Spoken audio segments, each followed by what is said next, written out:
Now, Dr. David will give a welcome address.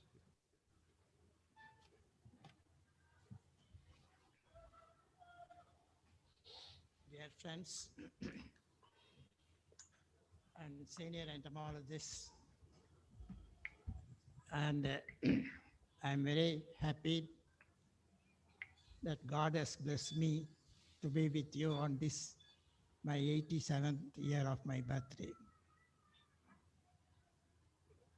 Last year, on 17th November, we inaugurated the foundation, and my daughter, myself, and Halal, and one more person, we are the trustees of the foundation.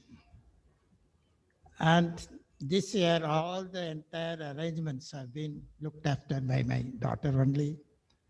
I've only screened all the nominations received. But I know that each and every person's contribution to science, because I have thoroughly read the contributions. And last year we had about 170 people have been honored. And we have received a donation of 63,000 rupees, which was put in a fixed deposit because we wanted to build up the corpus fund.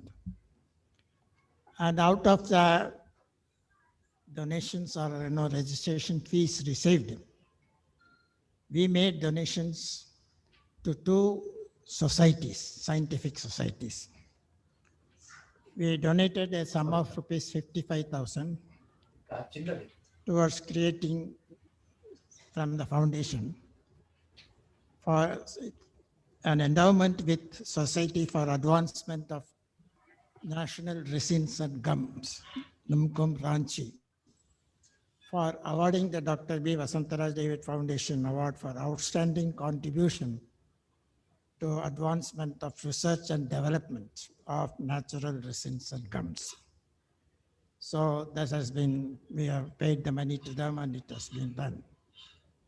And subsequently, a sum of rupees 40,000 was donated to the Association for Advancement of Pest Management in Horticultural Ecosystems, Bangalore, for instituting an award for excellence in plant protection research in horticulture. So we had the audit for the period April 2019 to 2028, and the income tax return has also been filed. So then we planned we will have this second conference on November 22nd, but due to certain circumstances, we postponed to 5th. Then due to some reasons, because some of the states, they had an election duty for the people, and due to COVID problem, a few people have not been able to come. However, there has been good response. In my opinion, receiving an award in person is much more memorable than a webinar. That is how I looked at it. Then last year I thought we should honor some of the eminent entomologists. Particularly, we thought of instituting memorial awards. One in the name of Thomas Bainbridge Fletcher. He was one of the eminent entomologists, lived in Coimbatore, and wrote the book Some South Indian Insects in 1914. And that was really a very, very interesting book in which many of the insects have been illustrated, colored illustrations, and much more detailed information available. When I was in the second year BSc Agriculture, I used to have that book taken from the library, and I used to learn the entomology only because of that book. Then we thought of having Rao Bahadur Ilseti Ramachandra Rao Memorial Award for contribution to insect ecology and ethology, because Dr. Ramachandra Rao and T.V. Ramakrishna Iyer both were old students of Madras Christian College. And after graduation from the zoology department, they joined the agricultural service, and they have contributed to entomology. Ramachandra Rao was in Coimbatore College for some time. Then his services were taken for work on locusts. And the solitary phase and the migratory phase were the initial work done by Ramachandra Rao and Yuva Rao. Two people have been contributing to that. So I thought they should be recognized, having been from Coimbatore College. And third one is Dr. T.V. Ramakrishna Iyer. And he has been contributing a lot on taxonomy of Hymenoptera, Oxidae, and Thysanoptera. Anantha Krishnan started taking up Thysanoptera studies only because of T.V. Ramakrishna Iyer. Ramakrishna Iyer is from Tarakad village, and Anantha Krishnan also from Tarakad village. So I thought these three people should be, memorial award should be insisted, and we have been good response of the talented people who have contributed to the science. And I would like to thank my daughter for the work you have done. Continue to do it, because I have a feeling that as long as I am active, probably this type of conferences, things can be done. And after that, probably she may have to depend on Alex or some of the people, to what extent that will happen. So my whole vision is, I am the managing trustee of that Professor T.N. Ananthakrishnan Foundation as well for so many years, and I have built it up to a very good extent. Now we are having it. Shortly on 15th December, we are going to have a memorial lecture of Ananthakrishnan in Laila College, and Father Maria Pakyam is also here with us. And ultimately, I feel the honoring of these entomologists by these memorial lectures should be taken by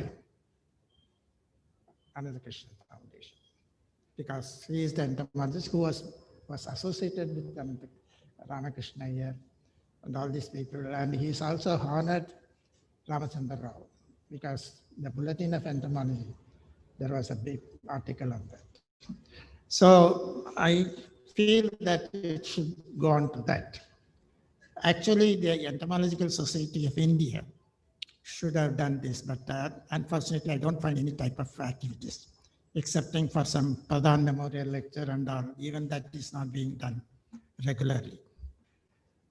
The one thing I felt, probably, I do not know whether Krishna Kumar is returning to that. The Entomological Society of India, he is Vice President. Ramamurthy is there as a managing editor, and Isan Puri is the president, and B.V. Patil, he is also another vice president. We have forgotten the father of entomology of the country, because Lefroy, H.M. Lefroy, Maxwell Lefroy, he laid the foundation for the entomology in India, but nobody remembers him, recognizes that. I think probably Entomological Society of India should consider having, institute an award, memorial award in his name. So with these few words, I would like to thank all of you for having responded to our request to submit your nominations, and you have been recognized for the contribution. There are some youngsters, they have been deliberately encouraged because they have shown interest in multidisciplinary approach. And that type of things, I thought they should get encouragement. So with these few words, I would like to thank each and every one of you for your august presence, and God bless you all. Thank you.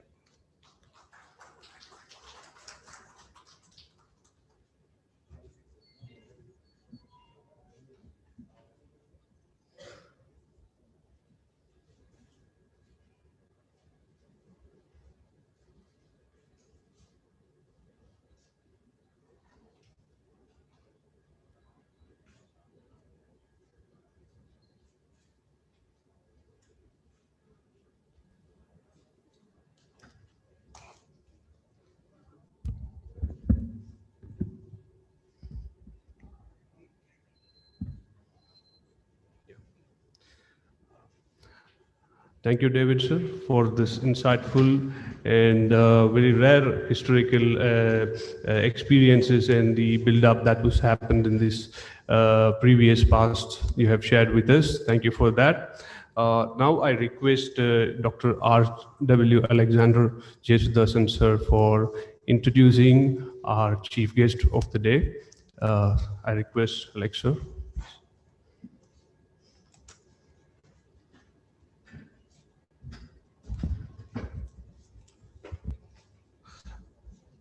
May I seek permission to say a few words before I introduce the speaker, the keynote speaker of today's conference, Dr. N.K. Krishna Kumar. My most respected guru and mentor and my research guide, Dr. Vasantaraj David. Highly respected entomologist of the country, Dr. Manjunath. The director of the Entomology Research Institute, Dr. Maria Bakiam. Illuminaries and great scientists who have come from different parts of the country, the recipients of the several awards, ladies and gentlemen. To be known as an ardent student of Dr. Vasantaraj David to me is greater than whatever position that I am holding. That carries the greatest pride to be called out as Dr. David's student, Alexander. It means so much to me. It means so much to each one of you. Those who have been associated with this great person, Dr. Vasantaraj David. It is because of him that I was able to join on the faculty of the Madras Christian College. Today, he unfurled many names of eminence in entomology, like Dr. Y. Ramachandra Rao, Dr. T. V. Ramakrishna Iyer, Dr. T. N. Ananthakrishnan. All of them went through the portals of the zoology department and the Madras Christian College. And I had the privilege of teaching there for 34 years. And my last 11 years, God had enabled me to lead the institution. Maybe the only Indian thus far to be the principal and secretary for 11 years after Dr. Chandran Devanesan, who also had the same time. It is all because of Dr. David. I still remember, I was not interested to go to teaching. I was interested to go into the corporate world like him. But he told me, Alex, you are carved for Madras Christian College. You go there. And when I went there in 1986, I never thought that I would eventually retire in May 2020 in that position. And therefore, sir, I will be eternally thankful to you, like many of you who are acquainted with him, for this great prophetic vision that you had. And immediately after that, 2 months, I had an invitation to join this university. And it is all because of the pathway that he has set for me. Occasions such as this is a time to connect the present to the past. as he rightly said, to remember Professor H.M. Lefroy, to remember Professor Ramachandra Rao, Dr. T.V. Ramakrishna Iyer, Anantha Krishnan is very important. Indian entomology will be incomplete if these names are not remembered, including Dr. Vasantaraj David. In fact, 2 months ago, 3 months ago, there was one gentleman who was having a pest control operating company. He came to Hindustan University. And I asked him, where did you study? He said, I studied in Tamil Nadu Agriculture University in Madurai campus. Then I told him, I am the student of Dr. Vasantaraj David. He immediately gave a big namaskaram. He said, but for the book Elements of Economic Entomology, I would not have passed BSc Agri. I would not have passed. Immediately I gave his number, he contacted. That is the kind of, so to say, the temple of learning, the people who were there, who were in the temple of learning. And therefore it's a great opportunity on occasions such as this to remember the people of the past. In fact, I still remember 2019 April when I was in California, I was passing through Stanford. And the person, my friend said, we are closer to Stanford. I immediately said, please take your car into Stanford. Because Dr. T.V. Ramakrishna Iyer went to Stanford to do his PhD. After having studied BSc honors from Madras Christian College. We should have that kind of a respect for people and their contributions. And Dr. David is one such person who has many unique qualities than other people, other doyens. The kind of helping tendency that he has, no one I have seen in the academics. He'll be guiding his students in PhD. Have you heard of that? Nowhere you can hear. I can keep on speaking about him continuously, but one wish I had, which he is going to fulfill for me. I have authored many papers with him. I said, my desire, sir, in my retirement time, I want to have a book co-authored with you, and which is nearing completion. I think I can say it is on whiteflies, and we have completed this work, and he has done so much work, and after this function, we would be able to release it hopefully by 2021. So with these words, let me introduce my very good friend, Dr. N.K. Krishna Kumar, who retired as the Deputy Director General of Horticulture Science of Indian Council of Agricultural Research. He held this great position for a reasonable period of time, and he was trained in USA, in the University of California, Davis campus, and he has held several responsibilities such as Director of NBAI and Head Department of Entomology and Nematology of the Indian Institute of Horticultural Research, and his specialization has been in agriculture, horticulture, research management, biodiversity biodiversity in India. He has done seminal work in the field of entomology in vegetable ecosystem, particularly the sucking pests such as aphids, whiteflies, thrips, and his work on the biotypes of whiteflies cannot be forgotten, and also resistant to pesticides by the vectors.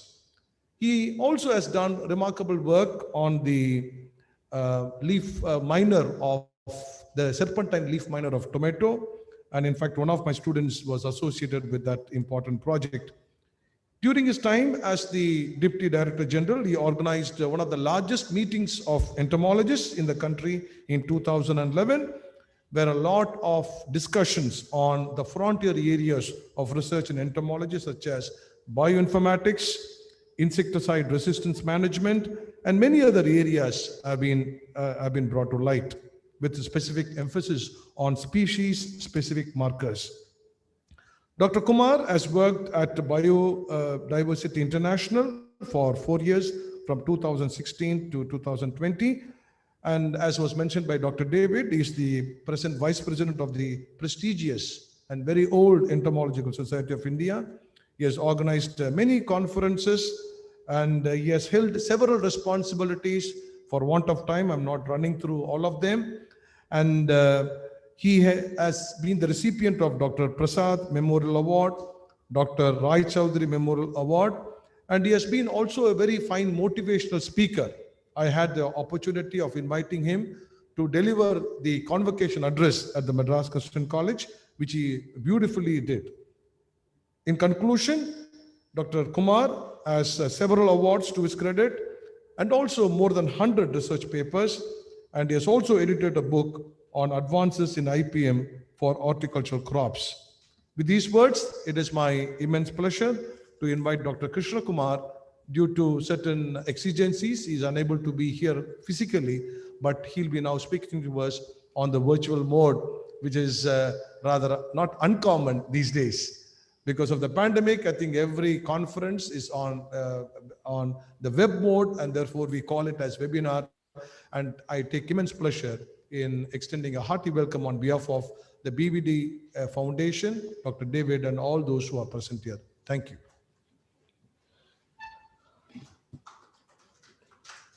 Am I audible? Am I audible? Thank you, Alexa, for the introduction. N.K. Krishna Kumar will join us virtually. So he's already with us. I welcome and Dr. Krishna Kumar sir for inaugurating the session. And also, sir will give a keynote on insect biodiversity ecosystem services and sustainable agriculture. I request to take Dr. Krishna Kumar, please. Yeah, I just want to test. Am I audible? Yes, yes. Okay. Please go ahead. Thank you very much, Alex, for the nice introduction. Respected Dr. Vasantraj David, Dr. Alex, the beautiful daughter of Dr. David, Dr. Manjunath, and all the other entomologists of the country, ladies and gentlemen, I'm extremely honored and privileged to be recognized and honored by Dr. Vasantraj David, who, as a student way back in 1970s, it was through his textbooks with Kumaraswamy and Dr. David that the foundations in entomology were learned. I never thought that I would probably those days as an young boy would even get an opportunity to meet such a great entomologist. Let me tell you, if I was able to join Agriculture Research Service and come to this scientific stream of service, the large credit goes to reading his book on entomology. I am humbled and I have no words to express my thanks to this greatest of the great entomologists. I used to jokingly call him as the one of the finest actors, Rajinikanth, when we met in Raichur, because he was enamored and surrounded by students when we were in Raichur and also in many other places. An entomologist who has served in the university, an entomologist who served in the private sector, an entomologist who has fundamentally contributed to our understanding of whiteflies, an entomologist whom the age has only increased his energy and commitment for a cause. I find no parallels when it comes to Dr. Vasantraj David. And before even I present my talk, I would just like to say that I very seriously take the suggestions and advice of Dr. Vasantraj David, and I will leave no stone unturned from the Entomological Society to initiate and recognize persons with Dr. Fletcher Memorial Award from the Entomological Society, Dr. Anantakrishnan Memorial Award, and also Ramachandra Rao Memorial Award from the Entomological Society. I will have a one-to-one discussion with Dr. Ramamurthy to accelerate this process. The Vice President just a year back, and already the discussions on the awards is taking shape, but then because of the pandemic, we could not meet very often. And I assured Dr. David and this house that those legendary entomologists will certainly be remembered every year by the contributions of the greatest of entomologists of this country and the young minds, so that we advance this science forward. Dr. Alex, my exceptional thanks to you for your nice introduction, and above all for your services to the Madras Christian College as principal to take the light of entomology forward from that great institution. And I also would like to pay my respects and pranams to Dr.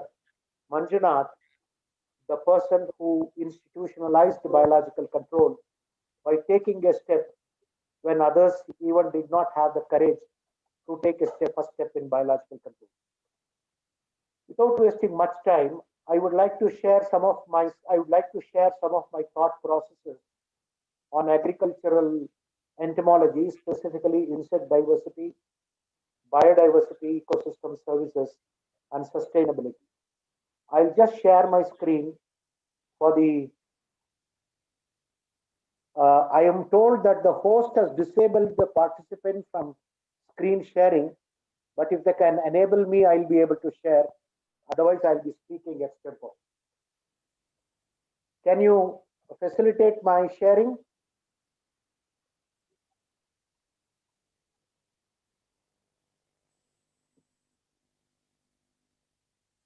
Hello? Hello? Sir, already the screen share permission is given, sir. You can just share your screen there. Hello, am I audible? Yeah, you have to just click on the share screening, sir. From our side, the permission is given. Please click on the screen share.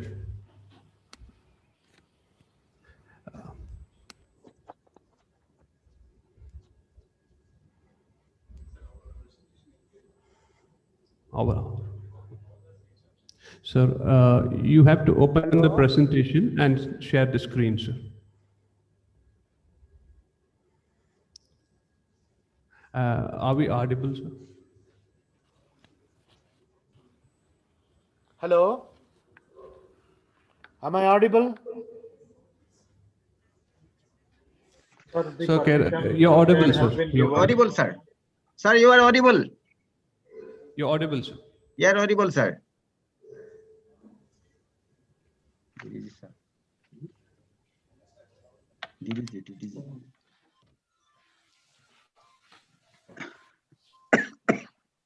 Hello? You're audible to us. You can start speaking, sir. Am I audible? Yes, Yes, sir, audible. Okay. Can the host allow my share screen, or shall I present extempore? Because it says host has disabled. It is allowed, sir. It is share screen is allowed. You can. When I share screen, it says host disabled participant screen sharing.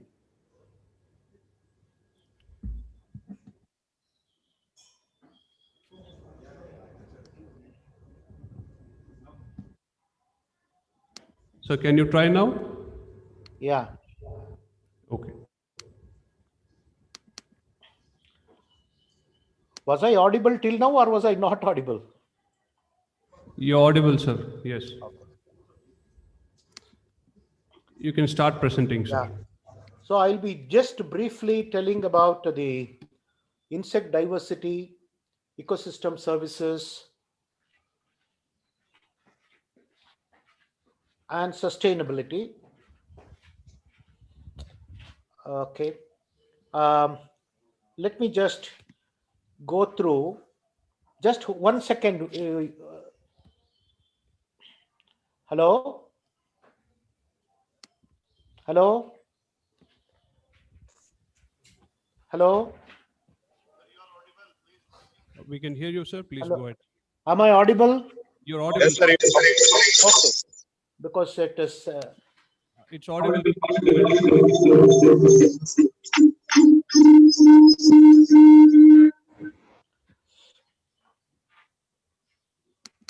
Okay. So there is a little problem. Just give me a minute.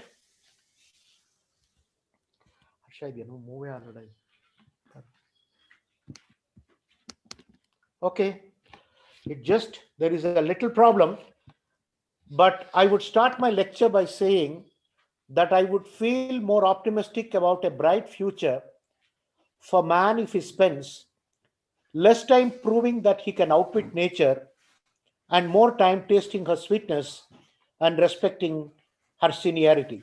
This, in a nutshell, tells very clearly that we should now think that we are a part of nature.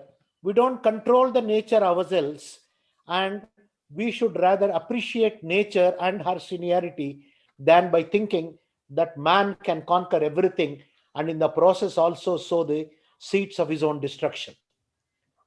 We are all witness to the Green Revolution, and Green Revolution basically was heralded into this country, and we increased enormously our yields. Along with it, we also were responsible that we started using excessive pesticides. There is a groundwater depletion, monoculture, and all this today, in one sense, that you're seeing the farmers' agitation and problems, in one way is also linked to the Green Revolution, the minimum support price, excess production of rice and wheat, very little market access, requirement of minimum support prices, the serious erosion with respect to our demand and supply gap in pulses and oil seeds are also the offshoots of Green Revolution. Not to say that Green Revolution is anything bad, it was the requirement of the time, but then the same thing has to change depending on our needs of the 21st century. A time has come for us to look back with rigor with respect to one of the books that changed, one of the 100 books that changed the very world, The Silent Spring, written way back in 1962 by Rachel Carlson.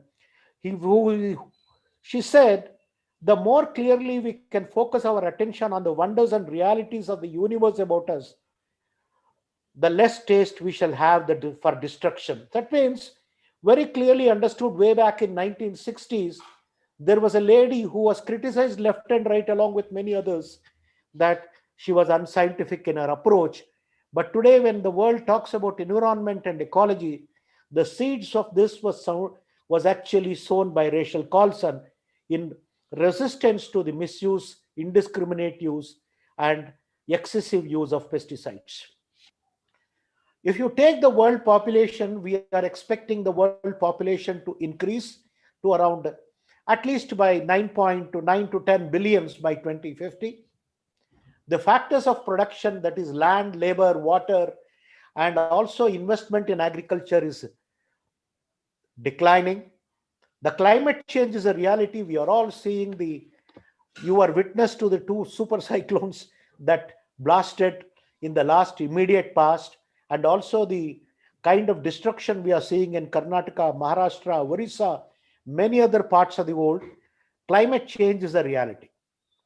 Having said that, we are only seeing more and more undernourished people because the wealth is getting distributed not evenly, but rather unevenly. And as a result, India itself is or South Asia itself is one of the largest malnourished regions. The reason being repeatedly expressed is, what is the benefit of Green Revolution without a sustainable development agriculture? If you take a little bit of uh, the Indian agriculture, it is we produce 4 times more cereals, 6 times more milk, 10 times more horticulture, 9 times fish, and the concern is declining productivity. And also, the declining productivity is also, in a way, responsible to also the parallel growth of absentee landlordism, where we are repeatedly seeing the labor force that is associated with agriculture is declining day by day. In the light of all this, the first international conference on agrobiodiversity, when I was in Biodiversity International, we organized in the year 2016. And the first international agrobiodiversity conference was inaugurated by none other than the Prime Minister. It was truly astonishing, the grasp of the aspect of biodiversity and agrobiodiversity by the Honorable Prime Minister. He dwelt in depth, extempore, on wonderful aspects that many a times kept the scientist in thinking. And this has come to be now called as the Delhi Declaration. And one of the things that we was very strongly emphasized is, like in the case of Delhi pollution, or for that matter, a thermometer being used for measuring the temperature, the biodiversity has to be measured. And biodiversity, we also have proposed an year of biodiversity in the United Nations. Basically, the world should assess the greatest of risks from malnutrition, climate change and variability, land degradation, and the fourth is very interest to us of the pest and diseases. In fact, one of the chapters that I'm writing for FAO is on pests, pandemics, and preparedness. So one of the aspects that we are dwelling on an aspect on this, the biodiversity laws, biodiversity ecosystem, we are very freely using Hollywood ecosystem, Bollywood ecosystem, political ecosystem. I find that the very word ecosystem has been diluted so much without understanding what an ecosystem is. And lastly, there is a poverty trap which is emerging across the world because we are not able to do the economic calibrations that should require a kind of an adjustment across the globe. The climate change, if you rapidly see, no part of the globe is, we are seeing the melting of the polar ice in ways that is absolutely phenomenal. The aspect that we are seeing in the Arabian Sea with the repeated cyclones is also parallelly purely because the melting of ice has created a certain amount of excess water, and we are expecting the global sea level to rise. And it is what we once thought is a hypothetical thing, like the Malthusian theory, is actually a reality. The ice cap is melting in the Himalayas, it is melting in the polar regions, and the world is been seeing unprecedented tsunamis and catastrophes, including the plague of locusts, some of the diseases, transboundary diseases, and also the emergence of different diseases and pests that threaten this world. About 20 years back, India itself was not witness to the diseases such as dengue and chikungunya, and only in the last 20 years we are seeing. One of the simplest things that was brought out in one of the wonderful papers is that indiscriminate cultivation of rubber and the large-scale deforestation that happened. And as a result of rubber tapping, the fresh water that collects in coconut shells is the ideal breeding ground for the dengue mosquitoes because it is a freshwater breeder. And the laborers who work in those rubber plantations, the migrant laborers who work for rubber plantations, migrate, and that is where from the Western Ghats, the aspect pertaining to dengue and chikungunya absolutely begins to flow. That means if you interfere with biodiversity, then what really happens is you are also sowing the seeds of many of the consequences which ecologically, if not properly understood, you are going to pay a price. And one of the most important thing that happened was when the albopictus, which was a forest dwelling species, began to attack the rubber plantations where there was open area and breeding, Aedes aegypti, moved indoor and started biting more and more laborers, which was also is attributed to one of the reasons. Biodiversity is a very complex thing. It is very unfortunate that in Indian agriculture, only plant genetic diversity is considered and given more importance just because we had National Bureau of Plant Genetic Resources.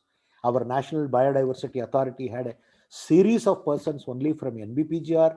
And as a result, whenever we discussed about biodiversity in National Biodiversity Authority, 90% of the time was only on plant genetic resources. And we had to really strive to make, see, look, microbes and entomologists are also equally important. And slowly, the things are beginning to change. Biodiversity is a melting pot. Biodiversity is also a melting pot, but has got its own inbuilt plus and minuses and resilience to stabilize itself.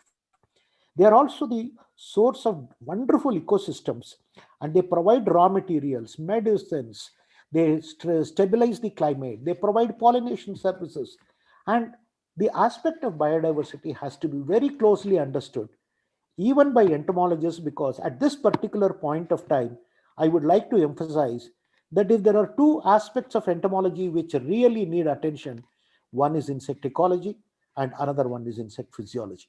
And both of these things are going to tremendously make our uh, understanding of insects in relation to nature.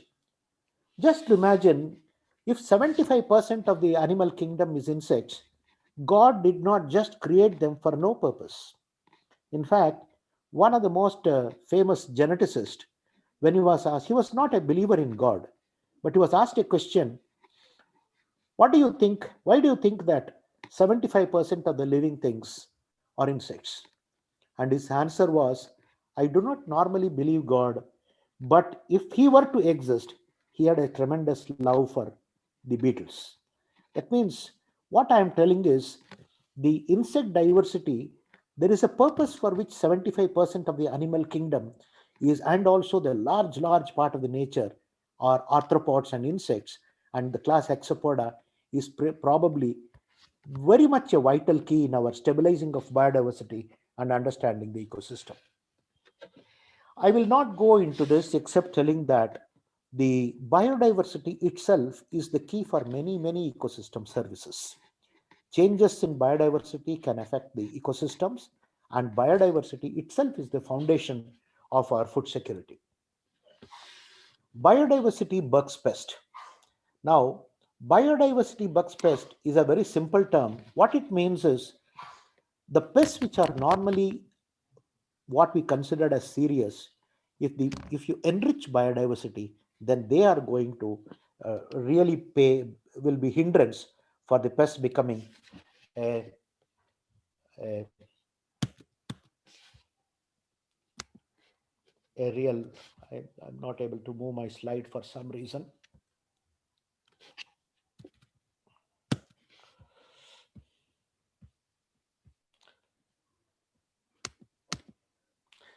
Increasing biodiversity will reduce pest. For example, we have to think for a moment why forests have less disease and pests. Nobody is spraying, nobody is applying fertilizer, nobody is doing anything for them, but normally the forests are healthy. What does it mean? It means that the biodiversity itself is helping the regulation of many of the pests.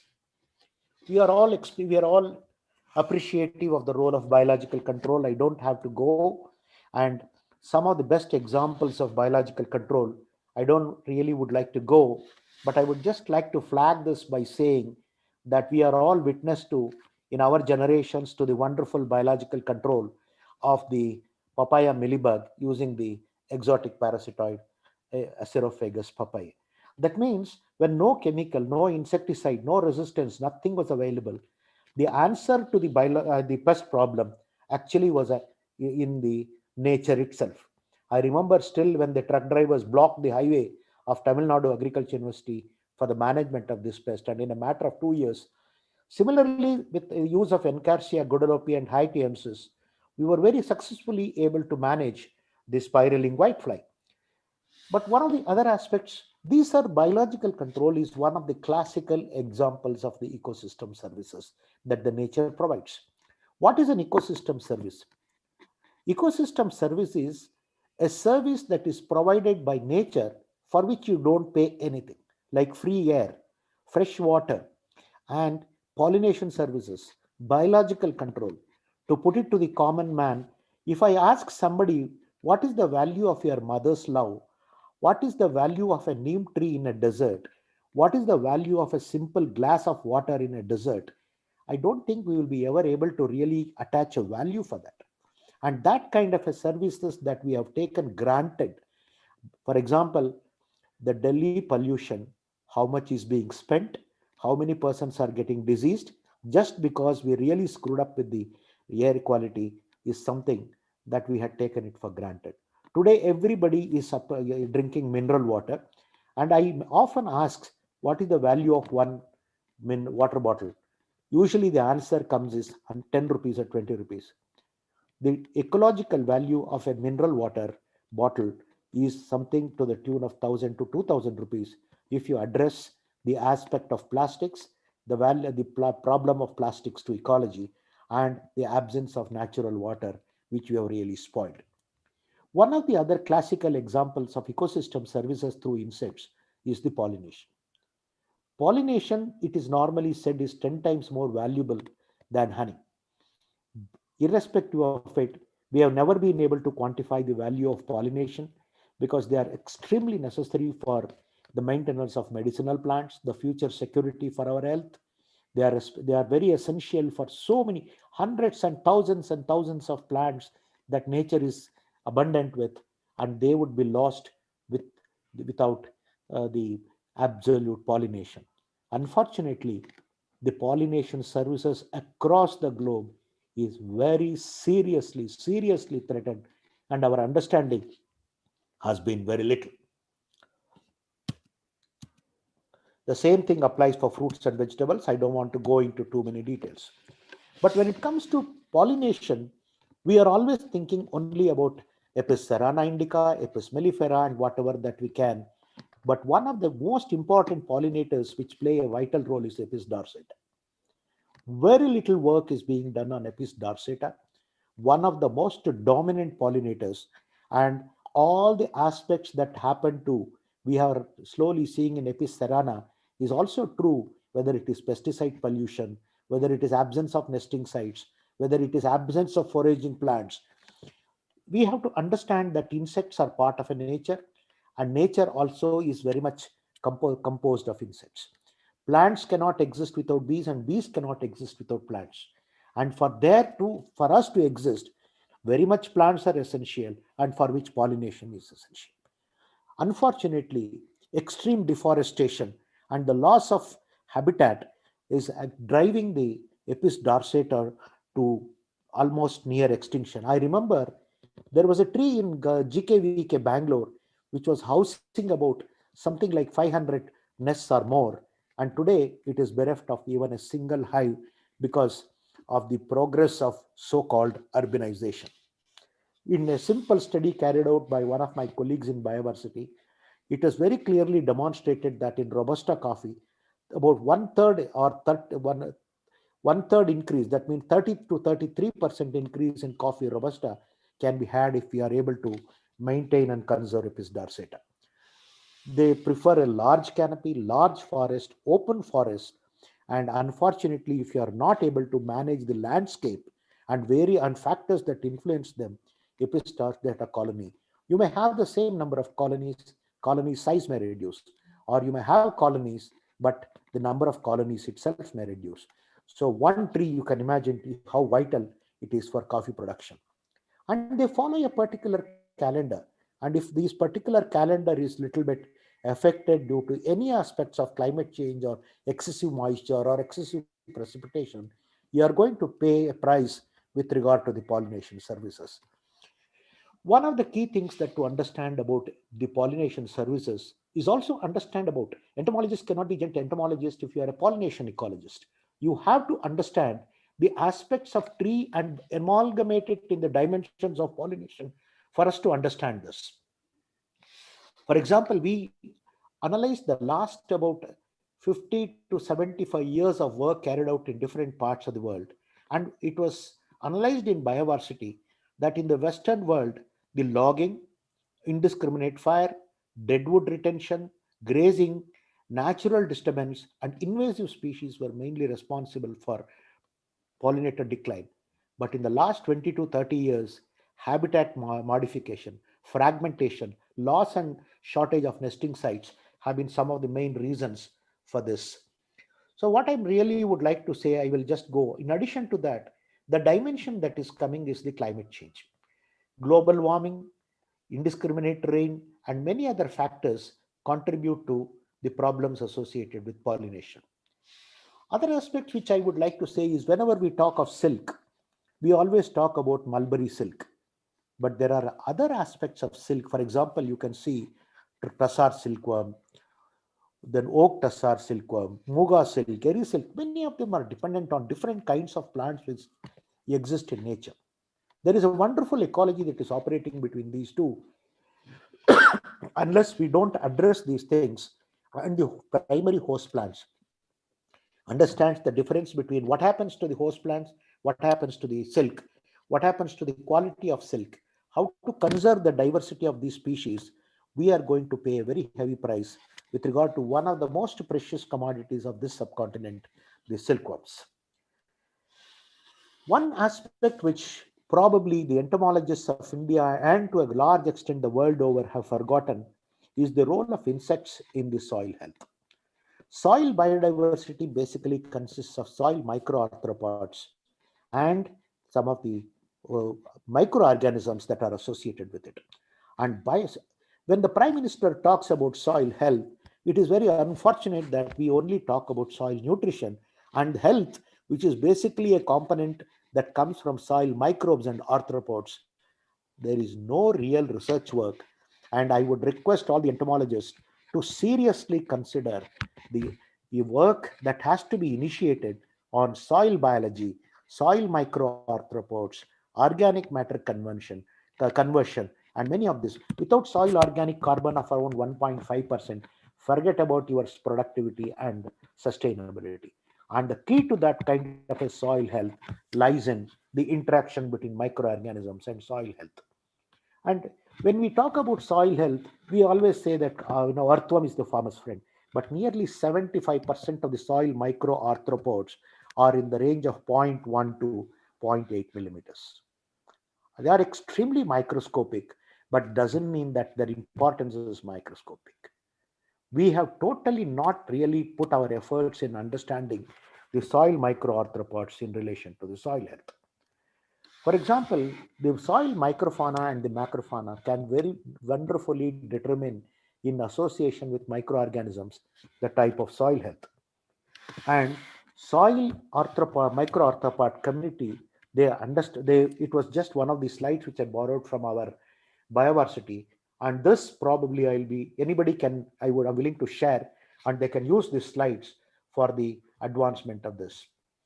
For example, this is some of the arthropods in maintaining soil fertility. I haven't seen really one paper in the recent 10 to 15 years on the role of soil microarthropods in maintaining soil fertility in different agroclimatic conditions of India.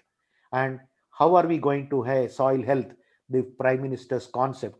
It is not about making some machines and measuring the soil nutrition, but the true test of soil health is an understanding of soil microarthropods and their interactions with microorganisms.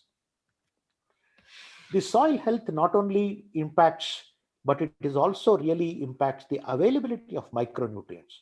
And if the micronutrients are not available, as Dr. Swaminathan put it, we will be having intellectual dwarfism. That means the micronutrients in the soil are the essential, and for those microorganisms to be made available, soil organic carbon is critical. For that soil organic carbon to be there, microarthropods and interactions with microorganisms is essential. And today is the World Soil Day. We have to prevent soil erosion. And soil microarthropods are very, very vital to soil. And please remember this one aspect, that insects play a key role in the soils. Another aspect with respect to the entomological this thing is the role of management of soil insects through entomopathogenic nematodes. Look at the ecology. of the nematodes versus the insects versus the microbes. And these kinds of studies in understanding of our soil biology and ecology and with insects in association is going to be the future of pest management. I'll not go into too many. And as I said, biodiversity is an extremely complex process. It has a genetic diversity, medicinal plants, and carbon sequestration and climate change. And it is also hundreds of experiences.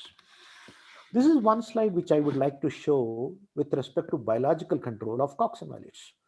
Long back, one of my PhD students said, there is no cure for viruses, and since the number of vectors associated with only one in transmitting a virus, what is the use of biological control? This study we found on papaya, or where papaya ring spot virus is actually transmitted by aphids. It is only the winged aphids that transmit the virus. And we found that the coccinellid predators, whenever they are present, they are able to not totally control, but they will always keep the aphid population in check. When the aphid population is kept in check and their population don't explode, then the winged forms of aphids don't form, and as a result, they don't migrate and spread the virus. So we said that biological control in some of these cases is absolutely essential, where the winged forms are the ones which spread the virus, and they are controlled, or their winged forms are produced only when the population pressure is very high, and thereby biological control is of value. Similarly, we have to understand very, very microscopic interactions that are taking place.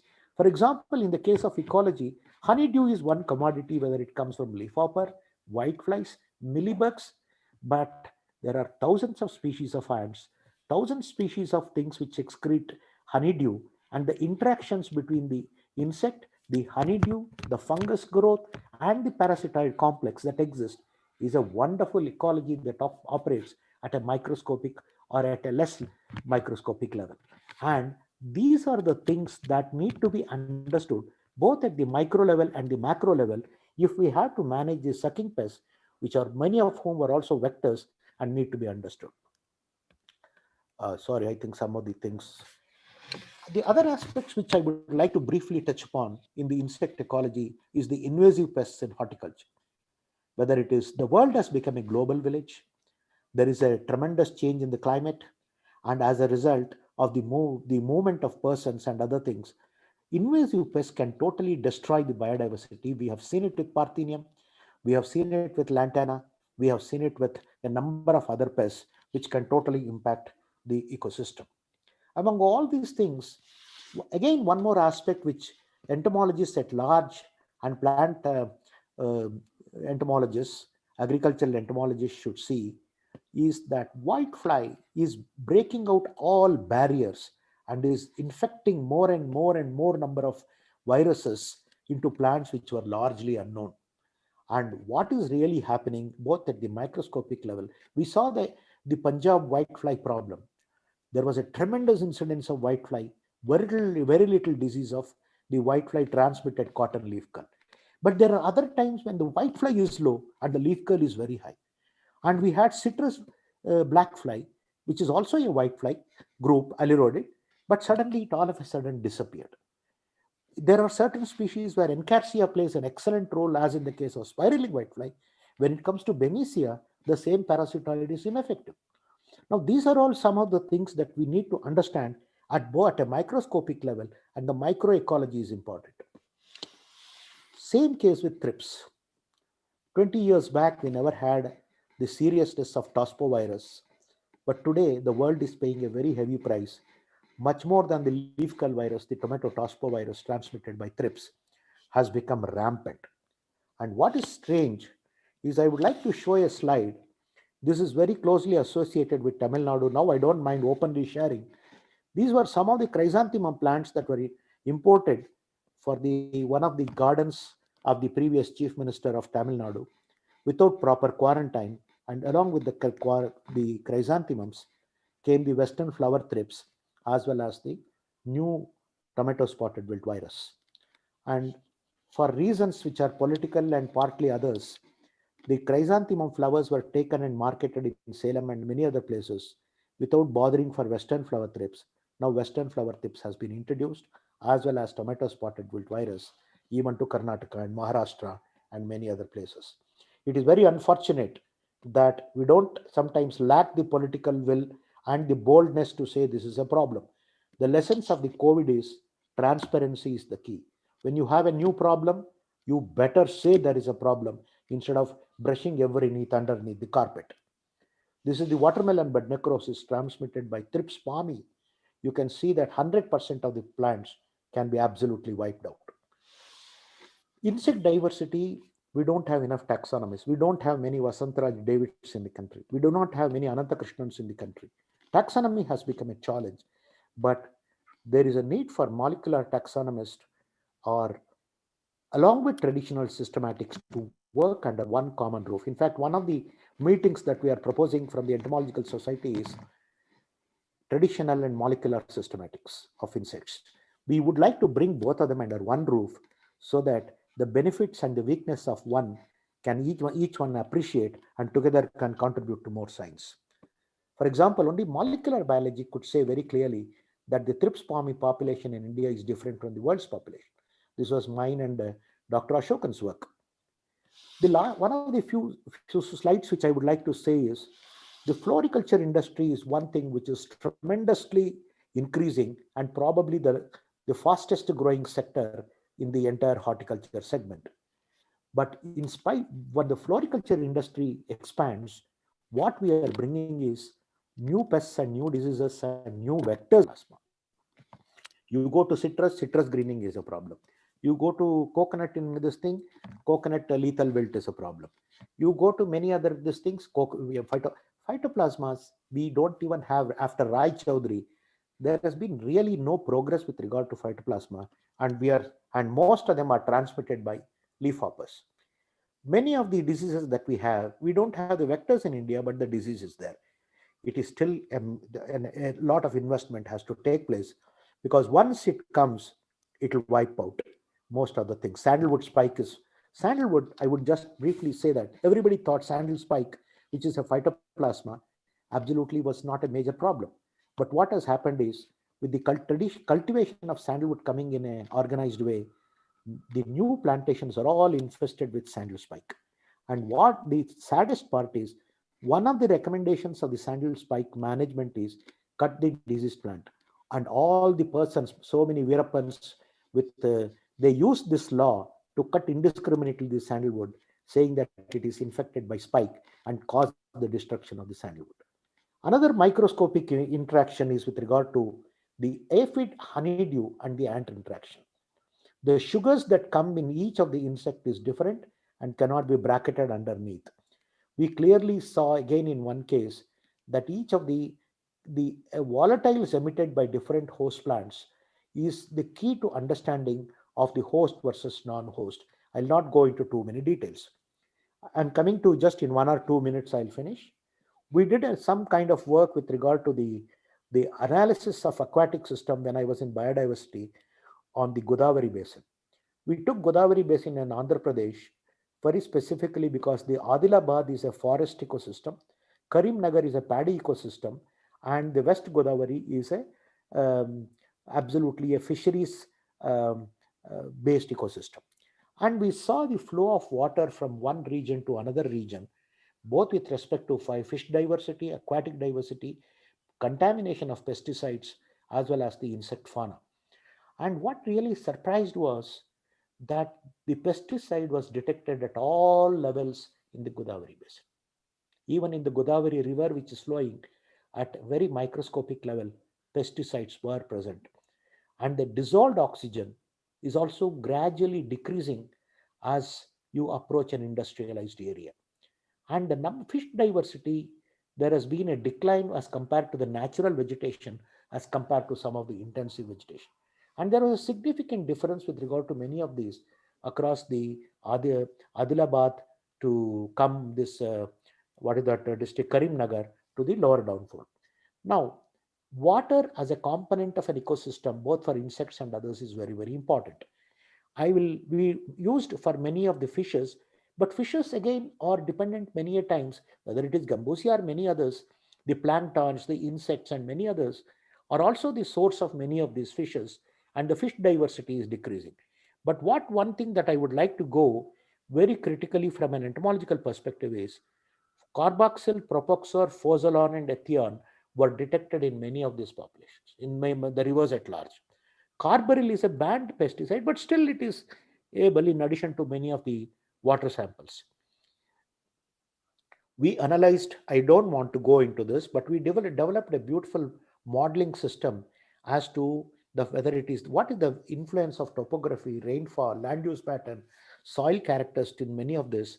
And we were able to very critically say that, see, there are many, the insect is a component of the biodiversity. But insect, again, if you take, there is an aspect pertaining to the availability of resources, natural enemies. So you can divide the entire existence of insects into many of the components. Now, a perfect ecosystem is one which, as you can see in the left, is perfectly circular. But over a period of time, or over in different areas, if you see a circle which is absolutely in perfect shape, in one particular region, if it is absolutely going in a differential direction, that means that particular factor is the one which is impacting the diversity, or the component of biodiversity or equilibrium status of that particular is impacted by this, and you can do the course correction. And these are some of the models which we used. So in a nutshell, what I would like to say is, there is a human population in India and in South Asia is increasing. We have to produce more for feeding the hungry mass. There is a shortage of many of the components. Hungry mouths are more. Population require protein. We have to produce. Land is declining. Labor availability is declining. Water table is declining. And at the same time, in order to do this, if you apply more land, labor, and other things, it appears that the productivity is going up. But every time the productivity goes up, the fulcrum shows that our sustainability goes down. But we require at this particular point of time in South Asia productivity and sustainability. Now, how can you increase productivity as well maintaining the sustainability is only possible through the triangle, that is science-led solutions. So what is the way forward is, we have to integrate biodiversity. We have to understand the factors that are interacting. We have to interpret the data that is available in a very sensible, multi-dimensional way over a period of time. There is a need for international and national collaboration.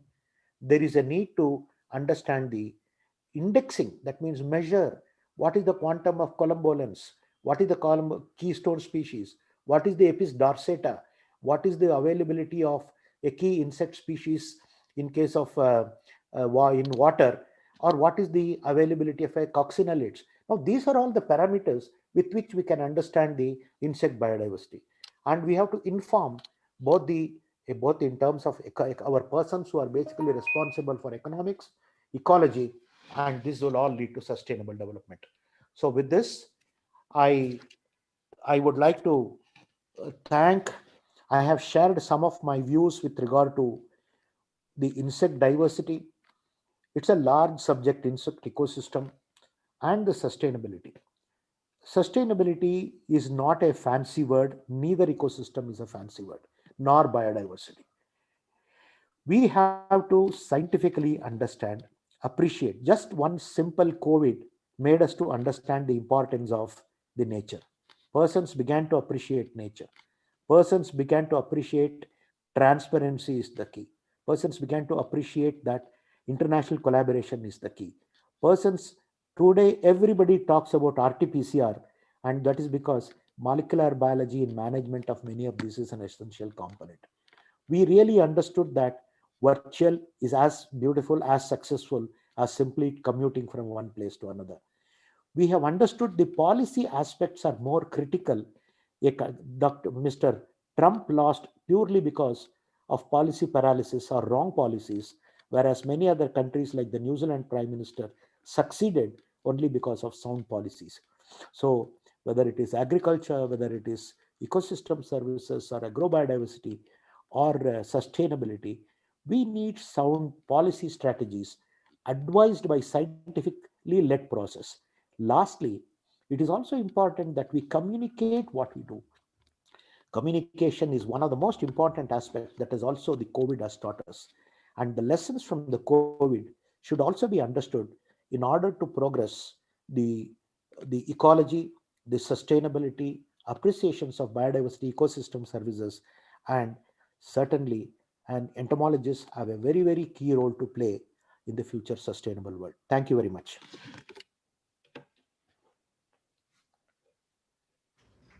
Thank you, sir. Over. Yeah.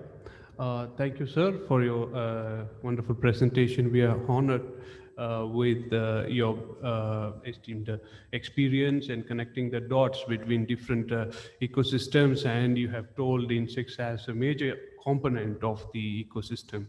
And also you have deep dived into the scope that the young generation could pick up, like edaphic features of the insects. So which is very, very important. And also we also realize the need for the systematics, molecular systematics. Thank you for throwing some lights on that, sir. Sir, and ladies and gentlemen, I request all of you to put your hands together for Dr. Krishna Kumar. So we would like to give him a virtual honor so that all can see that. So. Thank you. Thank you.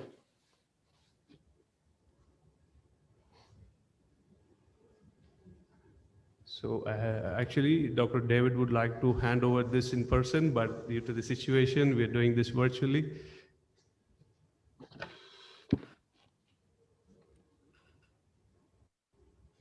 Thank you, sir. This is the Thank award. Thank you, sir, for your Thank you, Dr. David and the Entomological Foundation. Why probably? This is the finest recognition that I have got. In fact, I did not even apply for anything. I have never applied for any awards nor any recognition. The doyen of entomology, the Bhishmacharya of the Indian entomology, to recognize that I am worthy of something, I will not ask God for anything more other than this. Dr. David, I would also like to make a small announcement with your permission that I would like to donate 50,000 rupees for the foundation for any futuristic welfare. So this, I thought I will just make a announcement at this juncture. Thank you, sir. Call upon Dr. Muhammad Halal, proprietor of Sistinopoly, Trichy, so to give a word of thanks before we start some of the research presentations. I request Dr. Muhammad Halal, please.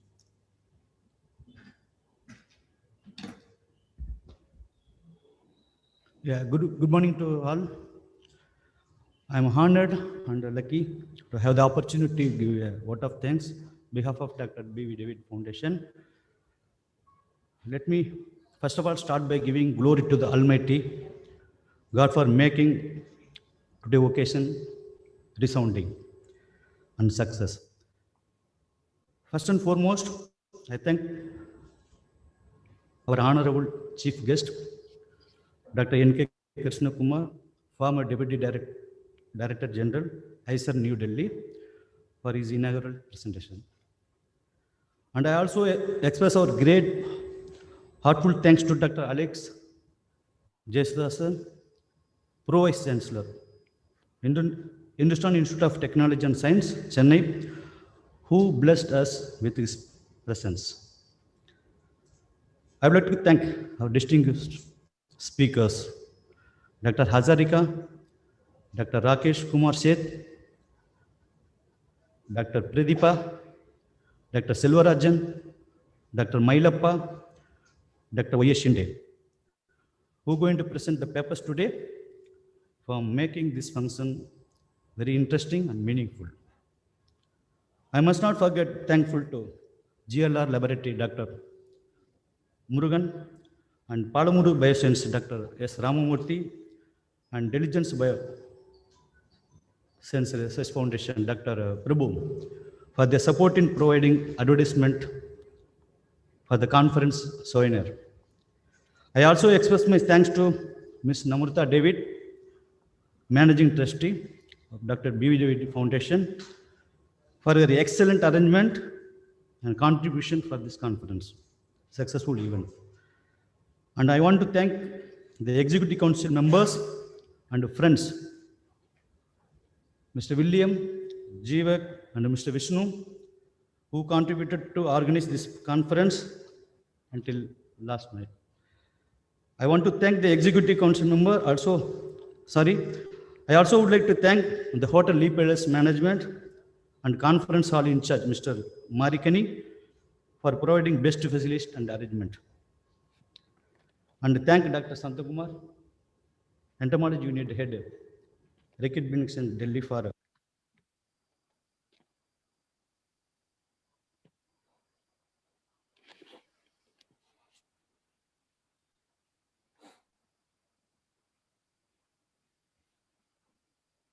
once again for making this event a successful one. Thank you.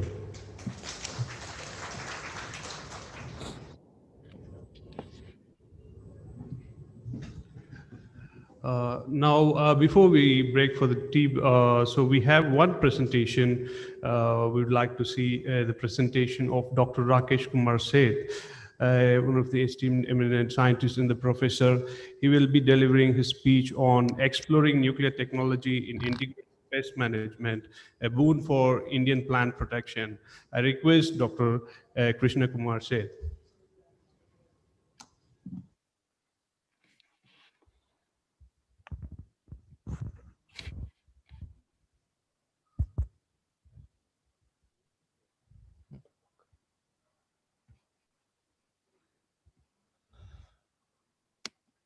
Dr. David, Dr. Krishna Kumar, Dr. Alexander, and other distinguished august gathering. I would like to say I'm very pleased to be here. Rather, I feel honored to be here. And I have a special regard for Dr. David because of his selfless dedication towards science and scientific pursuits. And you can see, in spite of all odds, I am here from Delhi.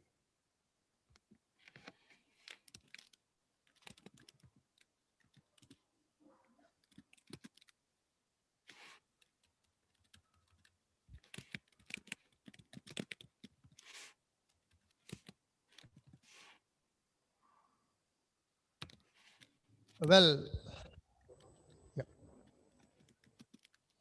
that's okay. Okay. You have pointer? Pointer?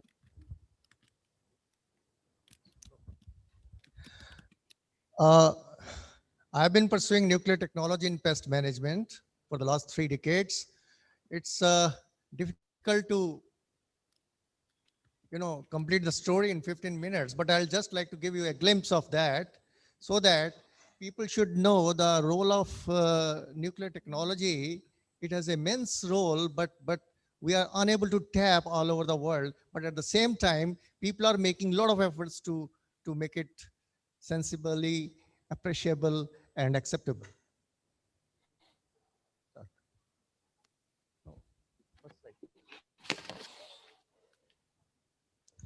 You can see exploring nuclear technology in integrated pest management is a boon for Indian plant protection. As I told you, it has got a lot of role, and a lot of agencies, especially the International Atomic Energy Agency, is supporting financially and otherwise to promote this concept. Next. Next. Many questions come to the mind. For example, what is radiation? Can we define it? What are its different types? Next. Next. Why radiation should be employed in insect pest management? Next. Which type of radiation should be employed in insect pest management? In which mode radiation should be employed for pest management? And what are the different types of pests that can be tackled by using nuclear technology? Next.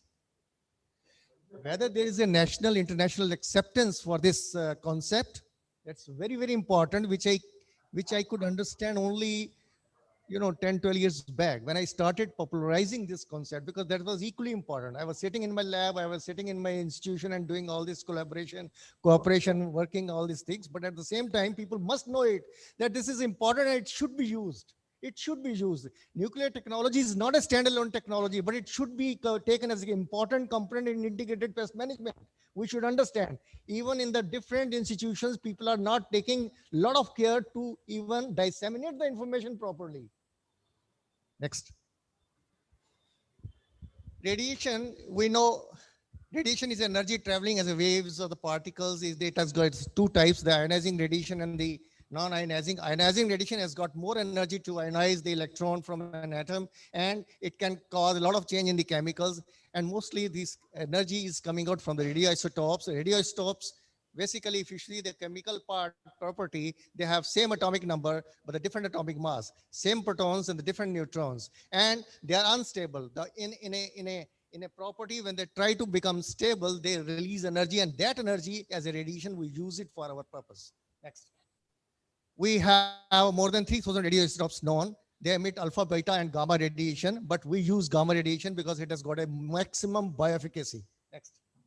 Radiation is easily traceable and can cause changes in the substance where it impinges upon, and there are special attributes make these radioisotopes very useful in agricultural, medicine, industry, and other areas. And International Atomic Energy Vienna, United Nations body, they have made a special division to promote the peaceful uses of radiation. Next.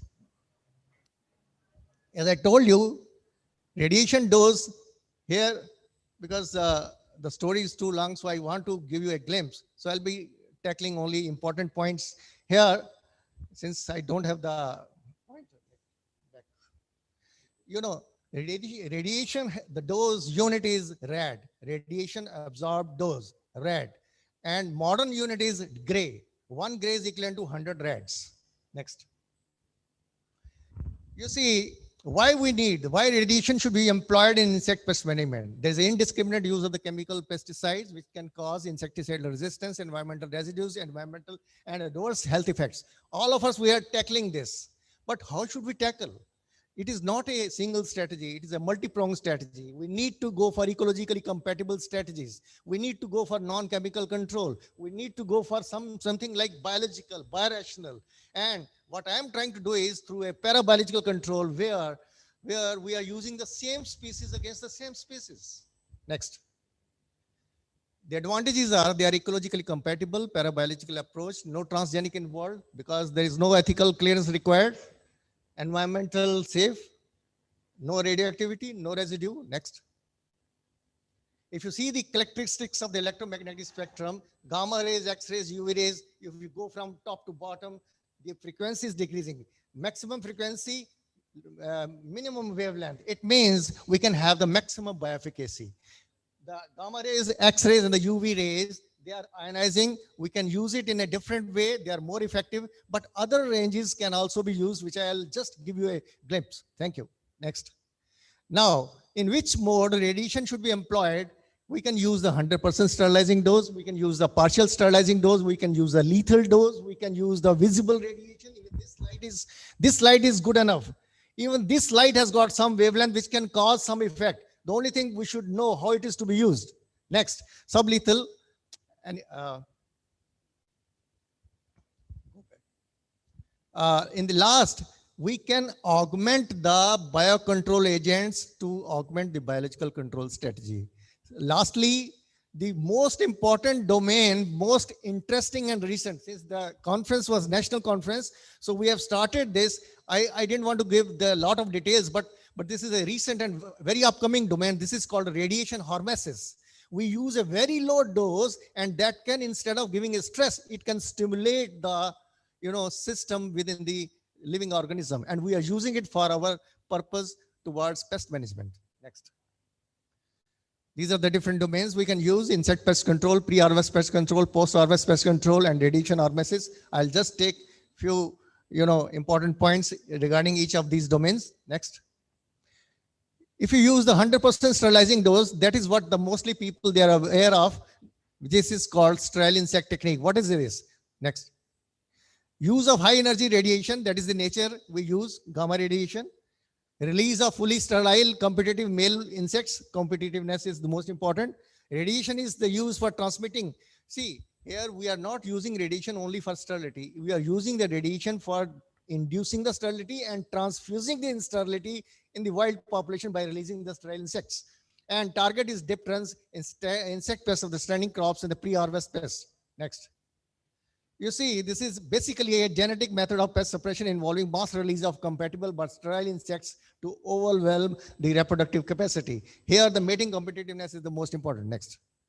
There are 5 main components: rearing, treatment, competitiveness, release, evaluation, and reinvestment. But the most important part of this is competitiveness. They should be able to mate with the normal population when you release them. Next.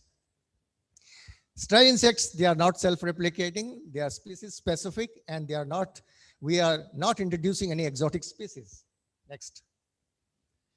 There was a big program on screwworm. It was started for the first time in USA. It was a national program. It started in the southern part of the USA and it became an international program. It was a very successful. Next. Now we can see a lot of important achievements in the fruit fly in Mexico, in the northwestern border of this Guatemala, Argentina, Bolivia. All those places I have personally visited and this program is working very well. Next. You can see there are a lot of other examples, but I just wanted one example I want to tell you. They have used sterile insect technique and now with their traps, they have been able to successfully control tsetse fly, which is a very important pest for, sleeping sickness. Next. Likewise, they have done it for the mosquitoes. Likewise, they have done it for many other insects. But most oftenly, we see all these sterile insect techniques were used for insects which were dipteran. If you see over here, it has been used for various lepidopteran also, but more importantly, the success was there in case of dipterans. Next. Now, I wanted to use this for plant protection, important pest. My model insect was Spodoptera latura, that was a lepidopteran. So basically what happens is we use a modified sterile insect technique. At that time it was coming and few people in the world, they were working in that area during that time when I was doing my research PhD. So incidentally, I got an award from DST and I got projects from IAEA to promote this. This is called F1 sterility technique. What we do is we simply use the partial sterilizing dose and the next progeny, F1 progeny, will be automatically fully sterile. This seems little awkward, but it has got an immense potential in controlling the insects by releasing just partial sterile insects. Next.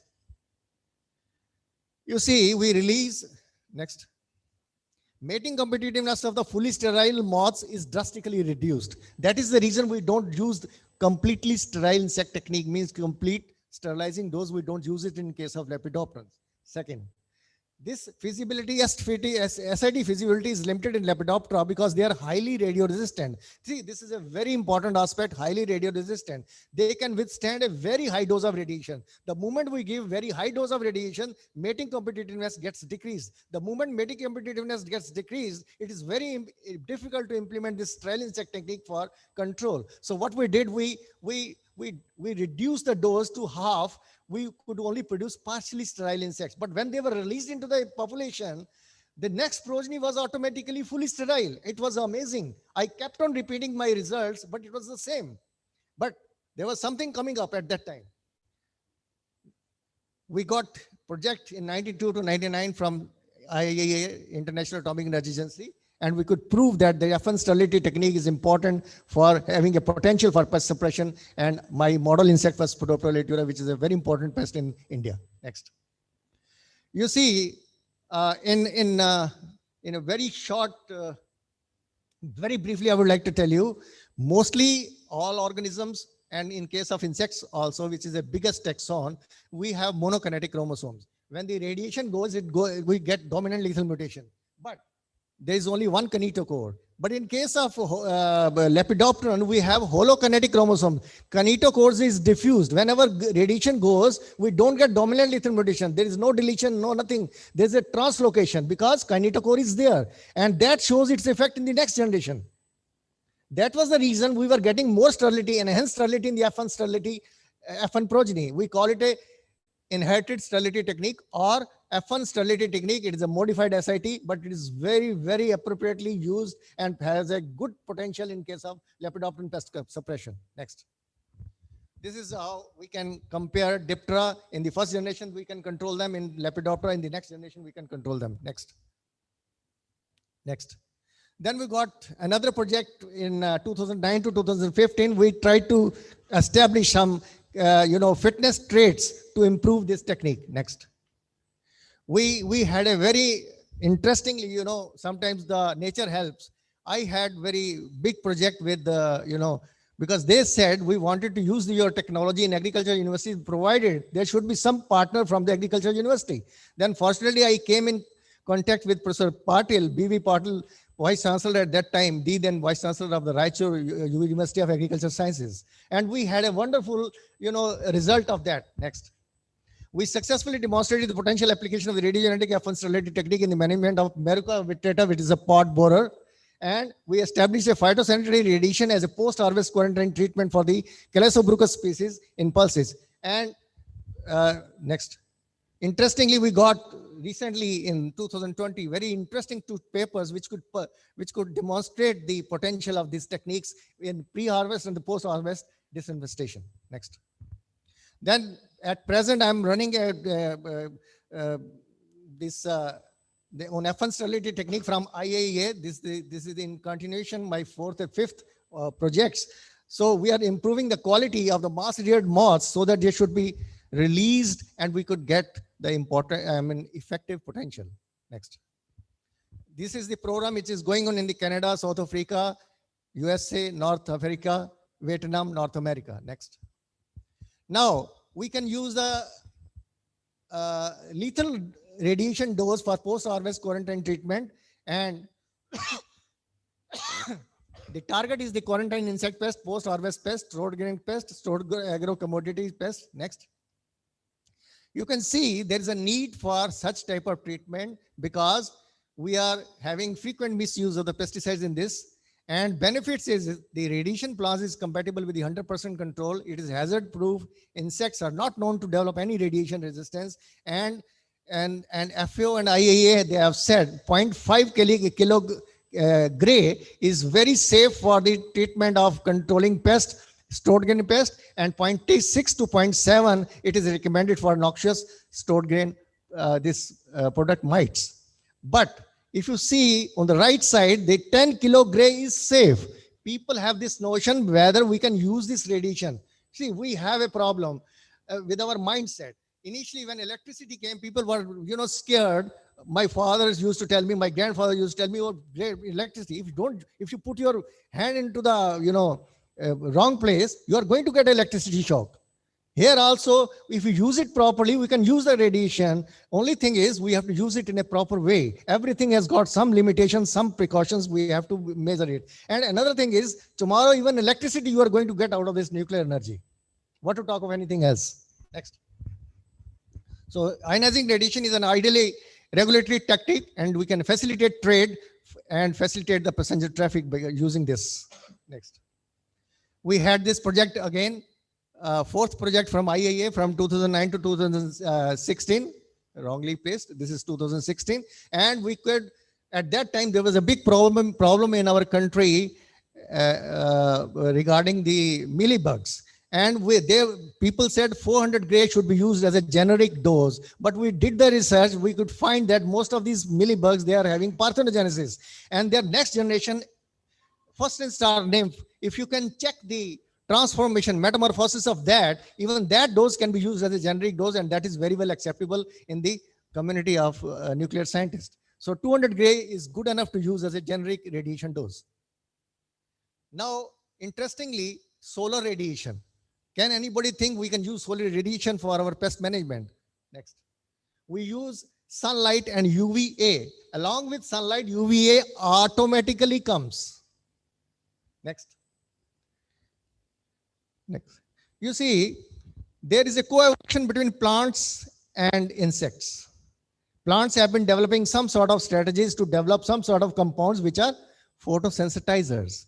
Now, those photosensitizers, they get sensitized only under the wavelength UVA or normal sunlight. What we can do is, We can see if you use these photosensitizers commercially, what they can do, they have, once they can sensitize, they can release the energy in the form of singlet oxygen, which is very reactive. Now, if you see, if you use photosensitizer alone, no effect. If you use light alone, no effect. But if you use photosensitizer plus light, there's a change in organism. We can use it very comfortably and very biorationally, effectively, environment friendly. Next. These are the families, Asteraceae plus more families of the angiosperms. They have got these compounds. Polyacetylene, thiophene of the Asteraceae, they are insecticidal, larvicidal for mosquitoes and moths. Alpha T is very, very important. Papers are published. If anybody has got any notion, any query, you can, I'll give you my email. You can contact me. I can give you the proof, as much proof as somebody wants. Another family is Liliaceae, Solanaceae. They all have these compounds. There is a need to work on that. We have furocoumarine, quinolines. They are acting as IGRs. They are natural compounds. They have no effect. They have no environmental problems. Next. Then we can use a sublethal sterilizing dose to augment the high energy radiation for biological control agents. We can sterilize the diets. We can ship the biocontrol agents in vivo to the fields. We can extend the host lifespan. We can extend the host suitability. We can explore the natural enemies.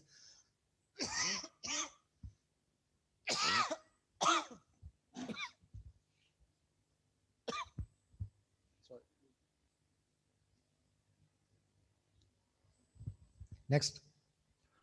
We got, this is also an important project from IAEA we got, and we could see that we can use very comfortably the entomopathogenic nematodes. Dr. N. Krishna Kumar was also telling about that, because there's a need for nowadays to go for biological methods, biorational methods, non-chemical control methods like that. And we could establish a dose where EPNs can be transported in vivo to the field under sterilized host. Next. As I told you, radiation hormesis is a latest upcoming field. What we do is, you give high dose, there is an effect, is a stressful effect. But nobody can imagine when you give a very small dose, it can stimulate the system. Now, why do we need to stimulate the system? We need to stimulate the system in the useful insects. What all type of useful insects are there? Useful insects are the insects, sterile insects which are to be released. Useful insects are even honeybees, etc. Useful insects are biocontrol agents. We can improve their efficacy. Next. We can use a very low range, high energy radiation, and they are used to stimulate the viability, behavior, and the boost immunity. Next. We have done these experiments. The papers are in process. Some are published. Trichogramma chylonis with 100-200 milligray, they can alter the sex ratio and they can increase the parasitism rate. In entomopathogenic nematodes 1 to 1.5 gray, it can induce faster host mortality and enhance the parasitoid proliferation. You can use the radiation hormesis, increasing the behavioral predator behavior, beetles behavior. Then we can use radiation hormesis in silkworm. We can increase the yield and better quality. This is the work was done by the Russian scientists. So we can improve quality improvement of the insects to be used in SIT, quality improvement to be used to be in the case of the biocontrol field, and lastly in the case of beneficial insects. Next. Now, what type of different insects which can be tackled by radiation? I have given you. I'm just going to give you a summary. Pre-harvest tending crops, dipterans through SIT. For lepidopterans through F1 sterility. Quarantine pest, coleopterans mostly by phytosanitary radiation. Lepidopterans, dipterans, hemipterans by photosensitizers. Lepidopterans, hemipterans by radiation augmented by control. Lepidopterans, dipterans, crop pests, and the disease vectors by using radiation hormesis. All these domains, there are very well established papers. They are already there. They are still coming. I am still reviewing some of these papers from International Journal of Radiation Biology. Next. Last and the most important part is international and national acceptability. To be very frank, I was involved in my work. I never used to give any importance to all these things. But let me tell you, this is equally important. The mass appeal, the acceptance is equally important. That is one of the reasons I have a special regard for Dr. David, because, you know, the promotion of science is also very important. You know, people must understand. And he's promoting our field, entomology. I mean, I have a special, very special regards for him. International acceptance, you can see 2006, 2008, these are all my statements on the right side in the Times of India. When it comes in the paper, it gets acceptability. You keep on giving a popularizing lecture, there is acceptability. But when it comes into such type of platforms, there is more response from the people. Next. So I went to different places. There are, you can see in 2006, 2008, 2011, like that. Next. So these are the different international projects from IAEA and European Commission we got to promote this technology. Next. These are the national from DST, DRDO in mass. Next. These are the different domains I am working. My lab is working, nuclear techniques in pest management, pre-harvest technology, post-harvest technology.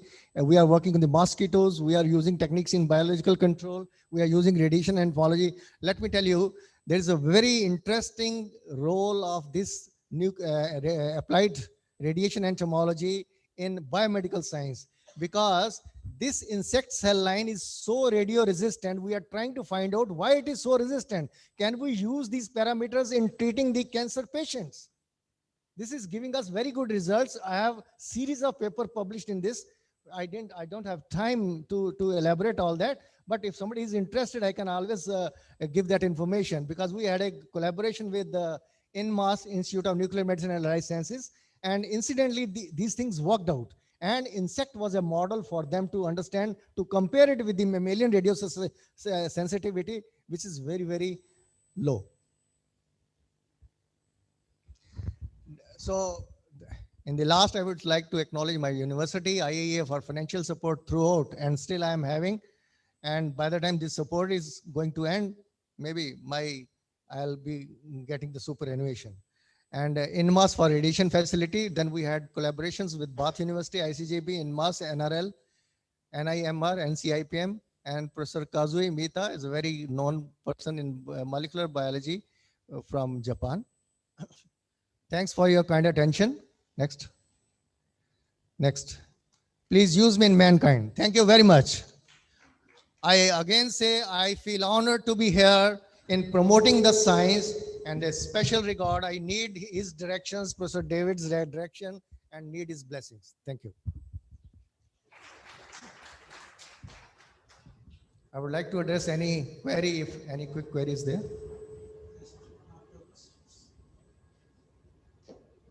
Please. I'll be very happy to address.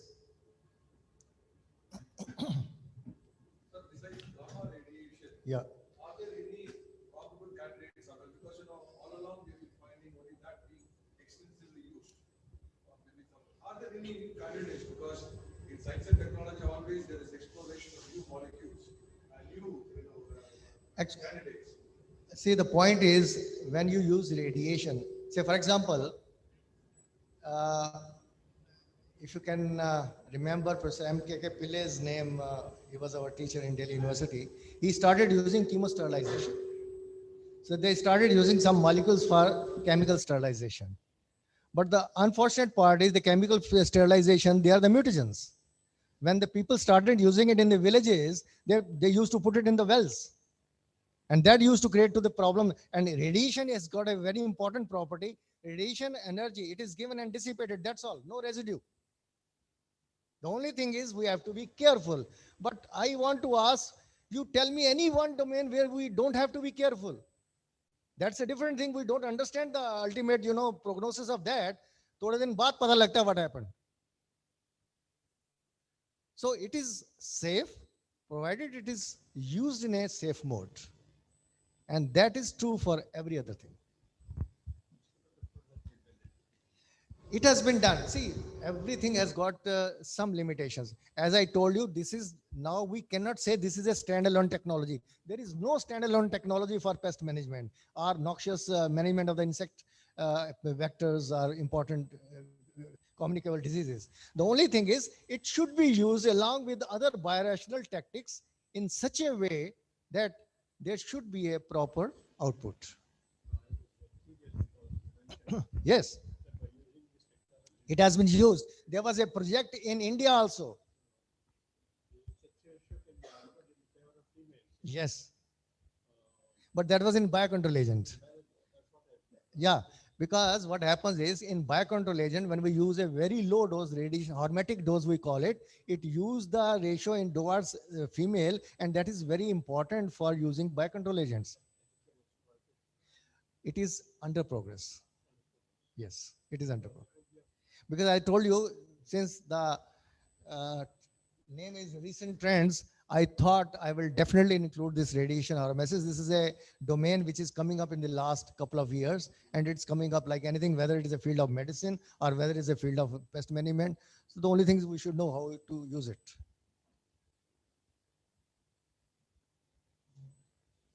Thank you very much. Uh, Thank you, Dr. Said. I was fortunate to visit his lab. Actually, he's a very inspiring person. And thank you, sir, for giving so much insights on the radiation and the use of radiation in controlling the pest. And also, you have mentioned, deep dived into the translocation of the chromosomal regions for the pest control. Thank you, sir, for that. So, with this, I request the delegates we break for the tea, and now it's 11:55. We can regroup by 12:10. So the tea is arranged outside this hall. So let's break for the tea now. Thank you.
Hi, boss. Hi. Back to nature. Tiger cage or tiger roaring on the relay like a calibra. Now, Pulita.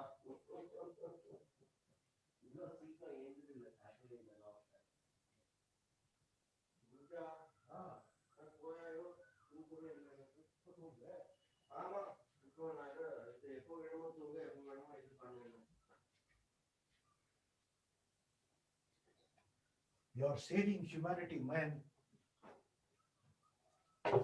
We are saving humanity. அப்படின்னா இந்த tax எல்லாம் அவ்வளோ இம்பார்ட்டன்ட்னு அர்த்தம். Whatever we are discussing today. இன்னைக்கு பேய். That's also true. என்ன சொல்றேன்னு எனக்கு தெரியல. ரெடி தூக்கம் எல்லாம் எனக்கு ஆல்ரெடி கான். நான் ஏதோ உளறிட்டு இருப்பேன். சரி. உனக்கு ஏதோ வேணுமா? ஒன்றும் வேண்டாம்.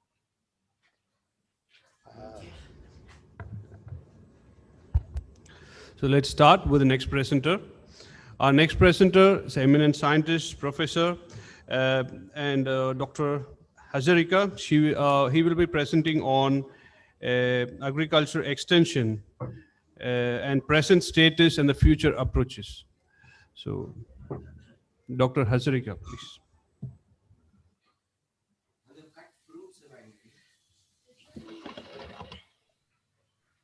Good morning. Good morning. Kindly allow me to share the screen. Kindly allow me to share the screen, sir.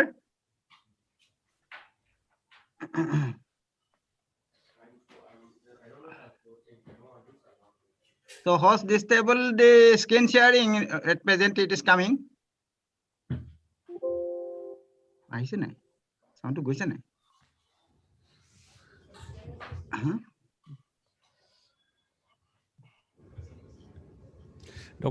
Dr. Hazarika, am I audible to you? Yes, yes, it is audible. Am I audible to you? Yes, you're audible. Yes. So, Is it we can see your visible? slide. Okay, fine then. Yes, you're good to go, sir. Yes. Okay, sir. Okay, sir.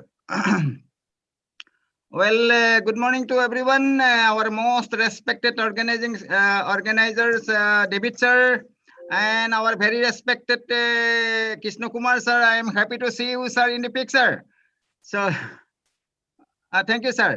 So, and all the other esteemed members present there, and due to COVID pandemic, we are just doing it online mode.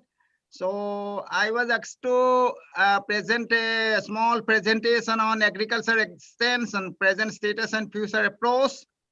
So of course, I'm quite happy that it is accepted online. And so now I am going to present my paper.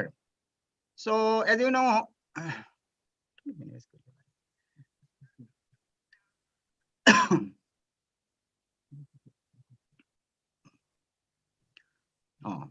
as you know, for last many years, the agriculture extension is restricted to the assisting farmer families and assisting the rural youth and assisting the farm women, and in adopting their production and marketing strategies to increase their social and economic condition for the long run. So while the dissemination of the technology or diffusion of the technology was there, it was the target was the village target and as well as the farmers. But in the due course of time, as you know, the Indian youth status, there is a wide population of the young generation. Interfere. Hello. Yes. Can you also please switch on your video sharing mode so that the audience also can see you? Okay.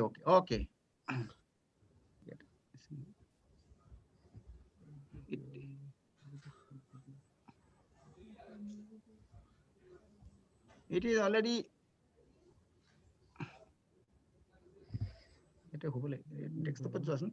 Already it is sir there. Just 1 minute.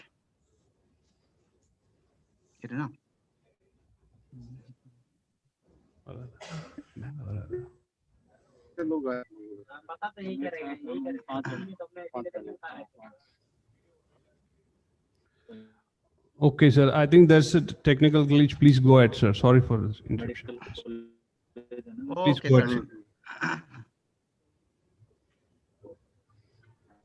Okay, then, sir. Sorry for this.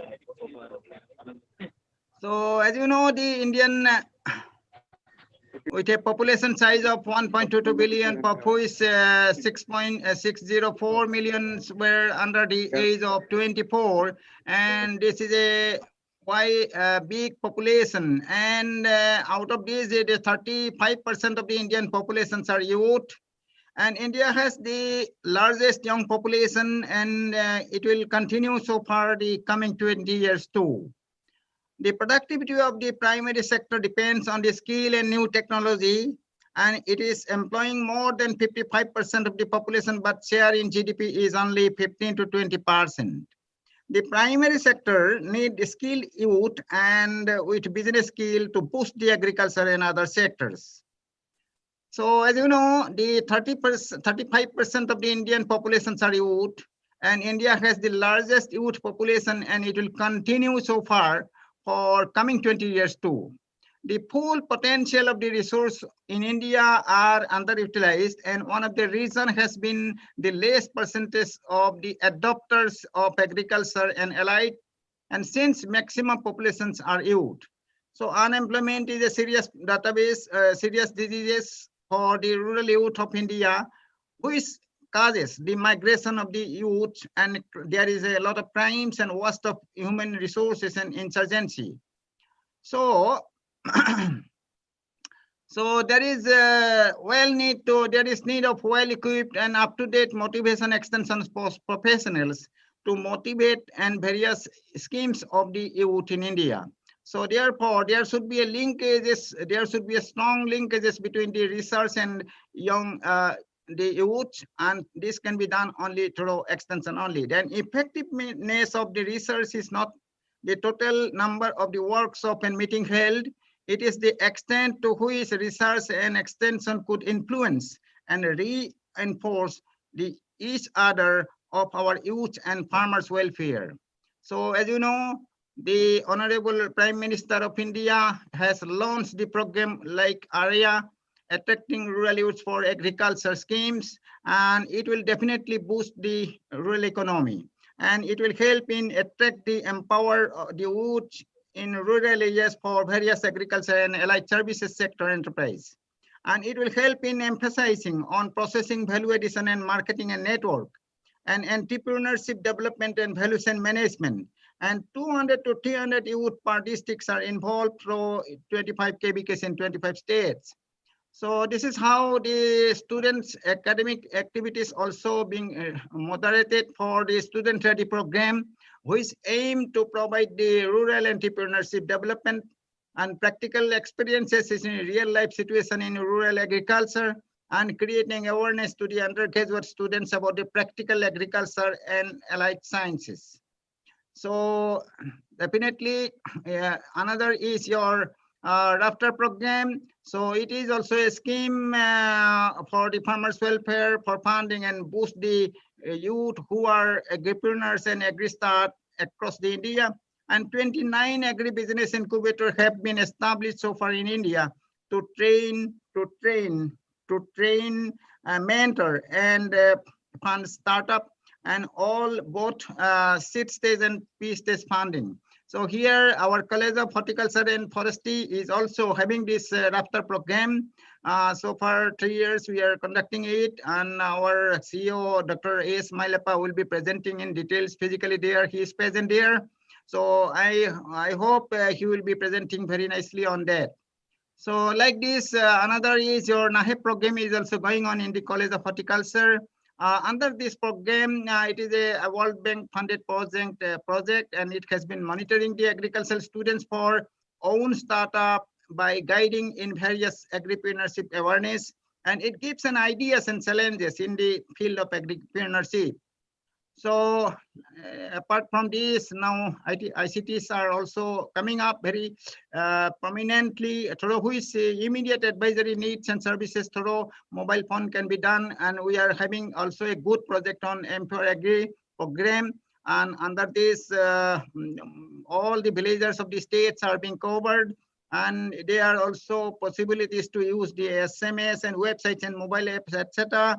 So need for mobile app in agriculture, what is in India today, more people have the access to mobiles than to running water, you see.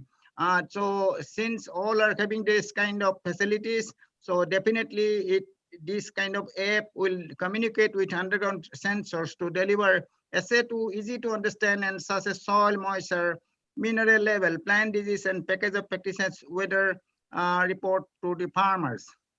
So mobile app launched by Government of India is some of these kind are Kisan Subidha mobile app, then your Pusa Kisi mobile app, and then Agri Market mobile app, then your Crop Insurance mobile app, and M Kisan mobile app. So these are some of the details of this kind of different apps. So Kisan Subidha app which was launched in March 2016, and it is a very omnibus mobile app developed to help the farmers by providing relevant information to them quickly.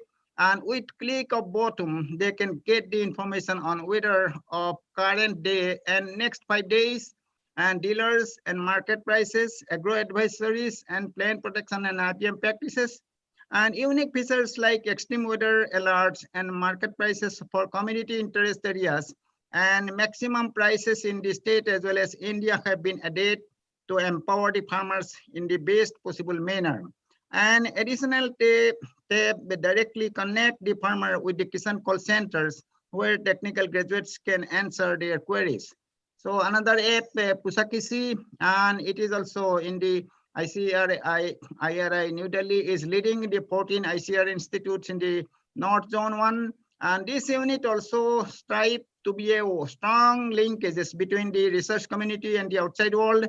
And it improves the agribusiness ventures through technology development and commercialization for everyone from the corporate to an individual farmer. Another app is your Agri Market mobile app, which is also launched in December 23rd, 2015.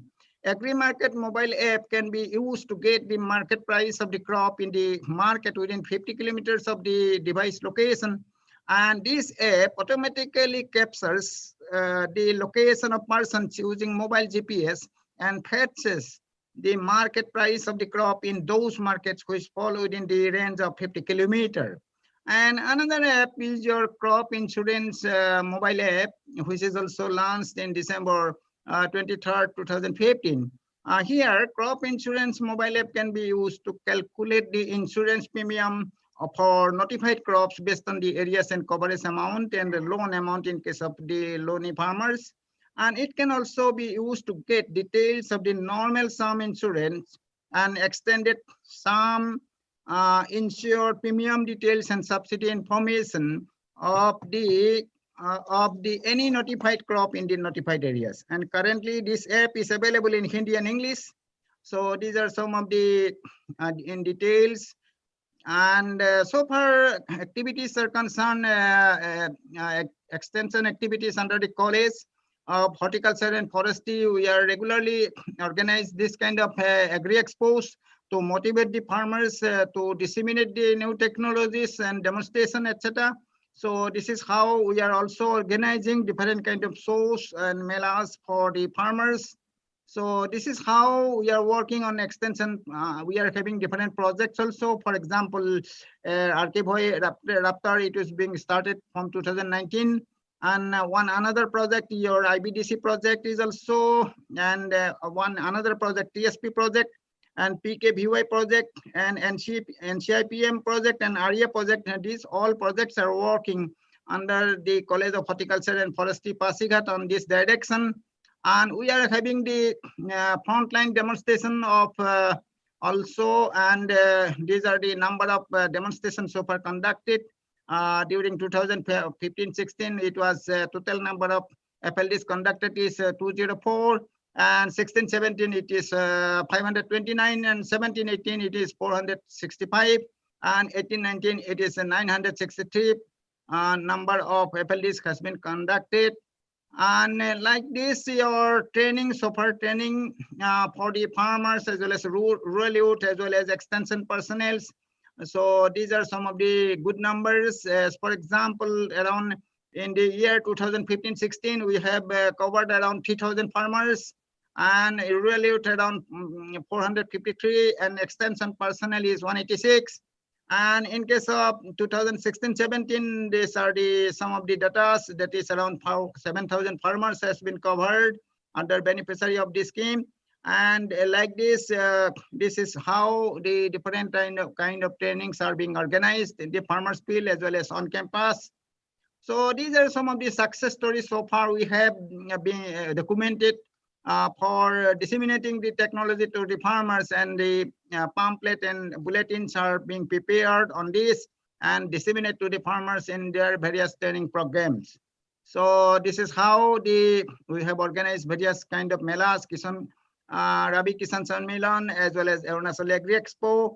And in the 2019-20, we have hosted the 13th CAO regional fair at College of Horticulture Pasighat. These are some of the awards and recognitions so far received from the Government of India for good extension work on this direction. And so I will not go and not take much time. So I would like to thank very much for giving me the opportunity. So this is a somewhat a creation of horticulture and forestry grade. One small northeastern scenery is being created in the entrance. Very interesting one, this one. So with this, I thank for giving me this opportunity. Thank you very much. Thank you, Professor Hazarika. It was a really very important presentation where you have introduced a few of the mobile applications which we are in the technology revolutionary phase. Certainly, this will be very useful for the farmers in the market and also in their livelihood. Thank you very much, Dr. Hazarika.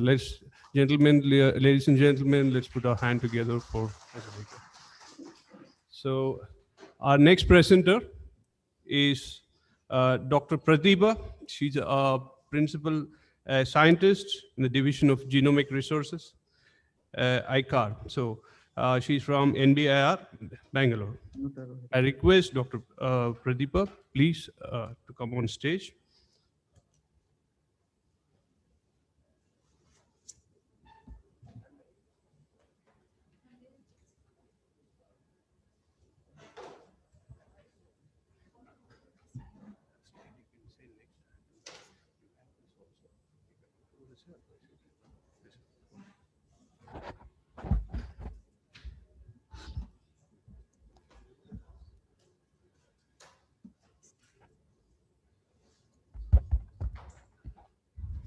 Good morning to all of you. Respected B.V. David sir, Dr. Manjunath sir, Dr. NKK sir, Dr. Alex, and the dignitaries in the dais, ladies and gentlemen. The topic I am going to talk about is the computer application in entomology. When I joined in my institute in 1999, when it was called it as a project directorate of biological control, I did not know about insect or what is entomology, but I learned something. Then I thought of how to apply computer application in this area, and I really thankful for providing me this opportunity to go forward how to apply this power of the computers in this field. So there are several types of insects, and beneficial insects and harmful insects. Beneficial insects are honeybees, silkworm, lac insects, pollinators, parasitoids, predators, and the harmful insects are insect pests. And our concern is about insect pests because because of huge loss in agricultural crop production. So how to use the power of computer techniques in the several areas of the entomology.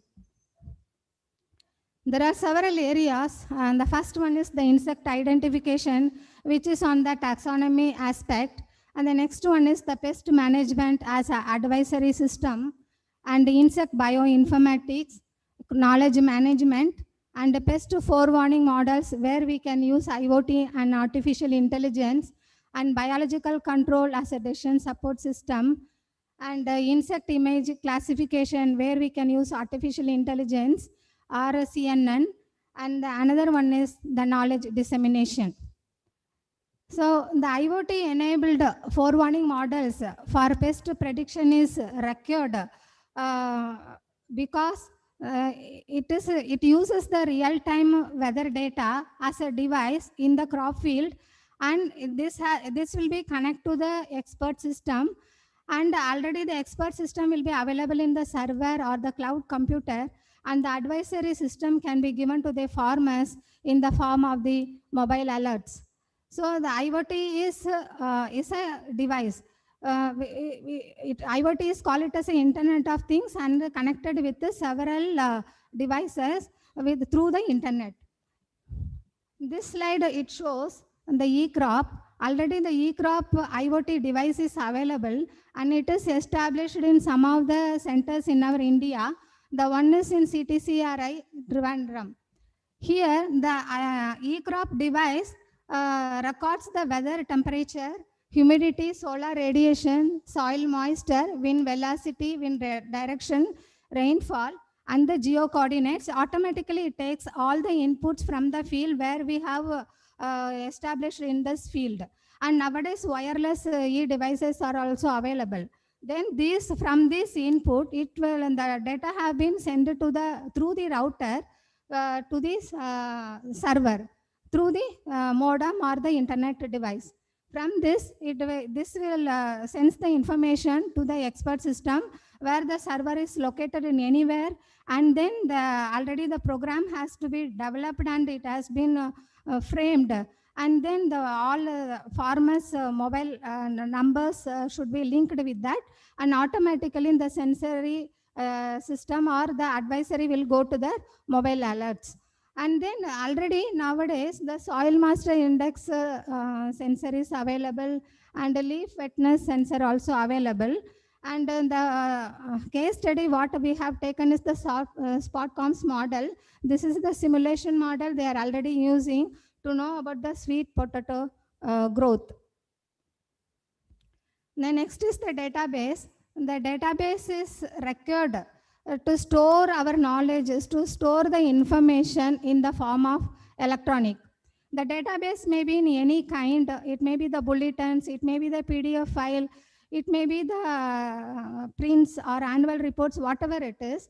But the database in the computer sense, it is called it as a programming model, and it should be easily managed, modified, and updated. And nowadays we started using the structured query language as a database language, which is freely available in the online source. The main purpose of the database is when the user is putting in query, the database should give us the answer or the information. And there are different forms of the databases available. As we know, there are several decision support systems have been developed in the field of crop advisory, and expert systems are there, and several web portals are there, and the query-based tools are there. As a computer person, we can do the programming, but as an entomologist, we cannot do the depth level computer programmings. So that already there are several tools. We can use those tools, or we can customize those tools to extend or disseminate our technologies. So what is an expert system? It is developed by using the artificial intelligence, mainly based on the if-then rules. So this picture I depict here to explain about what is expert system. So the knowledge from an expert is stored as in the form of the knowledge base. And then there is an inference engine which communicates to the farmer or the user, and it gives the answer back to the farmer, which connects to the knowledge base. So this is the form of the expert system. Already there are several expert systems have been developed in this entomology field. The one is that T-Pest. It is an expert system. It gives the advisory for controlling of T-Pest on tea crop, and it has been developed by using the rule-based technologies and object-oriented programming method. And the next one is soy-based soy pest. Soybean pest expert system has been developed, and here they have used the fuzzy model, yes or no question, present or absent, like that way. We are calling it that one as a fuzzy model. The next one is gypsy moth expert system. It is a web-based expert system, and it gives about the risk assessment in the forest in the North America, and which is currently in use.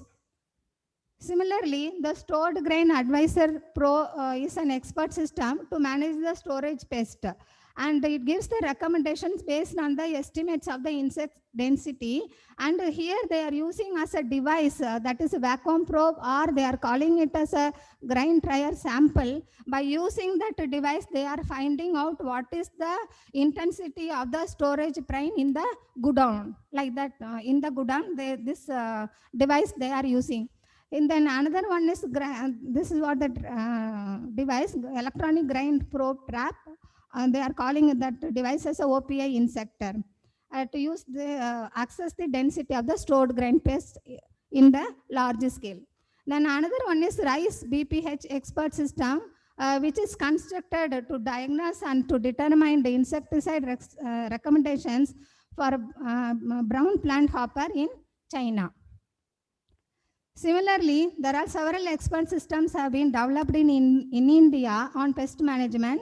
We all very well know the eSagu. It is an expert system developed by IIIT Hyderabad, and it is a queryless, cost-effective, and in the large scale, this eSagu has been popularized in the farmer field, and RKVY also taken up this project work, and mobiles have been distributed to the farmers, and so many farmers have been benefited by using this expert system. Then another one is Ragi expert system developed by TNAU, and it has been hosted in the website as I mentioned here, www.agritech.tnau.ac.in. Similarly, rice expert system also has been developed, and it has been hosted in the TNAU Agritech portal. And ICOT IPM has been developed by NCIPM, and it is developed primarily for cotton farmers and advice for appropriate pest management decisions. The next one is the databases on entomology. Several taxonomical databases have been developed by our ICR NBIR scientist. The taxonomy database, why it is specialized? Because this database has been developed only by them, those who are all working on that particular group of the insects. So here, database on agriculturally important insect has been developed and hosted in the NBIR website. Similarly, Indian genera of Aphilinidae has been developed, and bee fauna of India has been developed. Here, this is the home site of the NBIR website, and if you click the database, you can get the hyperlink of the 18 databases related with the taxonomical aspect on different group of insects. Similarly, database on coccinelle has been developed, and it is available on this website. The website address has been, I have made it mentioned here as a beneficial ladybeetle.htm, and it is hosted in the featured creatures UFIFAS website.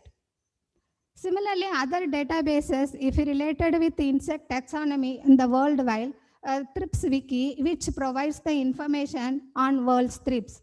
Similarly, on scale insects, if you want to know, we can go to the http://scale.info, which gives the information about the scale insects.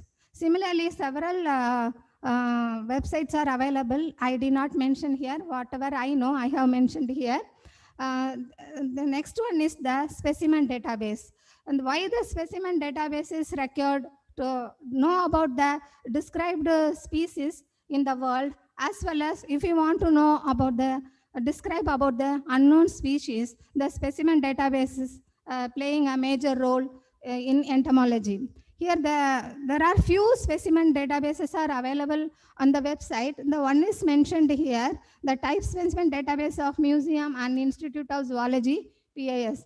Then our institute recently has taken the effort to mention about the type specimen database, and it is hosted in the website nbar.res.in/databases.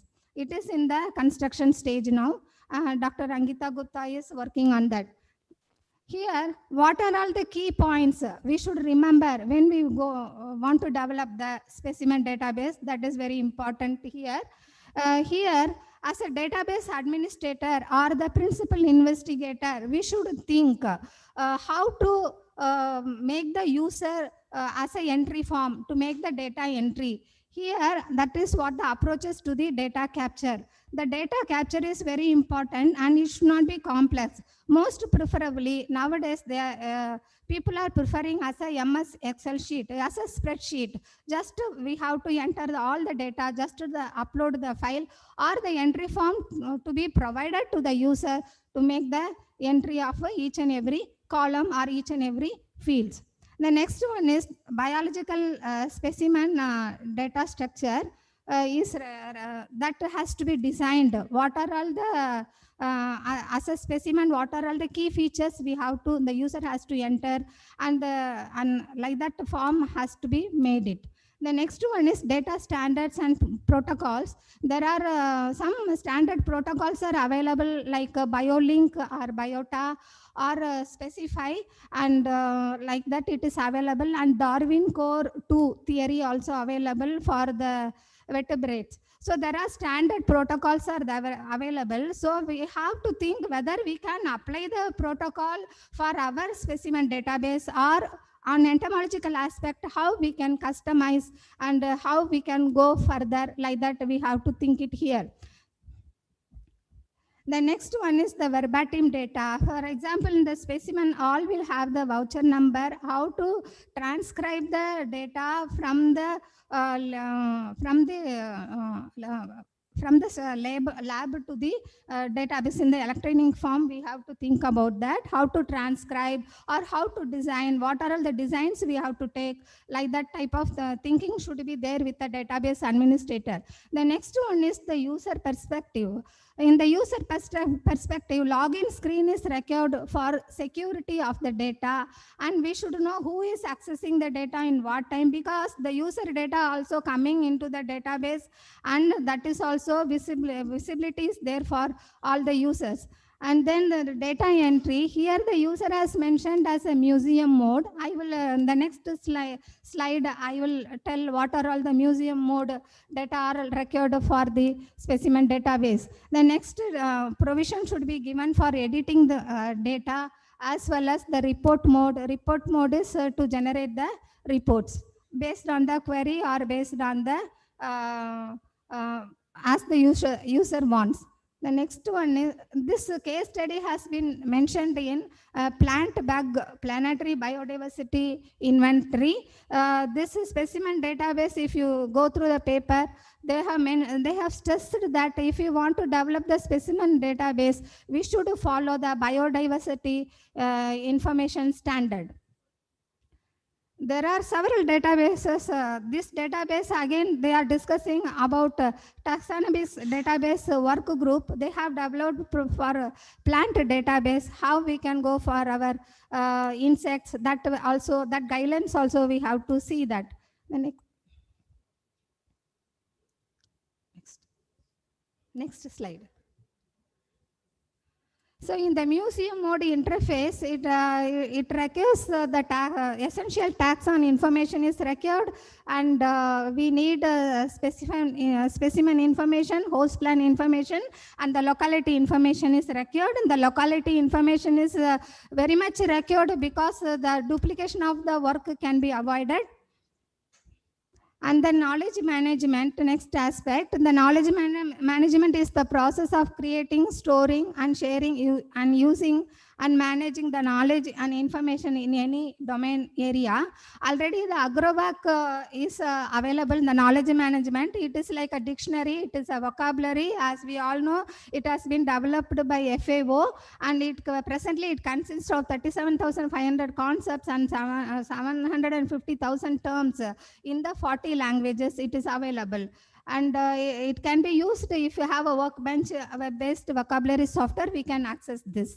The next one is Agris. It is also one of the knowledge management resource, and it is a public database which provides bibliographic information, and it contains present 9 million structured bibliographical accessions. And next one is, we all know the CAB abstracts. It is available regarding about the metadata of all the publications and the journals, and presently it contains 495,000 journal articles, conference papers and reports. The next one is Krishi knowledge-based resources information system hub for innovations in agriculture. It has been developed by our ICAR in the last 6 years to 7 years. This is under the usage, and all ICAR institutes we have been asked to enter all the data in this repository. Call it as experimental data repository, survey data, technology repository, and so on. And then the next aspect is the knowledge management, ontology data management, which is not much used in this field of entomology or in the field of agriculture. We could get 1 or 2 papers in this knowledge management, and it is also one type of the knowledge management, how to organize the data, and this can be used as a library in the future. And the insect ontology is developed by insect from its characteristics. That is one reference I have been given 2009, but we will get erroneous information from this, because simply some computer persons are taking some resources from the web and they are developing, but that should not be. This should go in a proper way of development. The next one is, so this is the model just I made and I designed, pest and disease management ontology. Here in ontology, what is the concept is, we have several classes, subclasses, and properties, and relationships and rules. This way we have to formulate our data, and here we can take it as a crop wise. Based on the crop, what are all the major insect groups? For example, if we take the cotton, we have the several type of the group of insects: sucking pest, leaf eating caterpillar, etc. Bollworms. Under bollworms, what is that? Then Helicoparmigira. Then under that, what are all the subdivisions we can take? So taxonomy aspect, pest intensity, crop stage, image on the pest stage, like that we have, so on. So the data should grow enormously, and it should be arranged in a proper way, and we should combine with the real-time weather data and other environmental variables, etc., so that this can be useful in the online as a crop advisory system or as a library for any reference. There are several softwares available for ontology software, Protege or OWL. Protege is freely available. The next one is information dissemination. We can use the multimedia techniques to transfer the information very easily and efficiently to convey the science. And there are technology films are required for our mass production of our biocontrol agents to disseminate biocontrol measures to the farmers field. And already that NIPHM, there are mass production of trichogramma, bracon, and predatory redwood bugs are available in this website, niphm.gov.in /general and videos. So here this mass production film is very much essentially in the farmers local languages, so that we can take up this technology in a large scale and we make the farmers easily understandable. And then mobile application, I think already Dr. Hazarika has covered several mobile application. We all have mobile application in our device. So it is easily, as a tool, we can transfer the technologies and information very easily. And ESAP is a mobile app. It is a novel ICT application. It is available in our India, and it is used it as a field device. And Kisan Suvidha is available for help the farmers to get the information quickly. And this mobile, most of the mobile apps are available in the Google Play Store. And we have developed the NPIR biocontrol for the pest management by using the non-chemical methods for the three crops, sugarcane, coconut, and rice. And there are one more, the way of conveying the information is the web portals. The Kisan web portal is available, and the farmers web portal is available. And here in that M-Kisan, they are using the pull SMS. The SMS will send it through the server. When the information is going to the expert system will be in the server. Through the server, the SMS will publicly it will go to all the farmers at a time. Then the next is the artificial intelligence, which we can use for the insect image classification. The Trajan neural network simulator has been used to identify the morphologically similar species, Thrips samsi-heger and Thrips fissipennis. Here this paper is very interesting. They have used the statistical methods and all the morphological characters of these two species, and they have used the image processing techniques, how to the computer can identify these two species.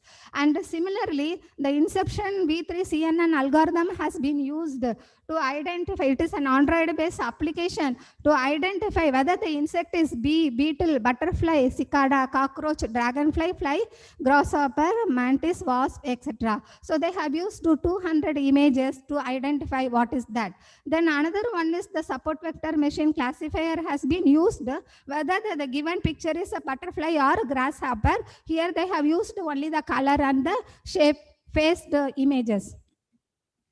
And the next one is what is the flow diagram of insect identification intelligence. This is the one. So the image has been given as a input through the internet, either by the mobile phone or through the website. It will go to the intelligence system, and then it will identify, and the pest alert can be go to the concerned person. Here we use the ANN techniques, that is artificial neural networks. Here artificial neural networks, nothing but the black box. We have the input. The input will have the several input neurons, several characters. It will go as an input, and it will process it, and it will give the output. In the processing unit, we will call it as a hidden layers, because if you don't, the hidden layers can be the n number of layers. Sometimes we will not get the answer within one layer or two layer. The computation is more here. So based on that, the several times in the program hidden part, it will run it, and finally it will give the results.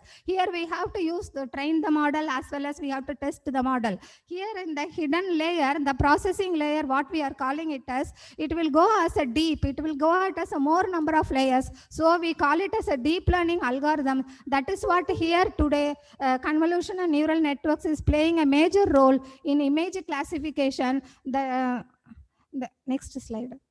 Yeah, so that these are all the CNN algorithms we have used in the convolutional neural networks. GooglyNet has been developed by Google. Next slide. So in the other areas also we can take it up. It's insect bioinformatics, where the biological databases, barcode databases are playing a role, and then drone technology for pesticide application, and for capturing the crop damage due to pest and disease. Thank you. I thank Dr. B.V. David sir for giving me the opportunity. I thank Dr. Bhaktavasalam sir for his encouragement, and I thank all my former directors of ICR NBA and all my colleagues of my ICR NBA. Thank you, one and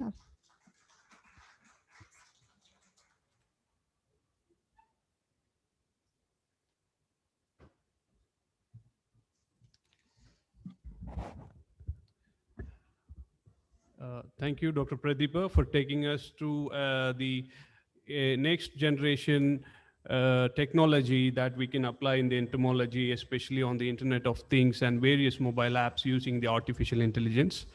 And I would like to invite these delegates to put your hands together for Dr. Pradeepa here. So our next presenter is Dr. Selvaraj. So he's principal scientist from ICAR, National Research Center for Banana, Trichurapalli. So Dr. R. Silvarajan will be presenting his topic on plant virus diagnostics and certifications in India. So I request Dr. R. Silvarajan, please be on stage. I request the presenter, please stick on to the time. We are running behind the time, please. It'll be good if done in 10 minutes.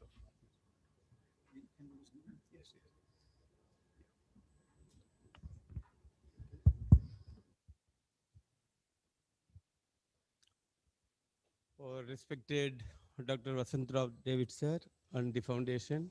At the outset, I would like to thank for giving me the opportunity to give a talk on the subject of my interest. And can you go? Yeah, it's yeah. So I would be talking about the plant virus diagnosis and certification system, which is existing in India. And all of us know that we started talking about viruses because of SARS-CoV-2. Since then, our people were not talking too much about in medical field, microbiology was not given not so much importance in medical MBBS field and after that, But now after SARS-CoV-2, everyone talks about more and the people are started reading more in depth about the viruses.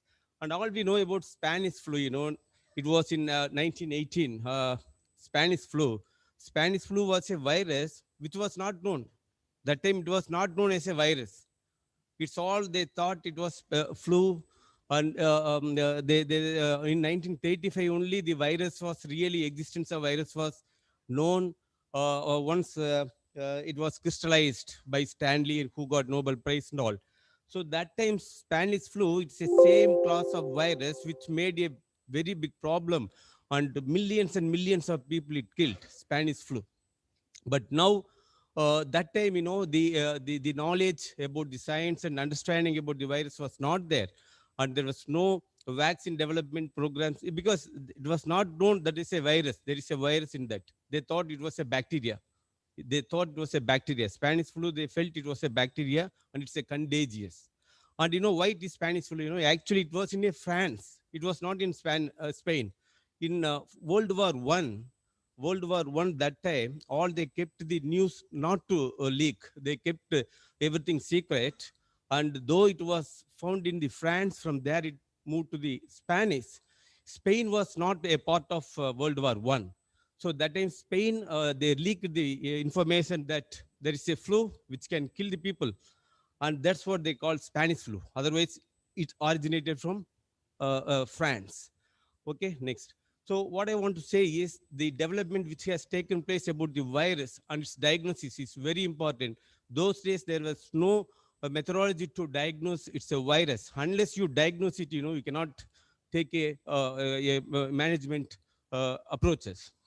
And coming to the plant viruses, we know we all look at the symptoms and say this is the virus. So if the virus exists without symptom, if it is in latent form, how to identify? So that's what we need, a molecular diagnostics, which I am going to deal more about. And it's a billions of dollars, billions of euros are being lost annually because of plant virus diseases across the world. Next. And there are a lot of methods are available in 70s and 80s. When I was doing my PhD, we used to just inoculate a infected plant sap on the tobacco and look at the symptoms. If it is causing a symptoms in the tobacco, then we say there is a virus. More number of local lesions if we get, we say more number of virus is there. So that's what we used to identify the virus by locally inoculating on a biological host. That time ELISA, just it was starting importance on the ELISA. Then once ELISA came, one can able to quantify the virus, one can able to quickly diagnose the virus.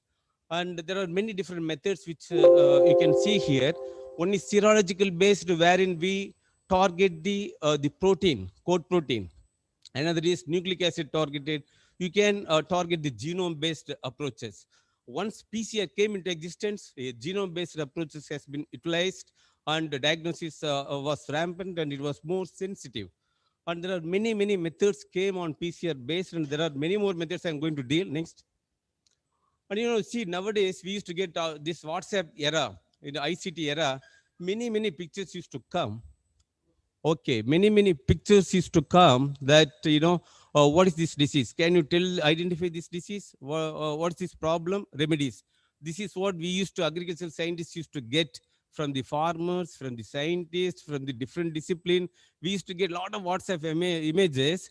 Kindly identify this and give a remedy. Only one pictures we used to get. And how can we give? And we now, if you go a person with SARS-CoV-2, and if you put in the real-time PCR, they say negative, though he is positive. So that's what you get, a false positive, false negative and all, with a hi-fi technique. But if you get just a WhatsApp image, can you identify a virus, a disease, and how to give a remedy? That's what we get a lot of this. I would say that more than 2,000 WhatsApp image I would have received from different parts of the country, banana growers. Being a banana scientist, I'm really next. Yeah, if we get such a typical symptoms, we can immediately say this is the banana wilt disease, and you have to follow these all the remedial measures. But if we are not getting a typical symptom, we cannot give a decision support system. Yes, she was talking about IoT, and there are a lot of IoT devices now. One can identify using the IoT devices. You can identify the diseases using the convolutional neural network. A lot of developments has been taken place. Next, and these are all the different symptoms. Next. Yeah, all that prevention is better than cure. So unless you prevent the disease, you cannot manage in plant virus disease. So in plant viruses, a timely diagnosis is very important, especially vegetatively propagated crops. You have to identify, detect, and eradicate. That is the only method. Otherwise, if you allow the plant in the field, it can transmit by aphids. Any vector, it can transmit very quickly, and it can spoil the entire crop. Next. So there are different methods. You go next. Yeah, detection based on the pathogens. At NRC Banana, National Research Center for Banana, what we have done is there are 4 banana viruses for which we have cloned the code protein gene into the bacterial expression system.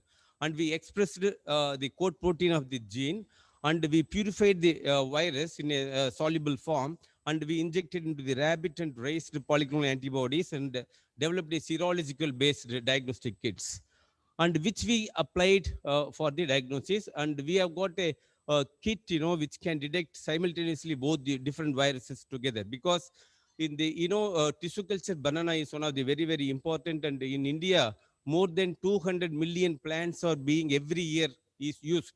Tissue culture plants are used by the farmers. So whether those plants has to be certified by our laboratory, we have done a big work on this line, which I will be telling later. Next.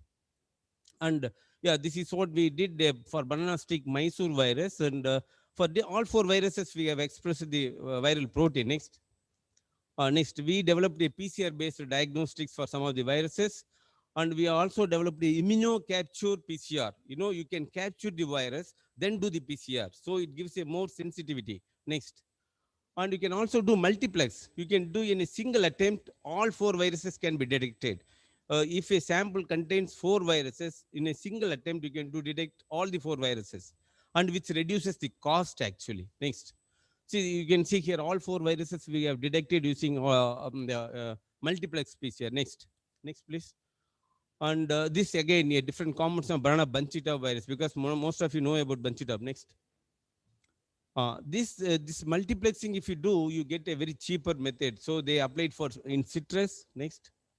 And they have used also in grapevine, because in grapevine more than 25 viruses are there. They have applied for almost 9 viruses they can simultaneously detect. Next. And sugarcane again, for sugarcane also. And coming to the tagman is the one which we are using now, SARS-CoV-2, that is real-time PCR using tagman chemistry. and which we used for detecting banana black mosaic virus, and it's very, very highly sensitive. We can able to detect even a femtogram level. Femtogram level, we could able to detect the banana black in RNA virus similar to SARS-CoV-2. Next. And coming to the novel detection technique, next, yeah, you might be knowing about the pregnancy test, that using the lateral flow immunodetection system. That is what BT cotton. I think everyone know that BT cotton to detect BT toxins there or not. You can use the dipstick method, which I think Dr. Kranti, who developed from Nagpur, that citrus, this cotton research institute. So we developed a similar system, lateral flow system, using the polyclonal antibody, and using gold particle, we conjugated and we developed the system for banana viruses. Next. It was released by our Honorable Agriculture Minister, a dipstick method to detect the virus. Within a 5 minutes, one can able to detect. So any tissue culture company, when they are going to collect the mother plants in the field, just to take these sticks with them and just crush it, take a 1 or 2 ml of sap and just dip it and say whether it's a positive or not. If it is positive, don't collect the mother plants, and because one mother plants will give you more than 1,000 plants. So if one is positive, all 1,000 will be positive, which you will not be knowing. So he has to lose a lot of plants, and otherwise, if it goes to the farmer's field, it spoils every farmer's this one. And unfortunately, this year in Maharashtra as well as Madhya Pradesh, 40 lakhs plants have been removed because of cucumber mosaic virus infection, because of a poor detection by some of the laboratories. So 40 lakhs plants the farmers has lost, and it became a big issue. The principal secretary of Madhya Pradesh, he wrote us, and we went and tested the technique which they adopted did not detect. But when we tested with our monoclonal antibodies, we could able to detect many, many positives. Next. So lateral flow immunoassay has been applied for many plant viruses, but in India, we are going to deploy in the certification system. Next. So another is it's a microsphere immunoassay. It's very, very interesting assay, but it's very costly. And in SRM University, you have got this particular machine, a bit costly machine. You can do simultaneously more than 25 viruses, 25 fungal pathogen, 25 bacteria at a time, hundreds of things you can do it in this particular assay. But it's in all laboratory level. It's not put under use. Next. This is another is rolling circle replication. If you have got a viral genome is a circular molecule, you can apply this rolling circle application, wherein you need not to know what is the genome, how the genome it looks. You need not to know the genome structure. You need not to know the primer. Nothing you need to know. If you are aiming for a circular molecule of genome, apply this rolling circle amplification.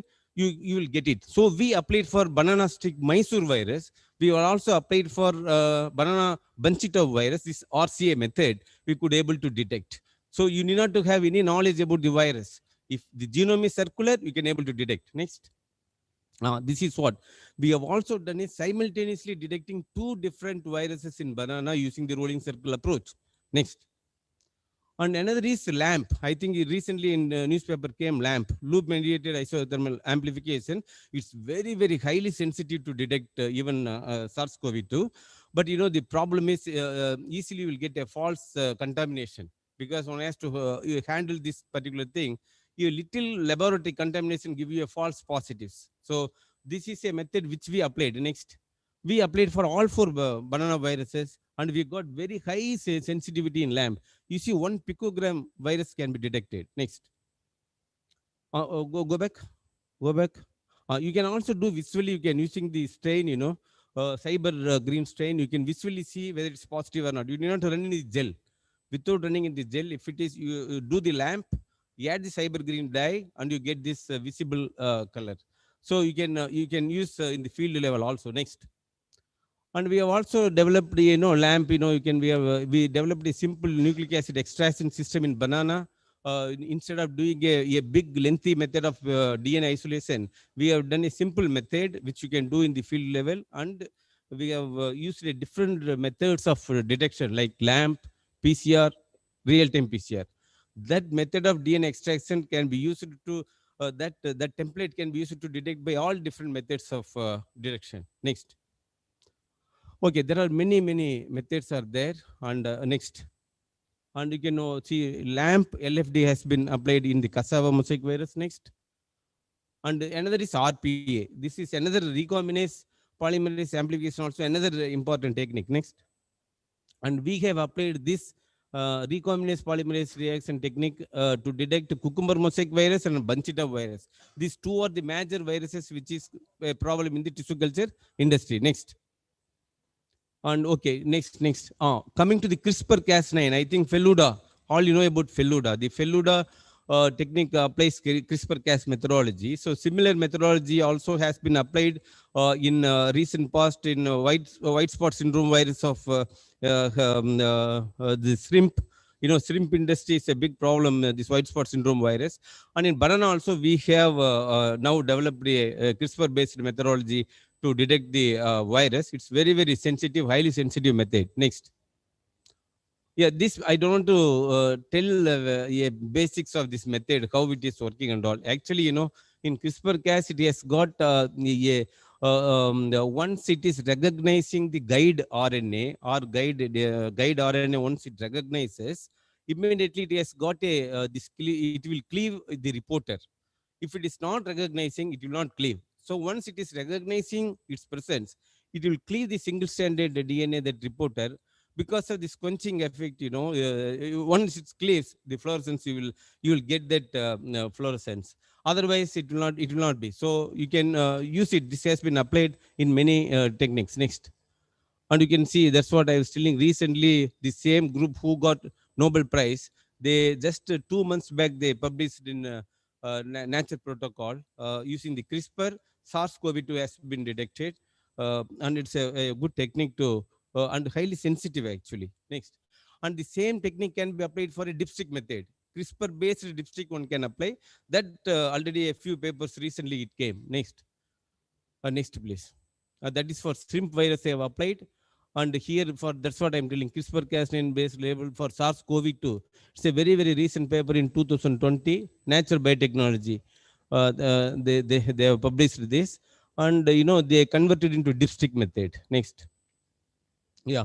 Then if you want to discover a virus, you know, how do you discover a virus? If a plant is having some symptom, how do you know? What is the approach? How do you are going to discover the virus? So if there is some symptom, and if you are not knowing any virus, you have to go for a approach. Now, you know, using the next generation sequencing technology, you just sequence it and blast it, and you will know what all the viral genome sequences are there. Next. We have used, there are a lot of high throughput sequencing methods, Illumina and all. At our NRC Banana, we have got a nanopore sequencing system, and we could able to detect the virus, like our Dr. Krishna Kumar sir was telling, tomato spotted wilt virus. We did that, and we in tomato spot, he was telling about in chrysanthemum. He was not telling in tomato.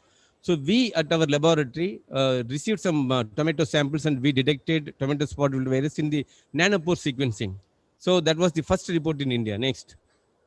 Yeah, okay, this is again tea they have applied, and a lot of different methods they have applied, and they discovered new viruses which have never been known. So it's a lot of viruses are there. We don't know the importance. The one which I was showing is a tea. In tea, there is a symptom. They were thinking it's a nutrient deficiency. But when they did a nanopore sequencing, they got 7 different viruses, new viruses. So next. Yeah, there are discovery. Yeah, once you are using this, there is a pipeline to bioinformatics pipelines, how to detect those viruses. That's already existing. So it's all one can do next. Yeah, this is what Minayan sequencer, Oxford Nanopore Minayan sequencer. It's a wonderful instrument. It's just like your pen drive. And you have to have a laptop, a pen drive like a small device. And you have to do in laboratory some half a day to 1 day work is there, that you have to prepare the library and all. Just load it and you just keep it. You get a 10 GB data, millions of reads you get, and simultaneously you can analyze, and you will know what all the things are there in that. So instantly you will get a very good information. Next. Yeah. So I think it's given next. Yeah, this is what I was telling about. We have detected different viruses: Sri Lankan cassava mosaic virus, Indian cassava mosaic virus. We received a sample from Trivandrum, and we tested. It was having a single sample having 2 different cassava mosaic virus. One is Sri Lankan cassava mosaic virus, another is Indian cassava mosaic virus. Similarly, we did for different viruses. Next. Yeah, here again we were using the tomato, and I was telling tomato spotted wilt orthovirus. We got 1,500 reads, so we could able to detect. Next, please. Yeah, okay, next. You go next. Yeah, this is what I was telling. So in our laboratory, we have developed a lot of techniques. We have developed a lot of techniques to detect the viruses, and one next. Uh, here in India, tissue culture, tissue culture banana.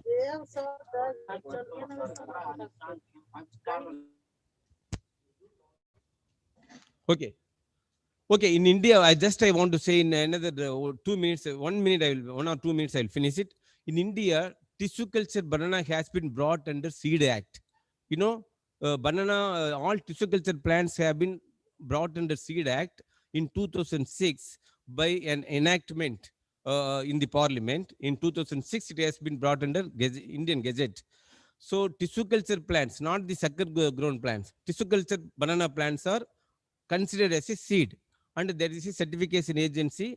Department of Biotechnology is the agency to do this, and our one of the lab is ATL, Accredited Test Laboratory. NRC Barna is one of the test laboratory to do virus indexing and also genetic fidelity and give the certification. This is free of virus and it is true to type. So this is the next, and this is the structure I have given here, DBT, and how it is functioning. Next, and the next you can next, yeah. So next. Okay, not only banana but also apple, strawberry, pineapple, orchids, whichever the plant tissue culturally propagated, including bamboo or many crops are there. Next, and those viruses listed, these all to be tested, and we have to give a certificate. It's a free of viruses. Then, so next, go next. Okay, next, please, next. Yeah, at NRC Badana, we have done for more than 50 tissue culture company. We were certifying by testing the since 2007 and 2018. We tested 25 different tissue culture banana varieties, and we did around 296 million plants we certified from our laboratory. Around 25 people were dedicatedly, they were working for this in my laboratory, and we tested, we certified the plants, and interestingly, we got more than 5,000 plants positives. And if we have not detected those viruses, millions and millions of rupees would have been lost to the farmers. So we timely detected, we eradicated those plants. Next. Yeah, this is what I am showing, 2003 to 2007 till date. So initially the virus infections were very high. And at the end, you can see it has come down to 0.52%. So every year, if you keep on doing, you can bring down the virus. So we made a certification in India, a successful story that we could bring down the virus infection in banana. Next. Yeah, this is what I am telling. Year wise, we have given the 295 million how we certified. Next. Yeah, this was the impact. And one of the very important thing I want to say, hill banana, Virupoxy banana, that was having a banana bunchito virus, and it's a GI. It has got a GI tag, GI 124. For that, for banana bunchito virus, we developed and we gave a virus-free plants, and now more than 6 lakhs plants we gave and we replaced. Now hill banana could be rejuvenated with the help of government of Tamil Nadu and NRC banana, and as well as Hill Banana Growers Federation. We three jointly we brought out and we made this banana existing in our country now, especially in Lower Pelling Hills. Next. Yeah, this is, you can see our the mother plant which we are maintaining. Next, please. Yeah, this is what impact I want to say. When we started doing this indexing, the productivity of banana has increased over the years. You can see, yeah, that's what I would say, that it has given a good impact, that our technology has helped to increase the productivity of banana and increase the production of banana for the past 1 decade. Thank you. I think I've taken more time. Sorry for.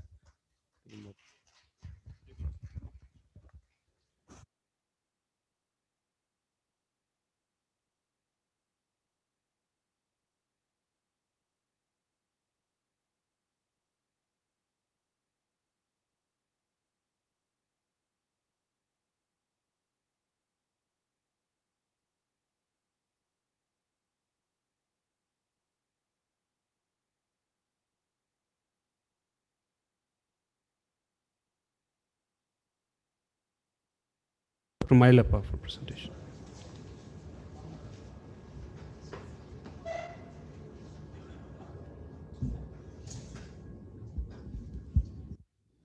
Very good morning, all of you. The most respected David sir, the trustee of this most prestigious foundation, and dignitaries on dais, and my dear delegates. It's a great opportunity for me to present before all of you. Keeping in view of time, as sir has requested, I have cut shorted my slides. I'll be trying to present it in 10 minutes. Say my topic is, can you please go back to the previous? Yeah. So we have an interesting, most of the topics you have heard earlier, most of them are related with entomology. Maybe my lecture would be a monotony breaker. After hearing this, you will understand how it is going to break the monotony. So in the sense that, this RKVY Raftar scheme is a wonderful scheme, and this is the need of the hour. So that's why I just felt that this is going to be a game changer for securing livelihood in agriculture and allied sectors. Next. First we know that we know that this RKVY is Rashtriya Krishi Vikas Yojana, and this is a scheme under Ministry of Agriculture and Farmers Welfare. Raftar is nothing but remunerative approaches for agriculture and allied sector rejuvenation. Here we have to keep it in our mind that rejuvenation. For rejuvenating agriculture and allied sector, this project or this scheme is of most important. Next. We know that this particular scheme has been introduced with the intention that promoting agripreneurship and promoting innovative ideas in agriculture sector. The concept of incubation is not new to India. So though it is popular in IT sector, the concept of incubation has been impregnated in agriculture sector, because agriculture sector is having a lot of untapped agri-tech potential, especially in processing and exports and streamlining supply chain, stakeholders empowerment, resource management, and digital technology. Next. So as I told you, when you talk about the incubation, two words are most important. One is called incubator, other one is incubatees. So we are one of the incubators in the country. Under this program, we have 29 incubators in the country. We are one among them. I can proudly say that Central Agriculture University, Imphal, is the only university in the country. We have 3 incubators. One right at our college, Pasighat College of Horticulture and Forestry, Arunachal Pradesh. Another one at Aizawl, Mizoram. Third one is at Lembuchara, Tripura. Next, as I was talking about what is the need of this incubation ecosystem, what the incubation system is all about. So this incubation ecosystem is of greater importance in the sense that when somebody is going to start a business, initially they need a lot of money. So until the business is going to set in, so definitely we need a support. In that perspective, the incubation system is of greater importance. Here you can, just go to, a firm, just go to the previous. A firm engaged in a business of fostering early stage. So the most important point is that in early stage of business, the incubation concept is of most important. Because the incubation center, we are going to provide all kinds of support, not only financial support, all kinds of mentoring support, business support, everything is going to be provided. So until your business started reaching a smooth running in this, we are going to provide all kinds of support at free of cost. Next. As I told you, in India, we have 29 incubators. I have just listed out the name of the incubators. Next, please. These are all the list. If anybody want to see, you can just have a glance of it. Next, please. Next. As far as Tamil Nadu is concerned, we have a Tamil Nadu Agriculture University. So if somebody is interested to join in this project, definitely you can contact Tamil Nadu Agriculture University. And here in this particular project, we have 2 flagship schemes. Definitely this will be more attractive. You can see here, one is called the idea stage or pre-seed stage funding. Otherwise, this we can call it as agripreneurship orientation program. In this, the funding support, we are going to get up to 5 lakhs, depending upon your proposal. So it is a completely granting aid, completely ministry is going to give this amount as a free of cost. You don't require to return it back. And apart from this, we also have another flagship program called seed stage funding. This is the agribusiness incubation program, wherein we are going to get the funding support up to 25 lakhs. Again, it is also a granting aid. So now let us see the glimpses of this each program. Under this agripreneurship orientation program, just go to the next. See, these are all certain eligibility criteria. So the main important eligibility criteria is that you must have a greater interest in starting a business. Again, you know the basic difference between business and agripreneurship. If you suppose if you are taking a banana from a farmer at the cost of 2 rupees and you are selling at 3 rupees or 4 rupees, it's a business. And if you would like to look at from the perspective of entrepreneurship, you are going to take the banana and you are going to convert them into some other product. Suppose if it is a pineapple powder, you are going to incorporate your own innovative ideas and you are going to sell it from the perspective of entrepreneur. Fine. And the eligibility criteria goes like this. As I told you, you must have a greater interest in starting a business, or let me call it as agripreneurship point of view. And second thing is that after joining in this program, definitely you have to register your company. So the register, there are many entities. So for availing this particular program, your company must be registered as a LLP, limited liability partnership, or as a private limited company. And apart from this, after registering a company, definitely you need to get a recognition of startups, because we are going to enjoy many other benefits with what I'm going to list it out later on. Next, please. And earlier it was a pan-India program. From this year onwards, from the point of view of operational convenience, so now it has been converted into a program of regional oriented. In the sense that suppose our incubation center is in Arunachal Pradesh, anybody, those who are interested to start a business in Arunachal Pradesh, and definitely they can join. So because operational conveniences are there, earlier we have received the application even from Tamil Nadu also, but from the point of view of monitoring those incubators in the later part of the program, we may not be able to monitor by sitting in Arunachal Pradesh. That's why, certain criteria has been changed by the ministry. And as I told you, after joining in the program, so they are going to be with us as an incubatee for a period of 2 months. During these 2 months, we are going to give all kinds of support, how to start a business, how to register a company. They may have to come out with an innovative idea, but the innovative idea required some kind of refinement. These all kinds of things are going to be done from our end as an incubation center in charge. Then, as I told you, this should be, the recipient should be registered for the incubation program. As I told you, 2 months incubation program is compulsory. Again, to promote the interest, so we are going to give you a stipend of 10,000 rupees per month. So it means that for the 2 months, they are going to get 20,000 rupees. Apart from this, they are going to enjoy the funding support up to 5 lakhs. But because of this COVID-19, this time, physical incubation is not practically feasible. So for that account, we are going to arranging all the program through online one. Keeping in view of this, that stipend of 10,000 has been, stopped from the point of view of, online incubation. Next, please. And the recipient will register his company before release of the fund. After joining 2 months, we'll give all kinds of support. Then we'll go for registering of the company. At the time of fund release, his company must have been registered, because fund is not going to be given to the individual account. It is going to be transferred to the company's account only. So, and as I told you, the modified criteria from this particular financial year is that the incubator should be residents of the state in which Rabi means our incubation center, or otherwise the resident of neighboring states. Sometimes we may have a place where you may have bordering states. So then they can apply. Neighboring states also can be taken into consideration. Next, please. What are all the benefits? As I told you, number one is that they are going to get 5 lakhs funding support. Apart from this, they are going to get 20,000 rupees as a stipend. Then they are going to get the incubation support, which includes technical support, marketing support, mentoring support, because we have very good linkages with all kinds of mentors. Then assistance apart from this, we are assisting them in terms of getting the loan from banks. Then assistance in registration of companies and startup recognition, assistance in, next please. Yeah, then we have, very expertised chartered accountants who would be able to help them out in registration of companies and startup recognition. We have linkages with the chartered accountants. They can enjoy all those facilities, linkages with the business experts, facilitation and identification of marketing channels, assistance in branding. Then apart from this, the hand-holding support as a whole. Next. This is all about your agripreneurship orientation program. Funding support is up to 5 lakhs. Idea is their idea, business is theirs. We are here to support them in all possible way. In case of seed stage funding, the main important difference is that in the earlier stage, it is an idea stage fund. You must have only idea, nothing else required other than this. And once joining with us, we'll try to refine your ideas and we'll help them out in terms of starting your business. But in case of seed stage funding, where the support is going to be up to 25 lakhs, but here the primary criteria is that you must have an established business.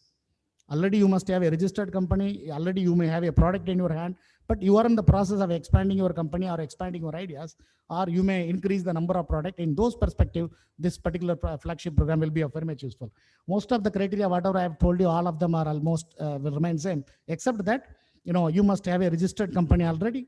You must have a product in your hand. You must have a well-established business in a sustainable manner. Next, please. Next, this already I have started. Yeah.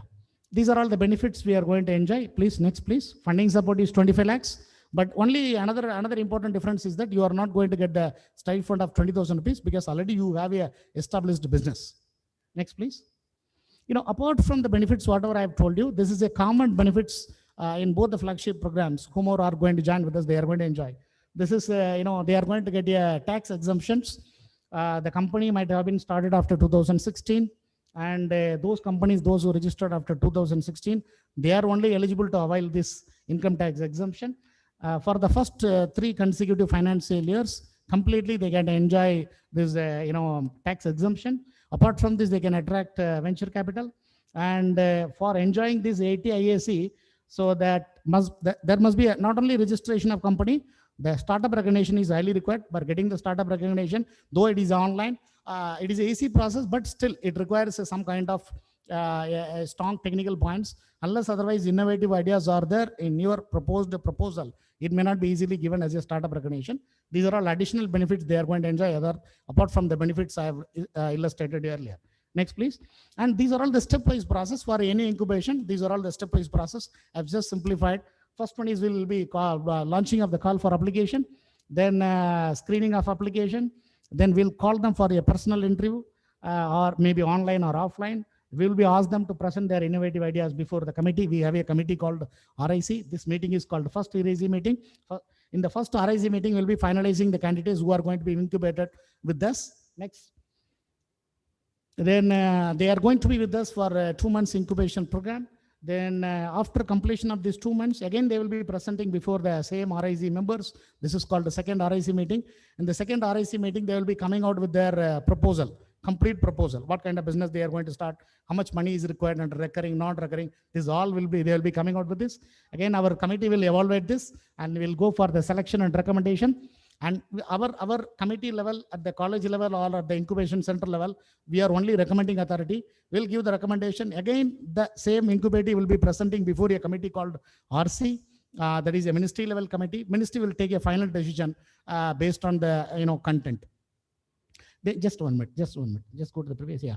So then after that, this candidate will be selected. Next, please.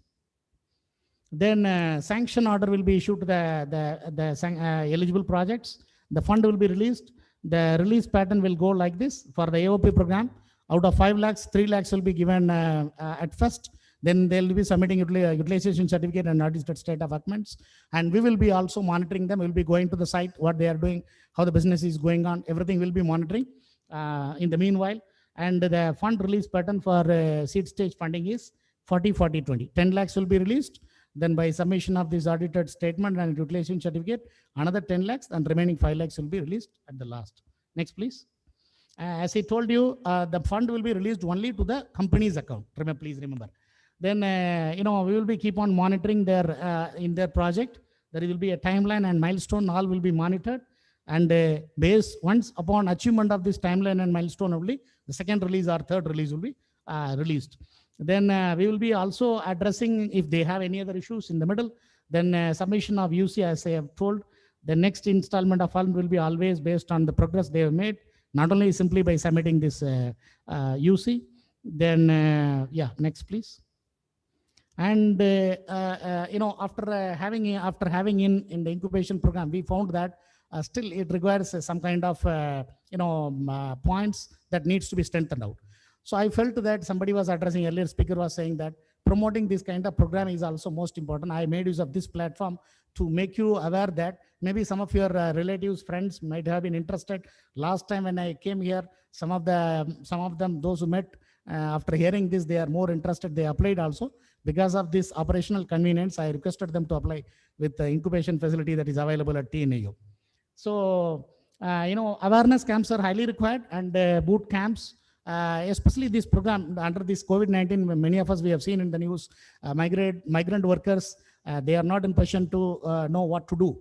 And most of us, instead of searching for a job, let us go for a mode called job creators. So for those kind of idea only, this program has been launched. So if someone is interested among your circle, please pass this message so that they can make use of a great opportunity. And apart from this, making them acquainted with these complaints. Many times what will happen, especially in the Northeastern region, you may not believe, in our place for making a banner also, we need to travel for 35 kilometers just for a banner. Just for a banner, we have to go to 35 kilometers to make it done. Otherwise, it's a great difficulty in the Northeastern region, though Northeastern region, they have a lot of potential. And as I told you, many of us, we are afraid of compliances, meeting the compliances. So we are here to support in all possible way. So compliances is not a big deal. And motivational support for sustaining their business, then inducting and promoting innovative ideas, changing the attitude of many times, we have many other incubators, those who are totally depending on this fund. This 5 lakhs or 25 lakhs, instead of total dependence on us, you must also have a positive attitude of contributing from your own end. Then only you will have a self-interest or self-interest of sustaining the business. So thank you so much. If you have any other doubts, I am happy to clarify all your doubts. On the World Soil Day, I take this opportunity to wish you all to preserve the soil. There is a big saying, because soil is a soul of infinite life. SOIL, soul of infinite life. Please, all of us, let us take a vote that save the soil and save the nation. Thank you so much. Any other doubts, sir? Thank you, sir.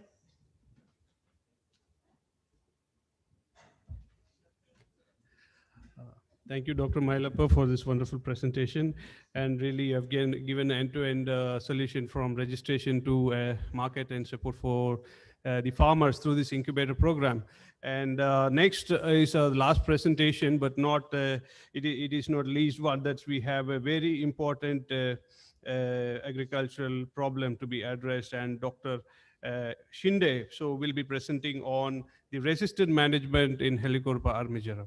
I request Dr. Shinde to come to the line, please.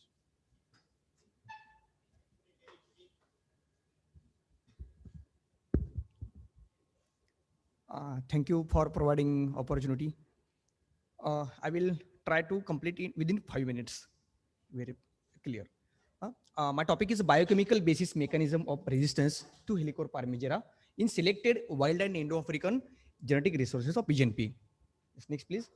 All of we know PGNP is a scientific name is Cajanus cajan, and preference and non-preference is very important to deter or reduce the colonization of insects. And so also biochemical constituents is very important to imparting the resistance or susceptibility varieties and pod damage during the infestation of Helicoverpa armigera. Next, please. The present investigation was carried out at Center of Excellence of Research on Pulses at Sardar Kushinagar Dantewada Agriculture University, Gujarat, in 2011-12 and 12-13. For these biochemical constituents, the selected Indo-African and wild genetic resources PGNP pods were used, and 32 Indo-African varieties and 8 wild varieties were used for the extraction of the biochemical constituents. Please, next, please. Yes, total protein, total soluble sugar, total phenol, tannin. Next, please. Trypsin inhibitor content, fatty acid, reducing sugar and non-reducing sugar were estimated as per the standard protocol given by the scientist. Next. These are the very interesting wild varieties of PGNP, which are rich in nutrients and highly resistant to the Helicoverpa armigera. First is Cajanus cariboides. Second is Cajanus cariboides, second species, Rhynchosia bracteata, Cajanus platycarpus, Cajanus albicans, Rhynchosia roti, lanceolatus, and Cajanus platycarpus. These are the 8 varieties found resistance to Helicoverpa armigera. Next, please. This is the all about this estimation of these biochemical compound: total protein, total soluble sugar, total phenol, tannin, trypsin content, fatty acid, and reducing sugar. And we have correlated these constituents with the pod damage of the Helicoverpa armigera. Next, yeah, results. The amount of total protein varied from 24.44 to 37.0%, 09%. Total soluble sugar were found from the 5.78 to 9.27%. Total phenolic content 0.83 to 3.70 mg per gram. Also tannin content from 1.80 to 4.21%. Trypsin inhibitor from 4.89 to 9.47 milligram per gram. Phytic acid from 59.70 to 89.76 mg per 100 gram, and reducing sugar from 2.63 to 4.79%. And next, please, we had that.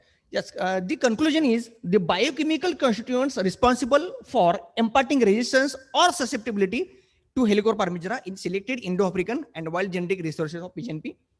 Overall, it can be concluded that these genotypes contained higher reducing sugar, gave higher larval body weight, and those possessing lower reducing sugar content gave lower larval body weight. The higher total protein, total soluble sugar, total phenol, trypsin inhibitor content, and phytic acid gave lower larval body weight, while those possessing lower total protein, total soluble sugar, total phenol, trypsin inhibitor, and phytic acid imparting the damaging to the pods. Thus, these biochemical constituents were responsible for imparting the resistance to Helicoverpa parmigera in PGNP genetic resources. Thank you. This is the very short and sweet. Thanks. Thank you to Dr. David sir for opportunity.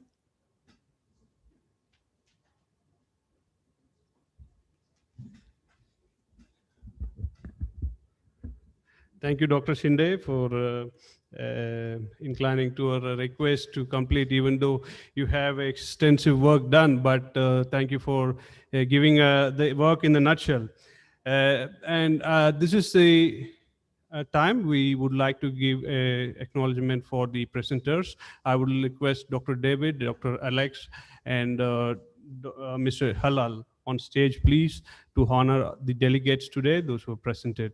So the delegates can come on stage when I call the name, along with the family also.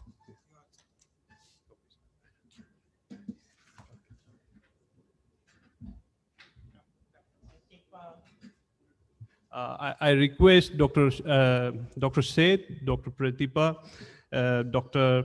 Shinde, Dr. Mailappa, Dr. Selvarajan to come on stage, please.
So now we can break for the lunch, and I request you all to be back after 30 minutes, please. So we will have award ceremony post lunch. So I request you all to gather by 2:15 post your.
I request delegates outside, please come into the conference hall. Let's start the second session with the award ceremony. So continuing the flow of program. So today we feel privileged and honored to acknowledge our brilliant scientists and for their contribution made this country proud. And so I request Dr. David to come on stage to honor the awardees. কি করেছে বল যে দাদা দাদুর এটা হবে এখন দেখবি তো আসে একটু পরে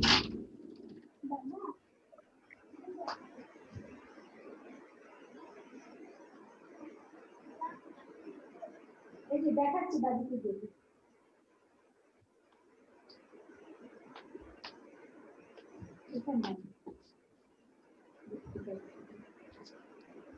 বাহ very good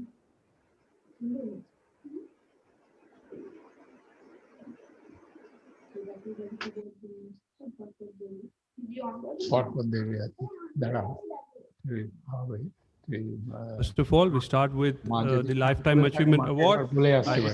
I invite Dr. P. Krishnaiah for outstanding contribution in agriculture, entomology, and higher education.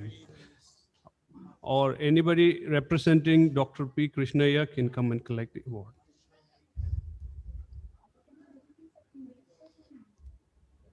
Yes. So the award is for Dr. P. Krishnaiah for outstanding contribution of agriculture, entomology, and higher education. Let's have a big round of applause, please. So there's a representative of Dr. Krishnaiah will be collecting. Yeah. So the next award goes to Dr. K. Rakesh Seth for outstanding contribution in agriculture, entomology, radiation biology, and higher education. I request Dr. K. Seth to be on stage, please.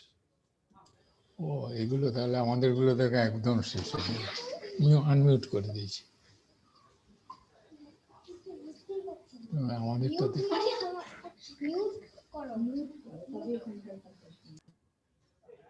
Big round of applause for Dr. K. Seth, please.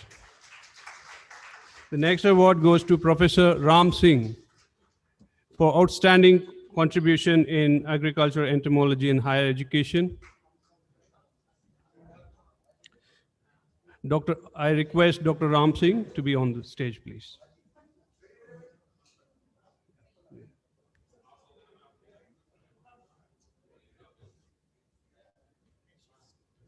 Yeah.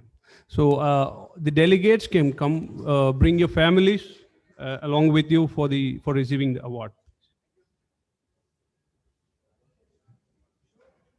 Let's see.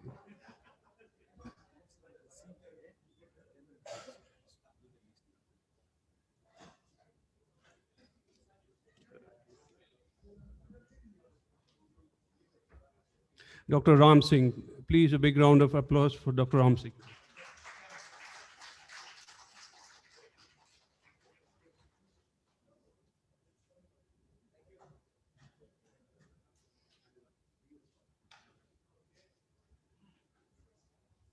The next award goes to Dr. J. Srikanth for outstanding contribution in agriculture entomology. Dr. J. Srikanth or any of his representative. From Sugarcane Breeding Institute, Dr. Shea. Okay. So the next person is Dr. A. Sujata. Dr. A. Sujata. Any representative can come forward and collect the award, please. So to Dr. A. Sujata for outstanding contribution in agriculture, entomology, and higher education.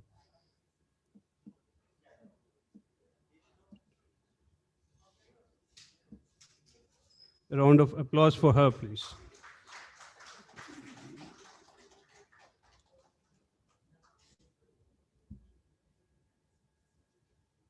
So the next award goes to Professor Sundara Babu, District General Secretary, R.S. Puram, District General Secretary, Coimbatore, RC Satellite, Coimbatore, Dr. Okay.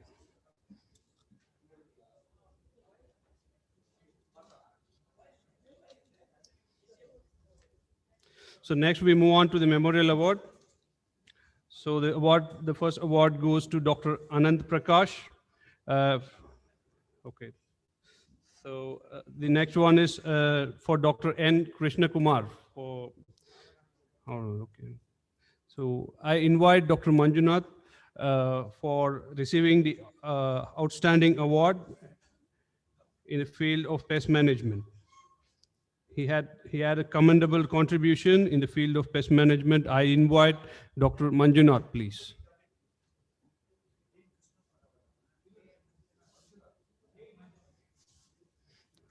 Dr. Manjunath, please, on stage. Let's put our hands together for Dr. Manjunath.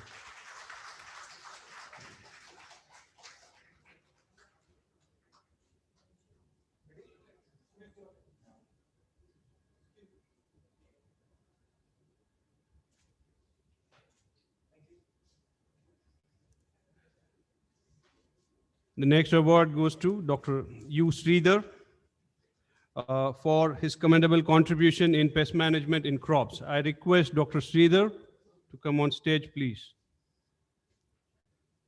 Please put your hands together for Dr. Sridhar.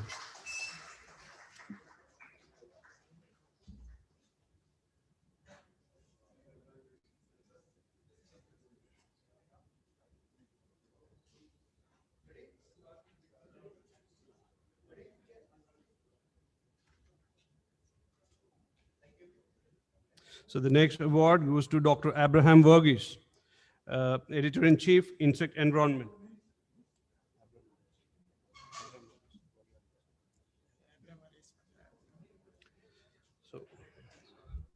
So any representative for Dr. Abraham Verghese?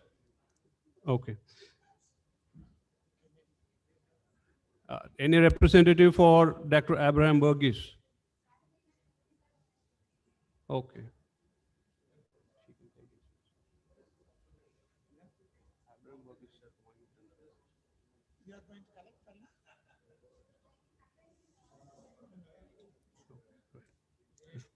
Okay, Dr. Kennedy. So the next award goes to Dr. Kennedy.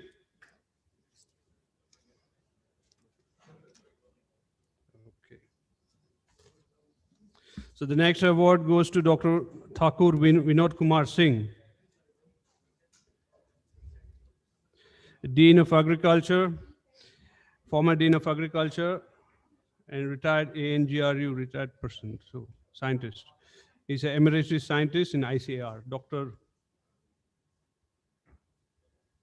Yeah, please put your hands together for Vinod Kumar Singh, please.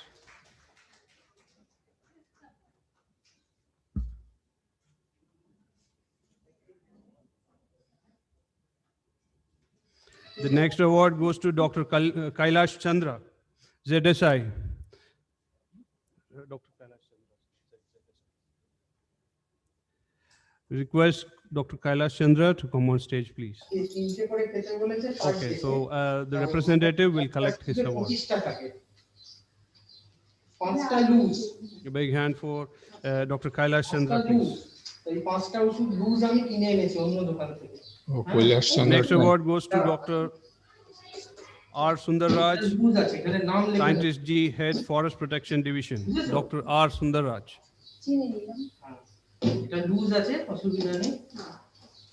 Any representative for Dr. R. Sundarraj? Okay. The next award goes to Dr. Tarun Kumar Pal, so from Social, Environmental and Biological Association. Tarun Kumar. Any representative for Dr. Tarun can collect the award.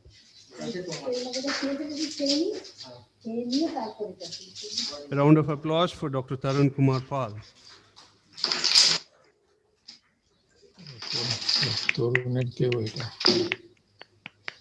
So the next award goes to Professor C.A. Virakmat. Professor C.A. Virakmat, Professor Emeritus, Department of Entomology, University of Agriculture Sciences, Bangalore. Professor C.A. Virakmat or any representative from his side can collect the award.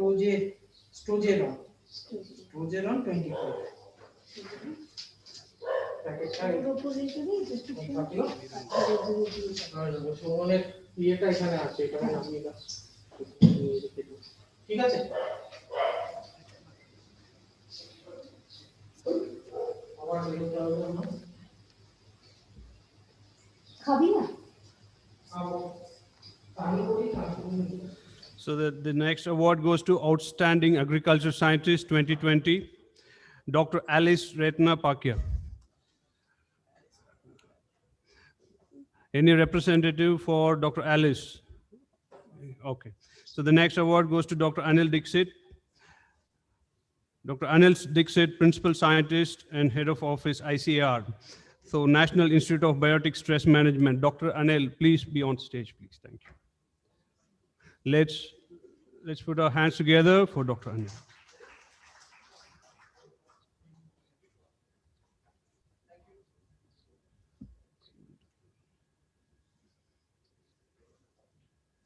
The next award goes to Professor T. Arumugam.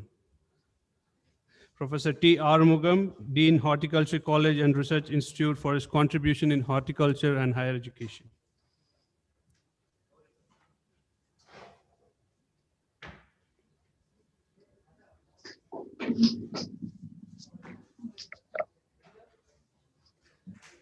Please, a big round of applause.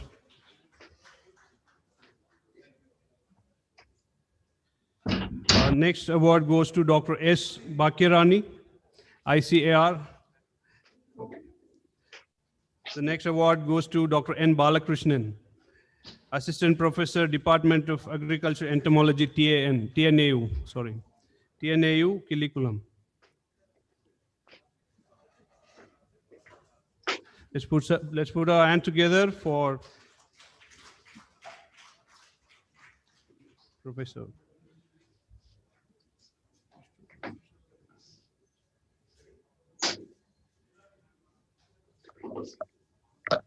The next award goes to Dr. B. Balasubramaniam from Center for Plant Molecular Biology and Biotechnology for his commendable contribution in entomology and biotechnology. Any representative for Dr. Balasubramaniam?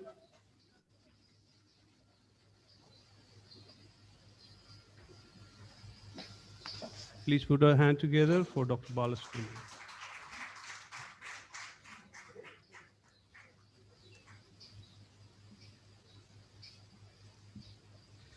The next award goes to Dr.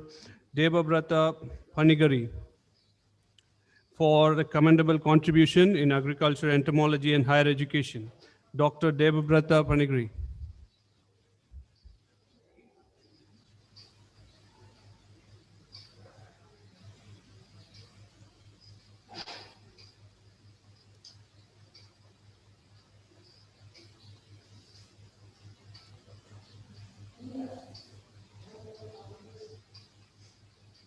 Please, a big round of applause for Dr. Debra.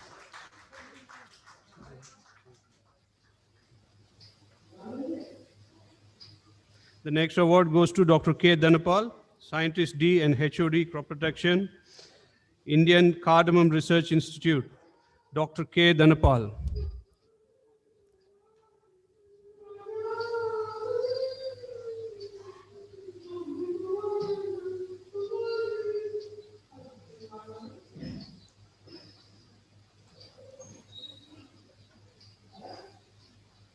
A big round of applause for Dr. K. Dhanapal, please.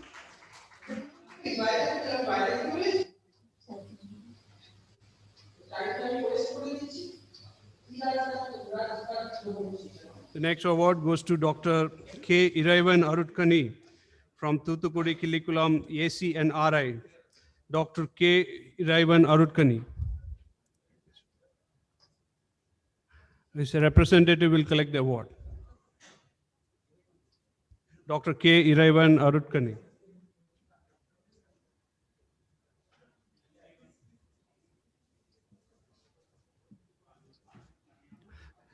A big round of applause for him, please.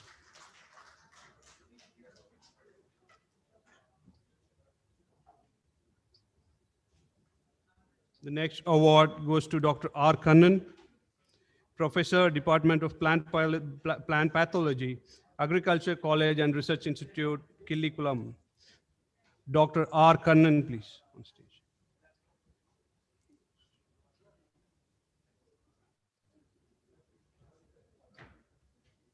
Please, a big round of applause for Dr. R. Kannan.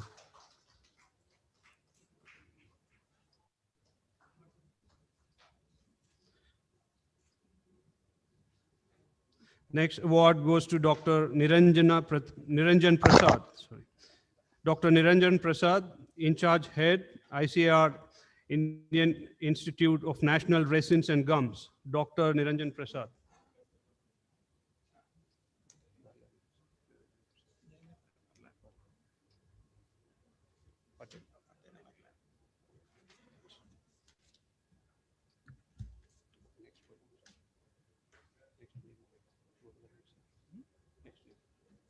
Right, sir. Next award goes to Dr. M. Prabhakar for his commendable contribution in agriculture, entomology, and higher education. Dr. M. Prabhakar. The next award goes to Dr. Pradeepa. Dr. Pradeepa, Principal Scientist, ICAR, National Bureau of Agriculture Insect Resource. Dr. Pradeepa, on stage, please. Computer science. A big round of applause for Dr. Pradeepa, please.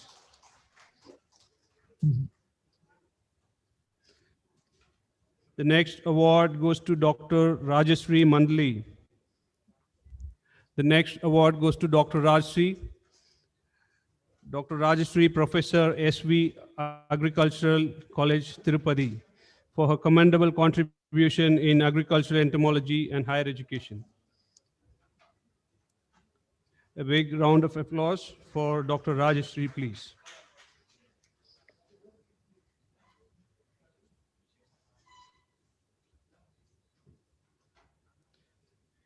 The next award goes to Dr. K. Revati, Director of Research, Meenakshi Academy of Higher Education and Research. Dr. K. Revati, on stage, please.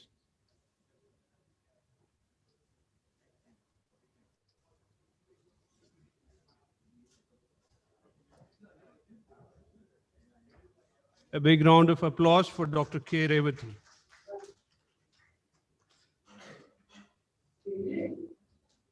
The next award goes to Dr. Shashikant Udkeri, Professor, Department of Agriculture Entomology, Dharwad. The next award goes to Dr. Shashikant Udkeri. Okay. So the next award goes to Dr. K. Shashindran Nair, Scientist D, NSSO. Dr. Shashindran Nair, please, on stage. A big round of applause for Dr. K. Shashindran Nair.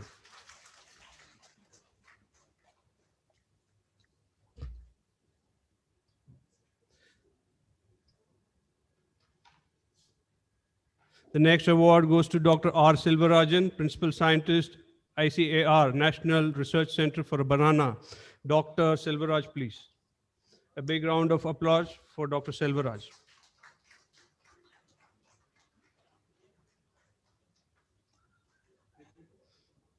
The next award goes to Dr. G. Sridevi, PS and Head, AINP, in pesticide residual, PJT SAU. Dr. S. Sridevi, on stage, please. Okay, her representative will collect the award. Okay, sorry. Dr. Sridevi, sir, a big round of applause for her, please.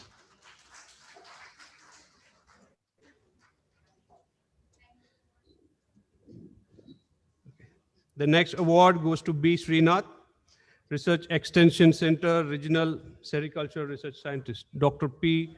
Selvanath, sorry, Dr. B. Srikant, sorry.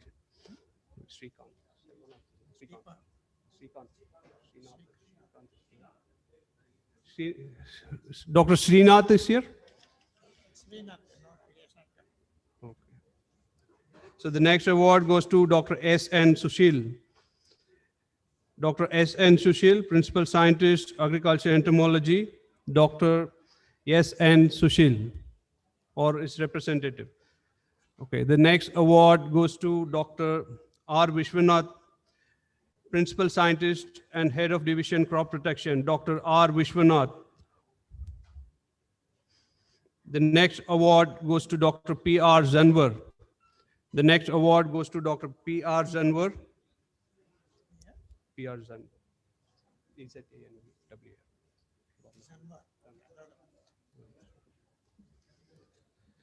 So the next section is the Outstanding Agricultural Extension Scientist Award for 2020. Dr. P. Deepa. Dr. P. Deepa, Scientist D and Head, Central Silk Board, for her commendable contribution in sericultural and extension services. Dr. P. Deepa, on stage, please.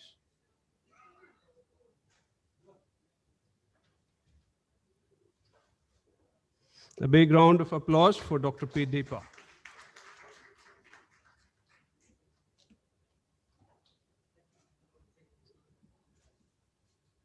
The next award goes to Dr. K. Ilancherian. The next award goes to Dr. K. Ilancherian. KVK, ICAR. Dr. K. Ilancherian, please, on stage.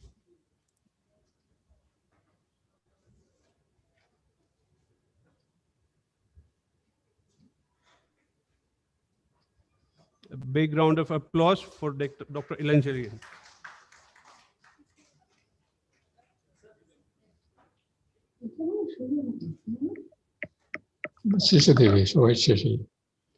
The next award goes to Professor B.N. Hazarika. I think the representative, Dr. Mailappa, will collect the award.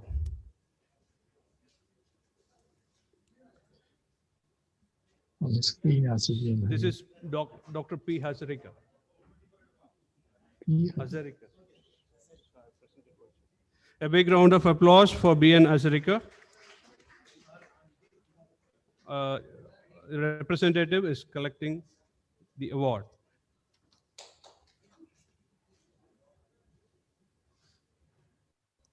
The next award goes to Dr. Shanmugam. Dr. Shanmugam, Assistant Professor, TNAU.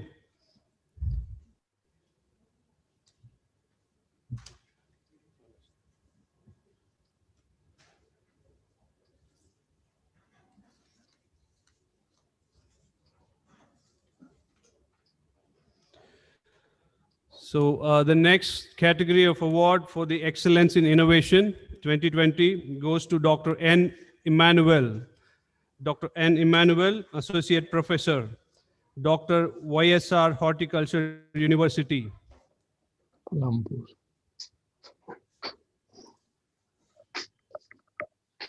Dr. N. Emmanuel, please. A big round of applause for Dr. N. Emmanuel.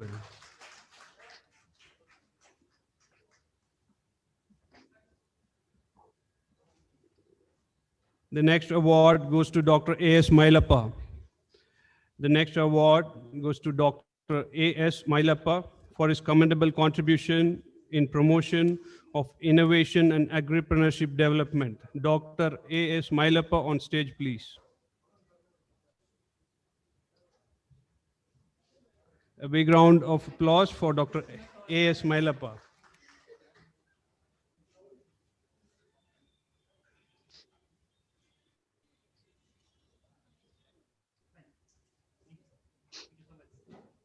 The next award goes to Reverend Dr. Father Maria Pakim. We are honored to be here, sir, Head of Entomology Research Institute, Chennai. Dr. Maria Pakim.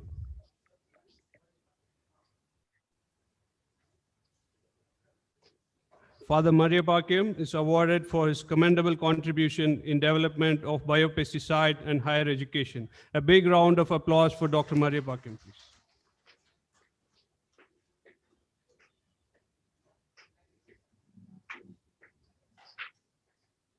The next award goes to Dr. Patro. The next award goes to Dr. Patro for reporting a high number of fungal diseases and identification from India. Dr. Patro, on stage, please. A big round of applause for Dr. Patro.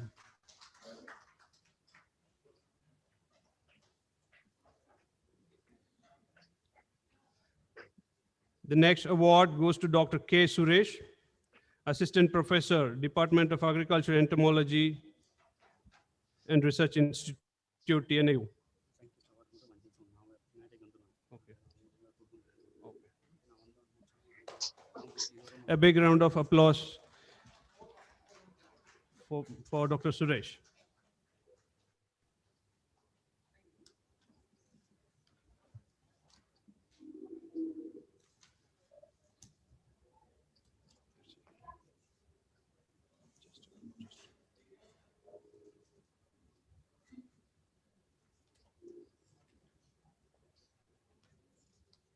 Okay. Entrepreneurship. The next award section for the entrepreneurship award 2020, Shri Kumaravilas. Shri Kumaravilas, please on stage, please. Dr. Kumaravilas.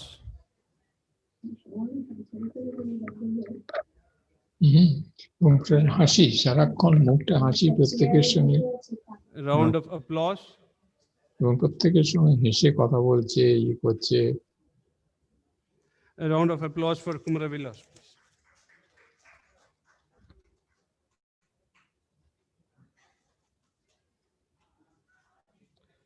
The next award goes to Muhammad Halal. The next award goes to Mr. Muhammad Halal for establishing Trichinopoli I, a consultant firm. He's the head of administration, Dr. Muhammad Halal B. Please be on stage.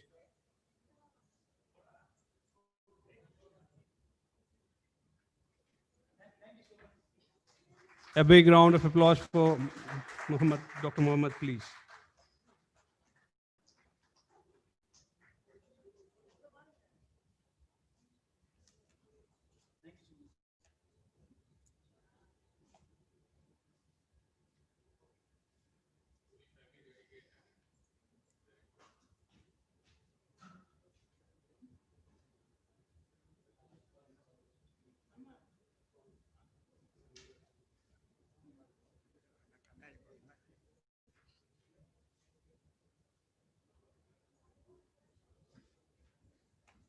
Okay, the next award goes to Shanta Kumar under the category Research and Development in Pest Management Award. His contribution to research and development of agrochemicals and biopesticides. He has been with a number of companies. Now he is with Reckitt Benckiser, which produces the mosquito coils and other things. So he is in the R&D of that company.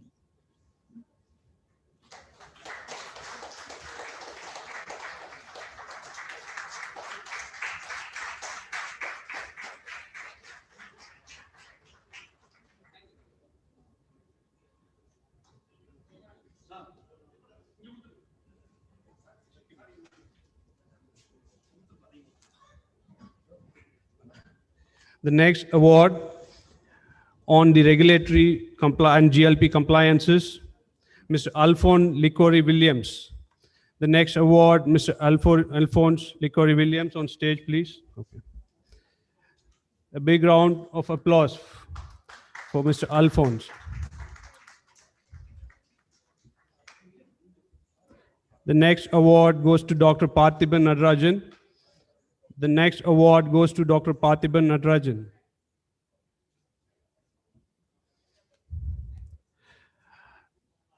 Dr. Parthiban Natarajan, on stage, please. A big round of applause for Dr. Parthiban Natarajan for his contribution in toxicology and GLP.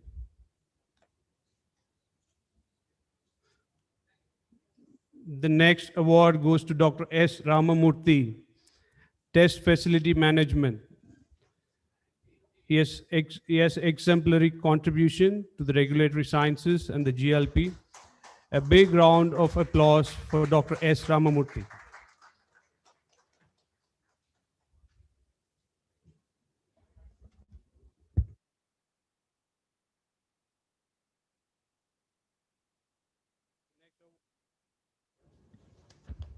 The next award goes to Dr. G. Selvam, Associate Director, Trichinopoli I, for his contribution in toxicology and Pathology Regulatory Toxicology. Dr. G. Selvam, please, on stage. A big round of applause for Dr. G. Selvam.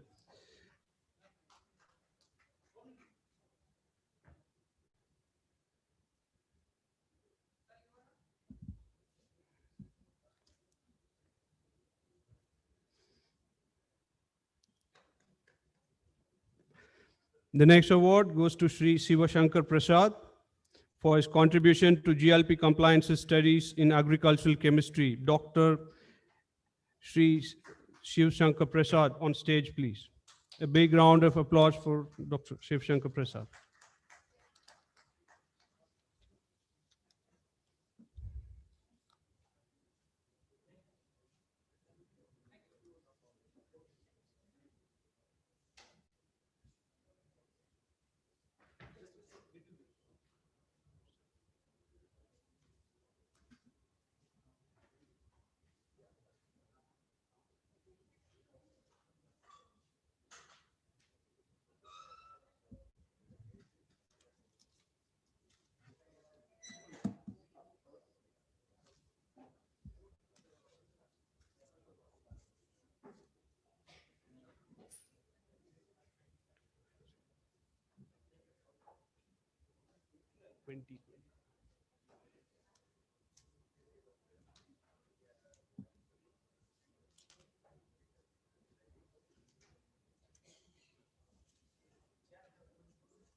The next award category is on biodiversity conservation 2020. Dr. Alfred Daniel. Dr. Alfred Daniel. The next award for Dr. Alfred Daniel or any of his representatives. So the next award goes to Dr. S. Devi Tangam or the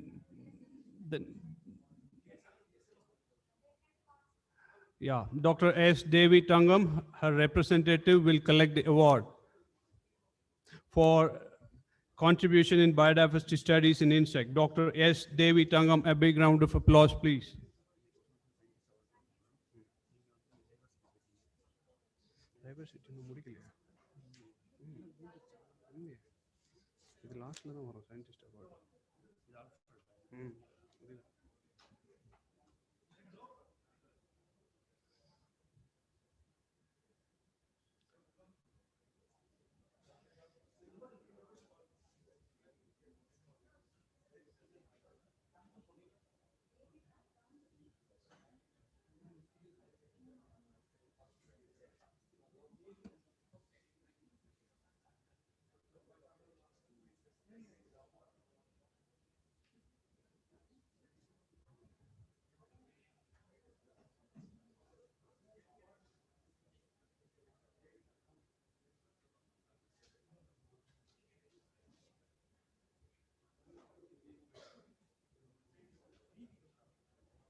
A big round of applause for Dr. Devi Tangam.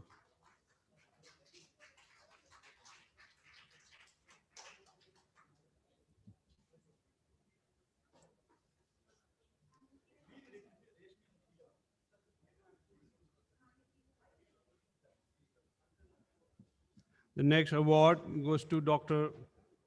Vaibhav Lohat. The next award goes to Dr. Vaibhav Lohat. The next award goes to Dr. Syed Abdul Hassan. The next award goes to Dr. Syed Abdul Hassan for the studies on quantifying and optimizing the level of irrigation. Dr. Syed Abdul Hassan on stage, please. A big round of applause for Dr. Syed.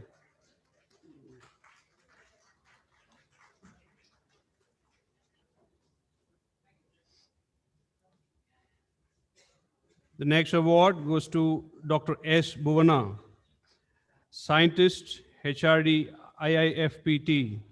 Dr. S. Bhuvana. Dr. S. Bhuvana on stage, please. A big round of applause for Dr. S. Bhuvana.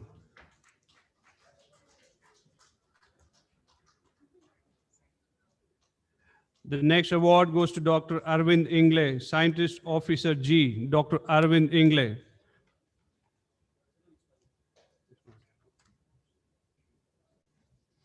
I think he's not here. We move on to the next award category, Scientist Award 2020. We move on to the next award category, Scientist Award 2020. Dr. G. T. Behre. Dr. G. T. Behre. Okay. So next award goes to Dr. T. Bhupati. Dr. T. Bhupati. Okay. Please. Dr. T. Bhupati on stage, please. A big round of applause for Dr. T. Bhupati. The next award goes to Dr. V. Chinnababu Naik.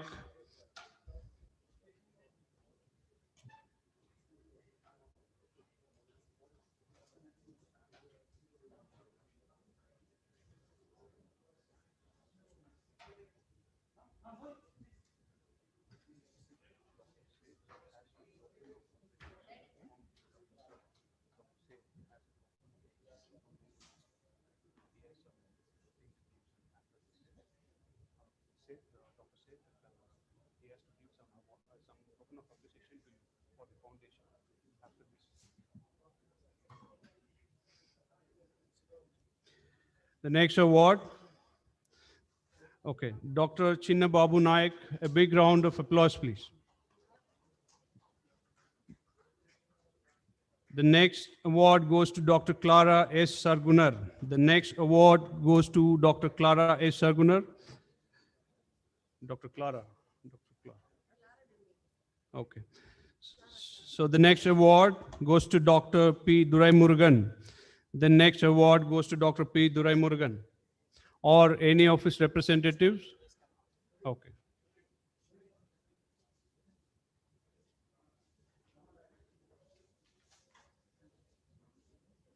A big round of applause for Dr. Durai Murugan. The next award goes to Dr. Gomati. The next award goes to Dr. M. Gomati for her significant contribution in agricultural microbiology. Dr. S. Gomati on stage, please.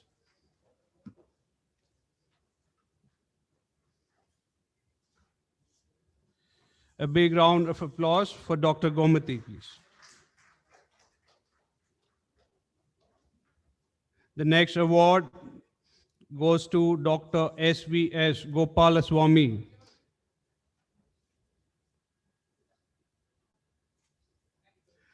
Dr. S.V.S. Gopalaswamy on stage, please.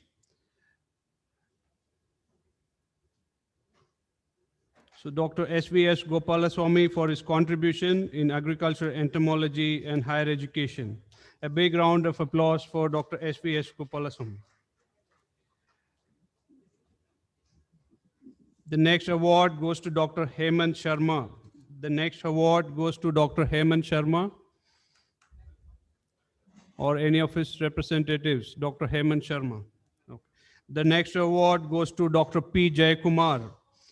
Professor and Head, Department of Crop Physiology, Dr. P. Jayakumar. The next award goes to Dr. Jitendra Kumar. The next award goes to Dr. Jitendra Kumar for his commendable contribution in fish genetics. His representative will collect the award. For Dr. Jitendra Kumar, a big round of applause, please.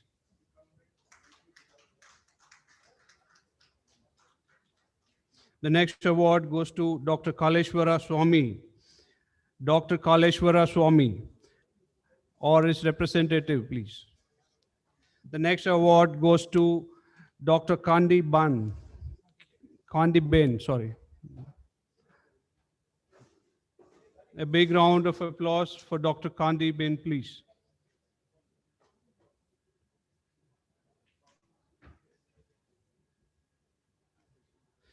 The next award goes to Dr. Kiran Patro. The next award goes to Dr. Kiran Patro for his contribution to agriculture, horticulture, higher education. Dr. Kiran Patro. Representative will collect the award. A big round of applause for Patro, please. Dr. Patro. The next award goes to Dr. P. Mahesh.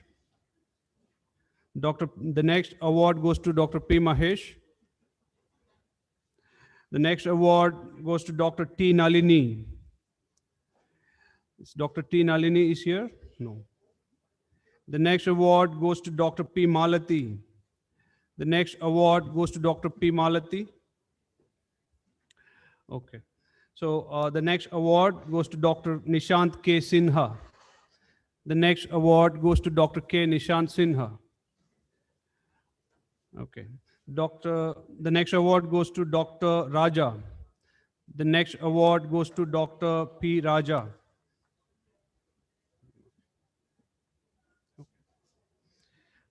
Representative for Dr. P. Raja will collect the award. A big round of applause for Dr. P. Raja. The next award goes to Dr. D. Rajkumar. The next award goes to Dr. D. Rajkumar for his contribution to agronomy and foundation certified seed production. Dr. D. Rajkumar on stage, please.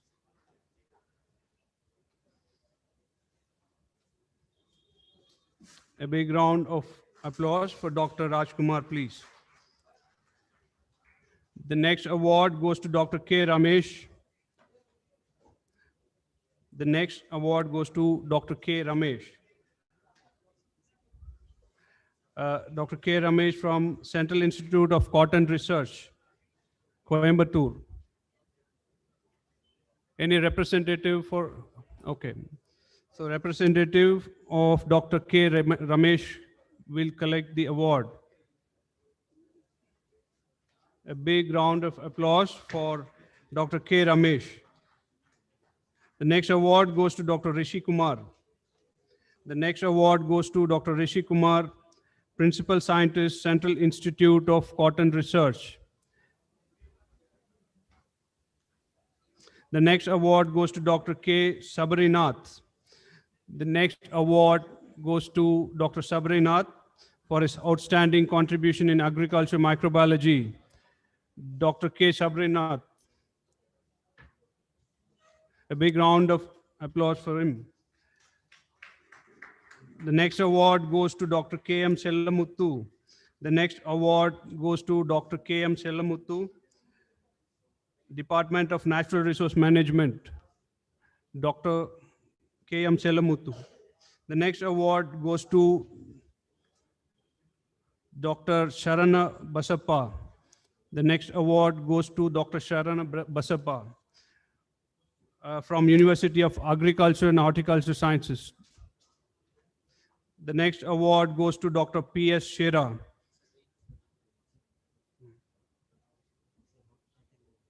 This scientist category. Shera. The next award goes to Dr. Shyamasri Ghosh. The next award goes to Sri Sangana M. Sajnar. The next award goes to Sri Sangana M. Sajnar for commendable contribution in farm management and seed production.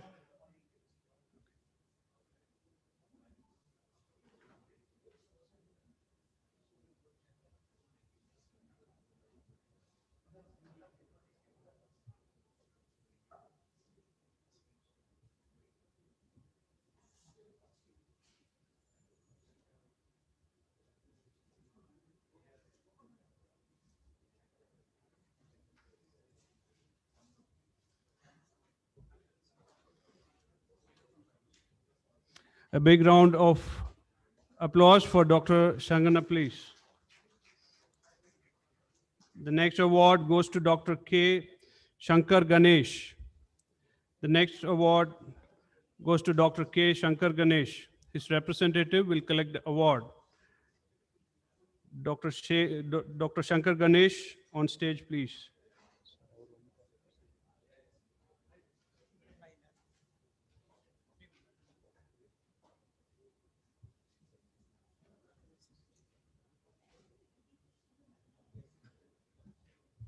A big round of applause for Dr. Shankar Ganesh, please. The next award goes to Dr. B.D. Shinde. The next award goes to Dr. B.D. Shinde. Any representative? Okay, he's there. Sorry. Dr. B.D. Shinde on stage, please. Dr. B.D. Shinde from College of Agriculture, Dapoil. Dr. B.D. Shinde, a big round of applause for you, please. The next award goes to Dr. N. Srinivasan. Dr. N. Srinivasan, Department of Nematology, TNAU, Coimbatore. The next award goes to Dr. E. Sumati. The next award goes to Dr. Tangarajan. Dr. Tangarajan, Scientist C, Cardamom Research Institute. The next award goes to Dr. Uma Sankareswari.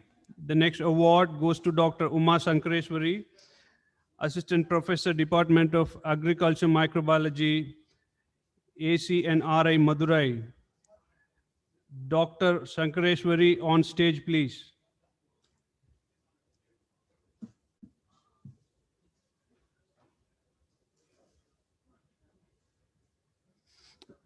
A big round of applause for Dr. Sankareswari for his commendable contribution in agriculture microbiology. Next award goes to Dr. M. Vasanda Kumar. Dr. M. Vasanda. The next award goes to Dr. Vishalesh Nagre. So we move on to the next category, Young Scientist Award 2020. Dr. Abhijit Goshal.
Dr. Abhijit Goshal. The next award goes to Dr. Aditya Pillai.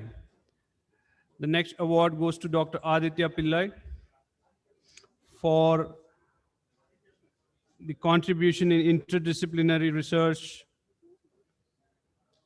in medicine. Dr. Aditya Pillai on stage, please. A big round of applause for Dr. Aditya Pillai. The next award goes to Dr. Ajmal Hussain. The next award goes to Dr. Ajmal Hussain. The representative will collect the award for Dr. Ajmal Hussain.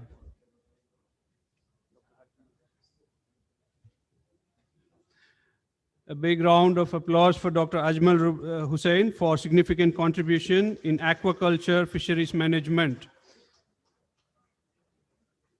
The next award goes to Amit Singh.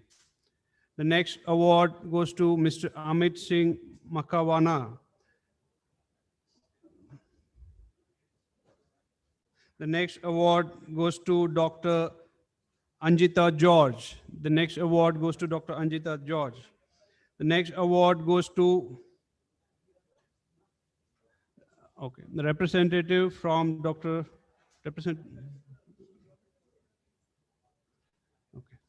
The representative of Anjita George will collect the award.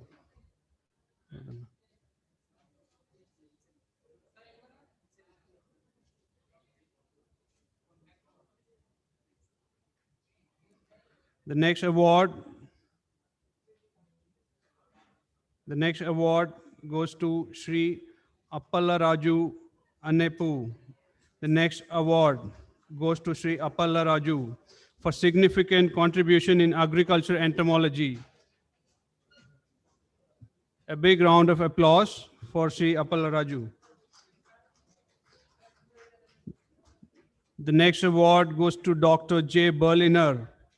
The next award goes to Dr. J. Berliner, scientist, nematology, Dr. J. Berliner.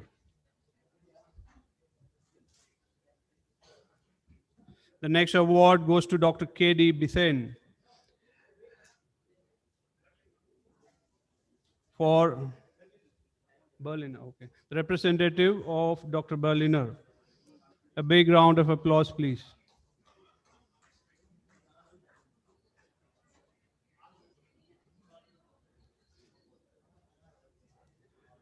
The next award goes to Dr. K.D. Bithen. The next award goes to Bishorjit. The next award goes to Dr. Chandrasekhar Prabhakar. The next award goes to Sri Dhanapal R. For his research and contribution in agriculture. Dr. Dhanapal R. Representative will collect the award. Representative of Dr. Dhanapal. A big round of applause, please. The next award goes to Dr. J. Gauri Prakash. The next award goes to Dr. J. Gauri Prakash. The next award goes to Dr. Guru Prasanna. The next award goes to Dr. Guru Prasanna. The representative will collect the award. The next award goes to Dr. Himmat. The next award goes to Dr. Himmat Patel. The next award goes to Dr. Jaipal Singh Chaudhary. Okay, the representative will collect the award. The next award goes to Dr. M. Jayabharati.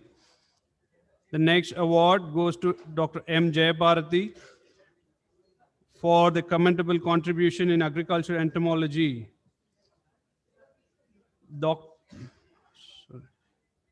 Agriculture, microbiology, and entomology. Dr. M. Jayabharati on stage, please. Let's a big round of applause for Dr. Jayabharati, please. The next award goes to Dr. Jikmik Das Gupta.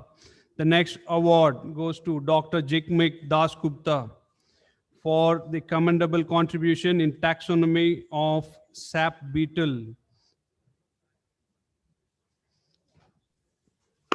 A big round of applause for Dr. Jikmik Das Gupta.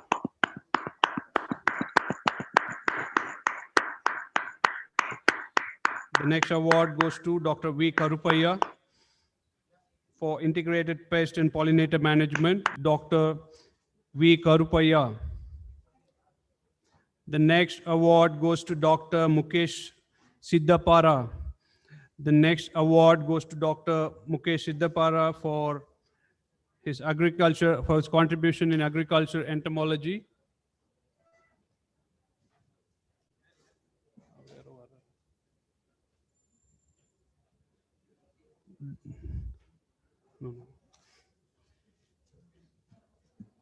The next award goes to Dr. Nirav Gajre. Dr. Nirav Gajre. The next award goes to Dr. P. Parthiban. The next award goes to Dr. P. Parthiban for contribution in agriculture entomology. Let's put our hand together for Dr. P. Parthiban. The next award goes to Dr. Prasanna Kumar. The next award goes to Dr. Prasanna Kumar. Okay. The next award goes to Dr. Rachna Pandey. The next award goes to Dr. Rachna Pandey. The next award goes to Dr. Raghavendra. The next award goes to Dr. Raghavendra. The next award goes to Dr. M. Rajshekar. Dr. M. Rajshekar is here. Okay.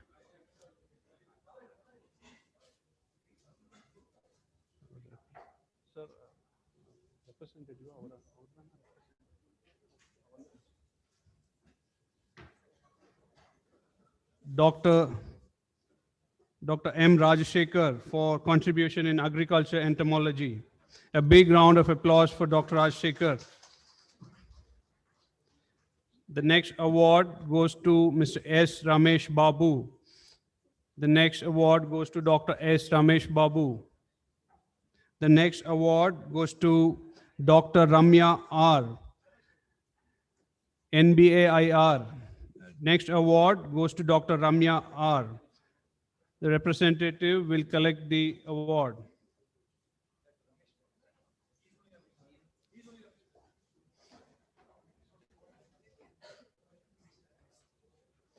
The representative of Dr. Ramya will collect the award.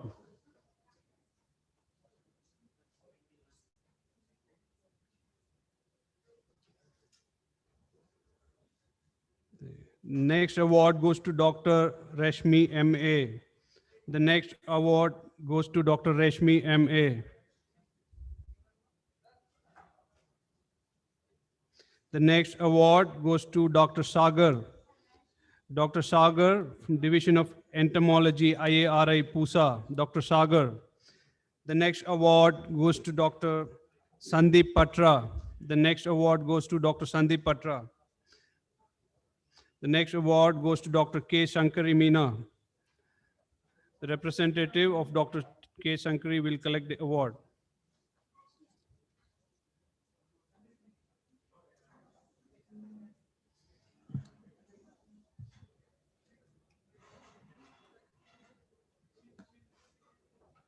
The next award goes to B.R.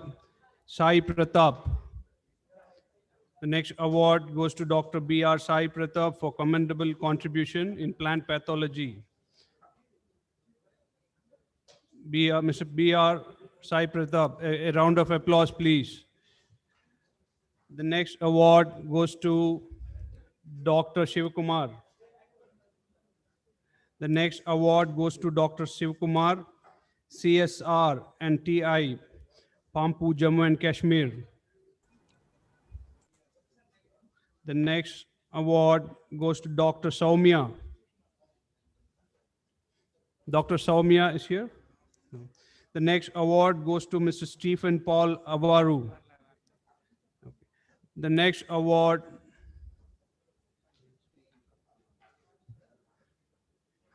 the representative for Dr. Stephen will collect the award.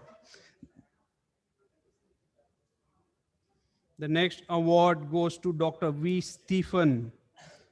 The next award goes to Dr. V. Stephen. Dr. Stephen on stage, please, for contribution to regulatory veterinary pathology and GLP compliances, Dr. Stephen. A big round of applause, please.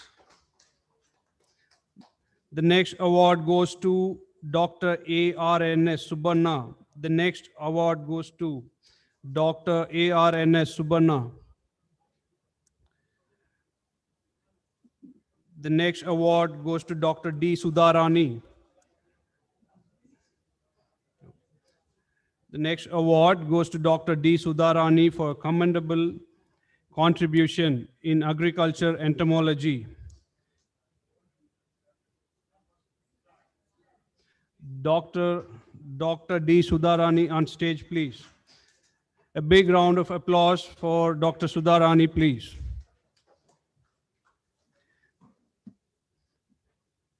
Next award. Next award goes to Ms. Sundravalli Kannan. The next award goes to Ms. Sundravalli Kannan for interdisciplinary research in pharmaceutical sciences. A big round of applause for Ms. Sundravalli Kannan. The next award goes to Dr. Suraj Vijay. The next award goes to Dr. Suraj Vijay.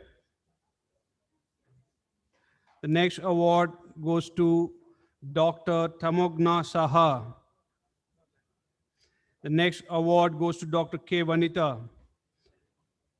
The next award goes to Dr. S. Vasumati. The next award goes to Dr. Vasumati.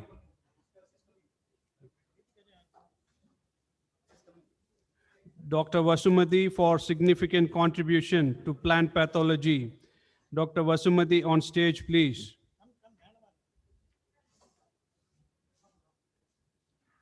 A big round of applause for Dr. Vasumati, please.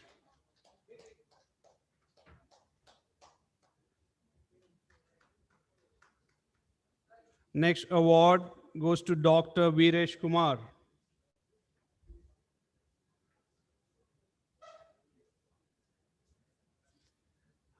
Dr. Veeresh Kumar, representative, will collect the award.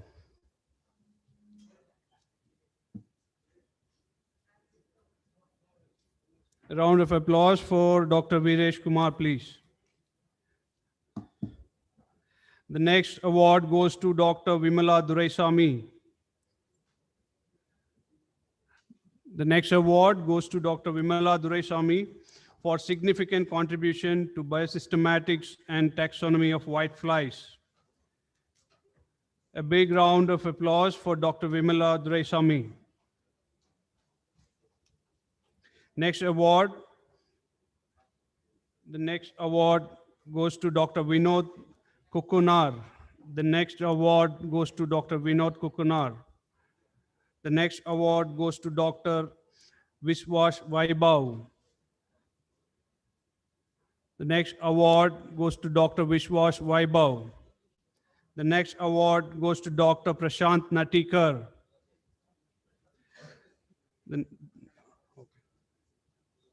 Dr. Prashant Natikar on stage, please. Okay. Dr. Prashant, representative, will collect the award. A big round of applause, please. Dr. Prashant.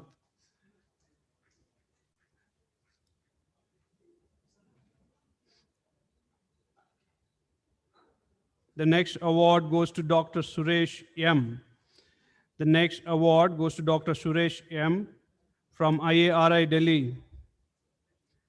The next award goes to Dr. Yuvraj Shinde. The next award goes to Dr. Yuvraj Shinde. Dr. Yuvraj Shinde for contribution of agriculture, entomology, and higher education. Dr. Yuvraj Shinde on stage, please.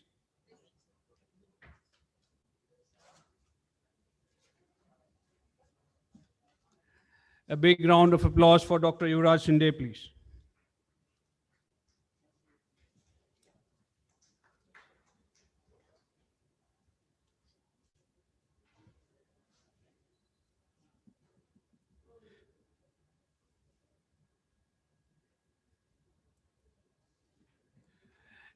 I request Dr. Seth to come on stage and make a small announcement on contribution to the B.V. David Foundation. Dr. K. Seth.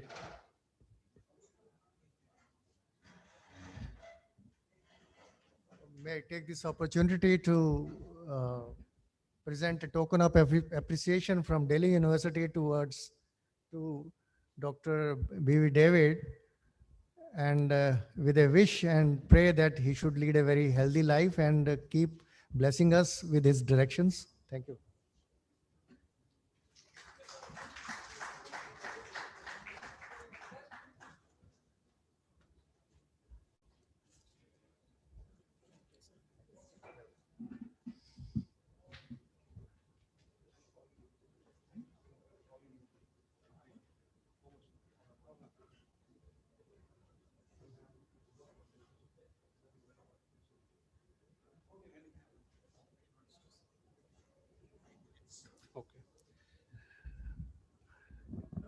So we have completed the award ceremony, and if there is any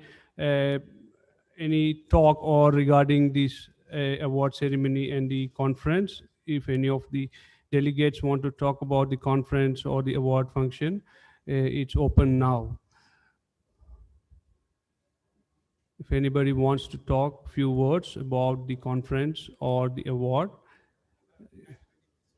Okay. Okay. I request Dr. Manjunath on stage.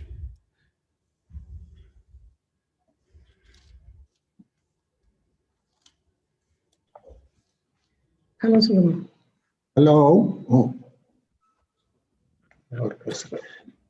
Manjunath.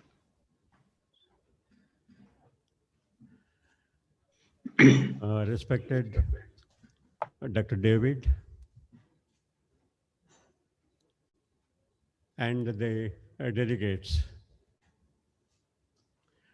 At the outset, I would like to thank Dr. David for inviting me to this seminar and also giving me an award.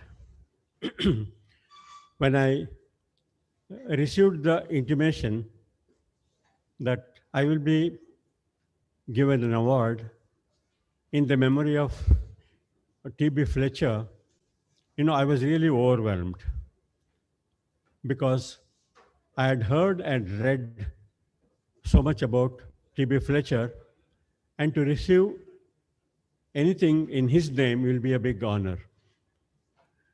And so it's very nice of Dr. David to have thought of instituting an award in the name of Dr. T.B. Fletcher, who was a very great entomologist.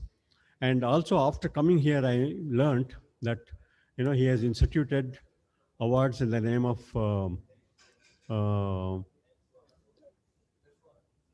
Lefroy and also two other entomologists, isn't it? Yes. So it's very nice of him to have thought of those stalwarts and instituting awards. And it is really, Dr. David, it is a commendable thought on your part to have recognized so many youngsters, for their contribution to entomology and other fields, because they are definitely going to remember you whenever, they climb up in their career, because this will be one of their testimony when they produce their biodata. Because maybe for some of them, it may be the first one. See, even at this age and stage, I felt thrilled when I received the award. So I can imagine the feelings of the youngsters. It's a very magnanimous idea of yourself to have, have started an endowment in your own name, and I hope this will ensure continuity. I think it is your responsibility to ensure continuity of this endowment award also. I think probably you should. I know your daughter is very active and helpful, but probably I think along with her, probably if you are able to identify a few middle-aged persons to go along with her to help her professionally, I think it will be a great, you will be remembered forever. Okay. And about Dr. David himself, I know Dr. Alex has, spoken everything about him. And Dr. David is a very unique person. I have been seeing him for the last 50 years. I have grown old, but not he. He has been like this, both in appearance as well as in spirit and enthusiasm. He remains young even today. I wish that you should continue like this for at least until you reach century.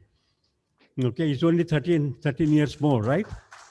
I think we will promise you, if, at least if I'm alive, I'm going to participate in your centenary celebration. Okay? And it's a very good gathering, because I have known Dr. David for several decades, and I know his contribution. And as mentioned by Dr. Alex, he is an institution builder. That is where the talent lies. We come across scientists who are very good scientists, maybe very poor communicators and administrators, or there may be a combination of a good scientist and a communicator, but very bad in administration. To have all the three combinations, combination of a very good scientist and a very good communicator and an administrator, it is really a God-given gift. And Dr. David is blessed with that kind of a talent. He is a combination of all the three.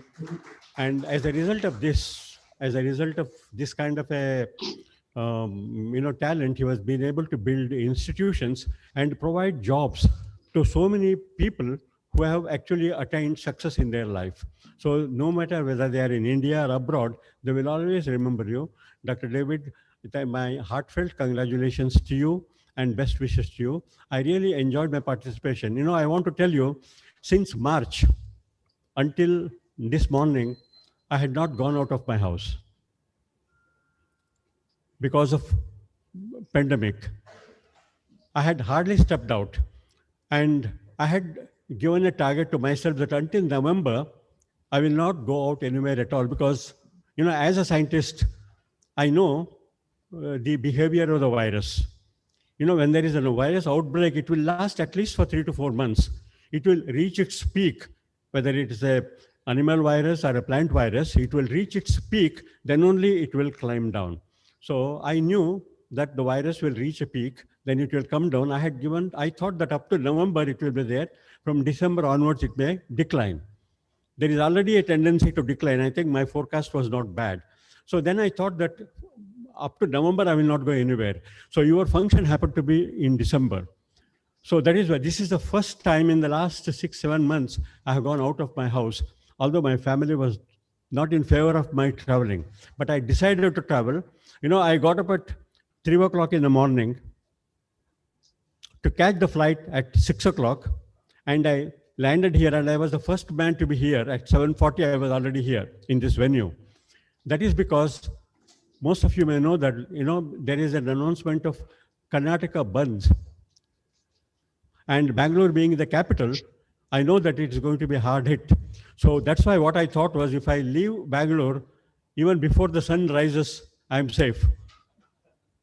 So that is why I took the earliest flight possible, and I'm going to reach Bangalore. I'm taking the flight only at 9 o'clock in the night, so that I will go there. So there again, I'm safe.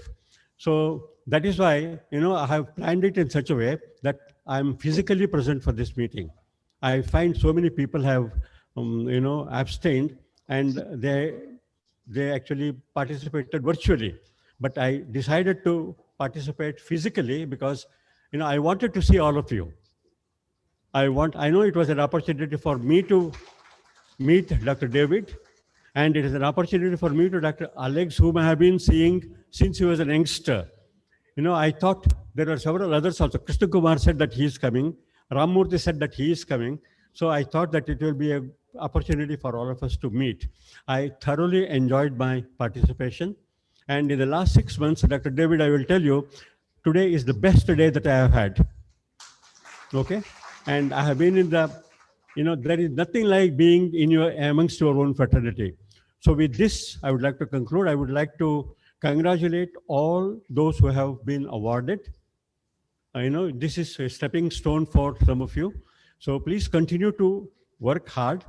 There is no substitute for working hard. And if you work hard one day or the other, your talent will be recognized. Sometimes it may take a little time, but certainly it will get rewarded. And if not, anybody else recognizes, you know that you have done your best. Self-satisfaction is the best.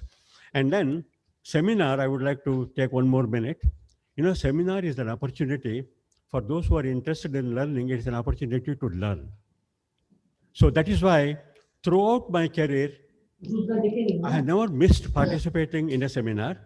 And I have also made it a point that if I attend a seminar, I will attend it right from inauguration till conclusion. And I will listen to all the participants. And this I have been doing it right throughout my career. I'm 82 now, by the way, for your information. I'm 5 years junior to Dr. David. And the reason is that, there's so many experts will come and deliver their talk here. And if you have to learn, how much of reading you have to do? By just spending about 15 minutes or 20 minutes and listening to them, and if you are careful enough, you will absorb all their knowledge and you will become rich. I will just give you a small example. If you have a 100-rupee note,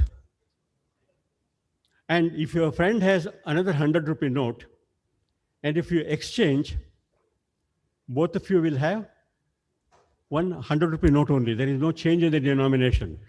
But on the other hand, if I have one idea, and if Dr. David has another idea, and if you exchange, both of us will have 2 ideas each. So this is how, or if Alex has another idea, Dr. Alex has another idea, so we will have 3 ideas each. So this is how actually, knowledge multiplies. So similarly here, when so many people come and deliver a talk here, your knowledge gets multiplied, and you should make it a point when somebody is making a presentation, try to absorb it so that you will get enriched and you will be able to use it in your career one day or the other. With this, I would like to conclude. Dr. David, finally, I would like to thank you profusely for inviting me for thing. Thank you very much. Okay. Hello, sir. Hello. Hello. Hello. Can you hear? Thank you, sir, for your wonderful and encouraging words. Now we come to the Excuse me. award Hello. function, and I request Dr. Alex to give us a conclusion with his word of wisdom. Dr. Alex.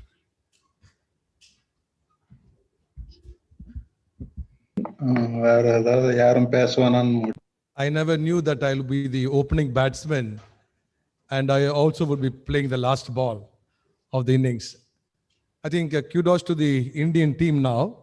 It's doing well in the One Day International and the T20.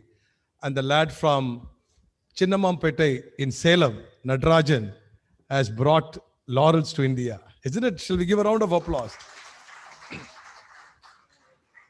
My very respected Guru, Dr. David, Dr. Manjunath, great people in the field of agricultural sciences who are here. I've been given the privilege and honor to wrap up today's proceedings. Dr. David, it is a surprise to me, but then he has trained me also in such a way that at any point of time you are asked to do a job, it is done. It is not just done, it should be done well. With that blessings, I think he has trained me from 1983 onwards, and I'm here before you. Today, I think it is a very remarkable day. Though we had 2020 engulfed by pandemic, as was said by Dr. Manjunath, it is an enjoyable day indeed, despite the pandemic that has gripped all of us. For the simple reason that we've been able to have a treat in Chennai, and that treat is an auspices of the birthday celebrations of Dr. David. Birthdays are celebrated in different ways. It is celebrated at home. it is celebrated in hotels. Among the youth, it is celebrated in a different way. I think they are all laughing. And therefore, it is celebrated in different ways. But for Dr. David, it is celebrated with his academic family. Who are these academic family members? It is the people who came from Delhi. It is the people who came from Arunachal Pradesh. It is the people who came from all over the country to celebrate his birthday. So may I request all of you, because Dr. David has been giving us gifts after gifts. Shall we return the gift by giving a standing ovation, to Dr. David for not only his birthday. Kindly be seated. Thank you. Thank you. Kindly be seated. Thank you very much for your very kind benevolence. For this great treat that he has given to us. The treat that he has given to us is manifold. Number one, he has arranged this party or the celebration in a very fine environment, in a very cozy environment. I don't think that we have felt exhausted or perspired in this beautiful air-conditioned environment. A beautiful place to sit, a beautiful place to have an academic treat. I think the papers that were presented were all of exemplary in nature, including the frontiers area in science and technology, which includes the computational method of assessing damages and the involvement of computers and IT technology in pest assessment and things like that. Very good input he has given, and he has recognized people for their contributions and rewarded them. And I don't think that can there be any better way to celebrate a birthday than the one that has been done by my good teacher, Dr. Vasantraj David. As you look into the attendance, I'm told that nearly 50 people were virtually participating.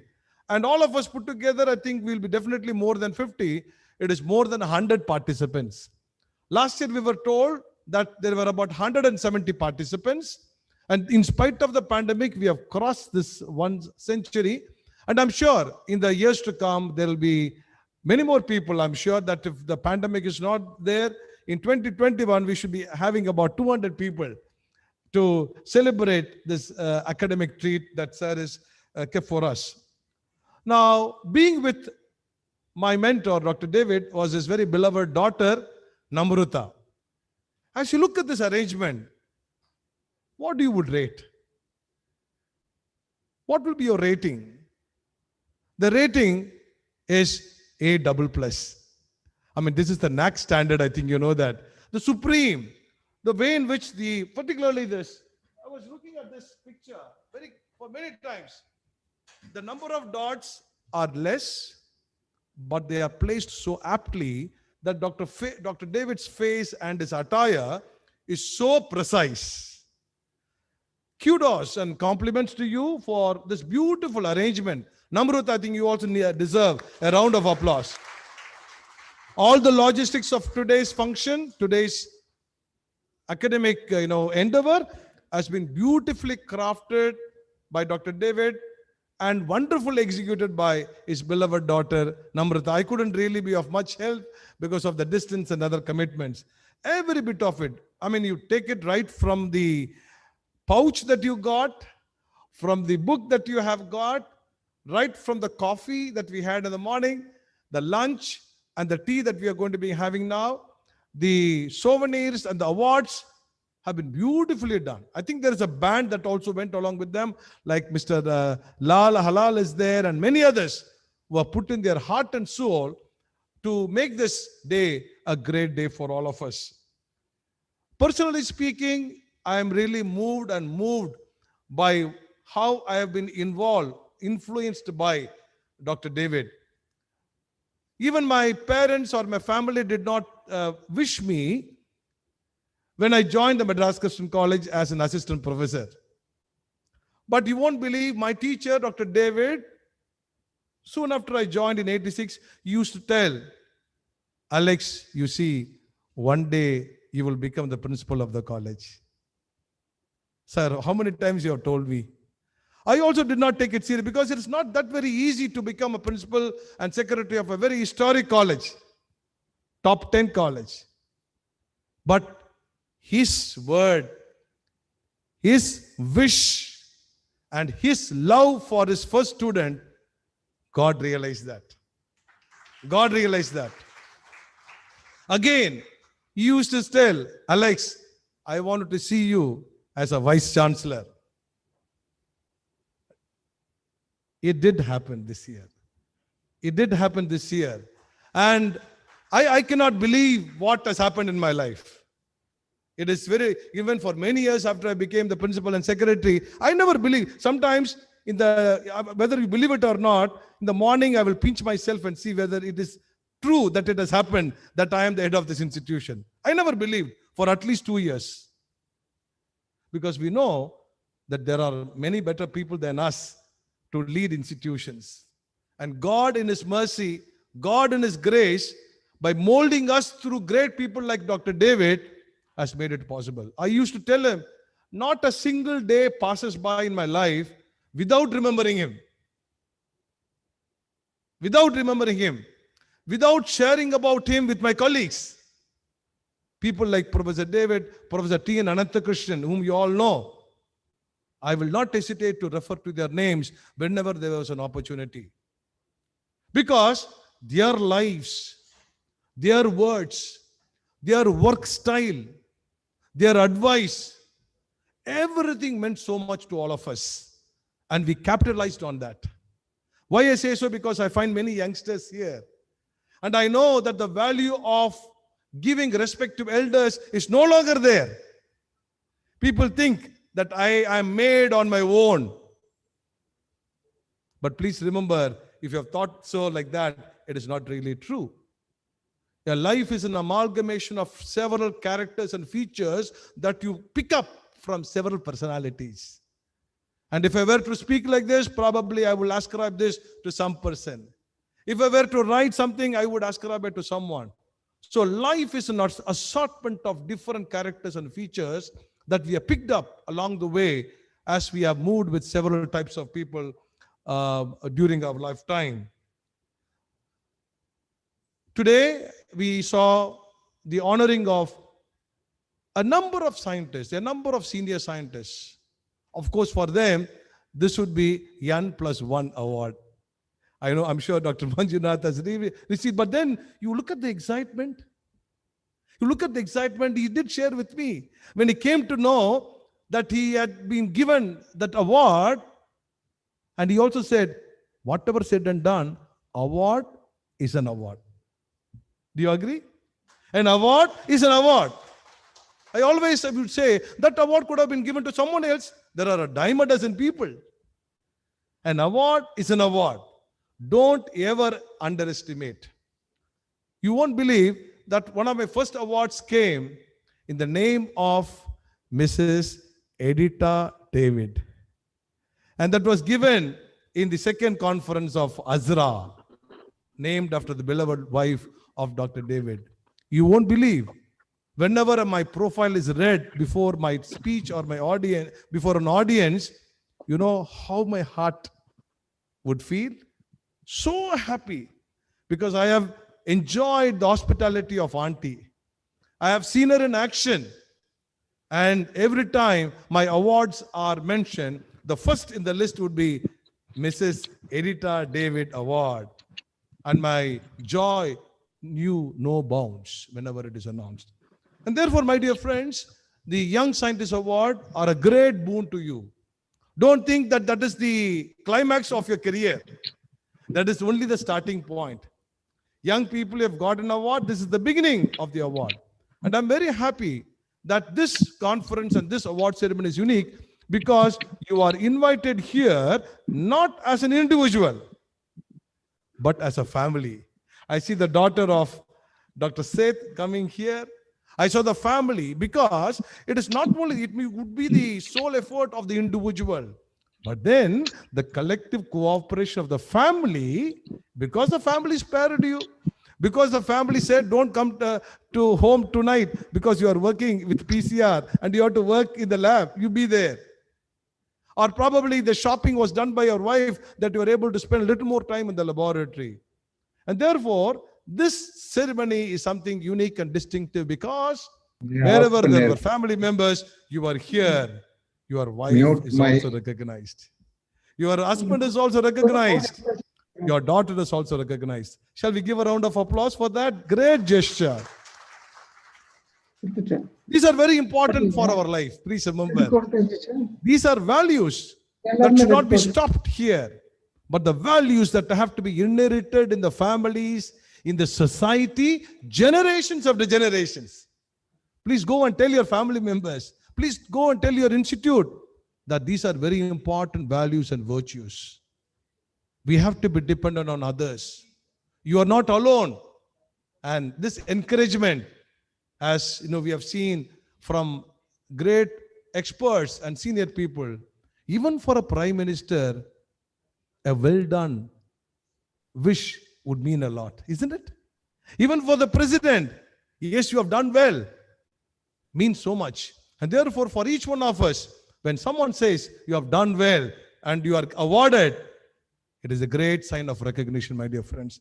And therefore, this is a great event where we saw people from all over the country coming here, people watching through the virtual mode.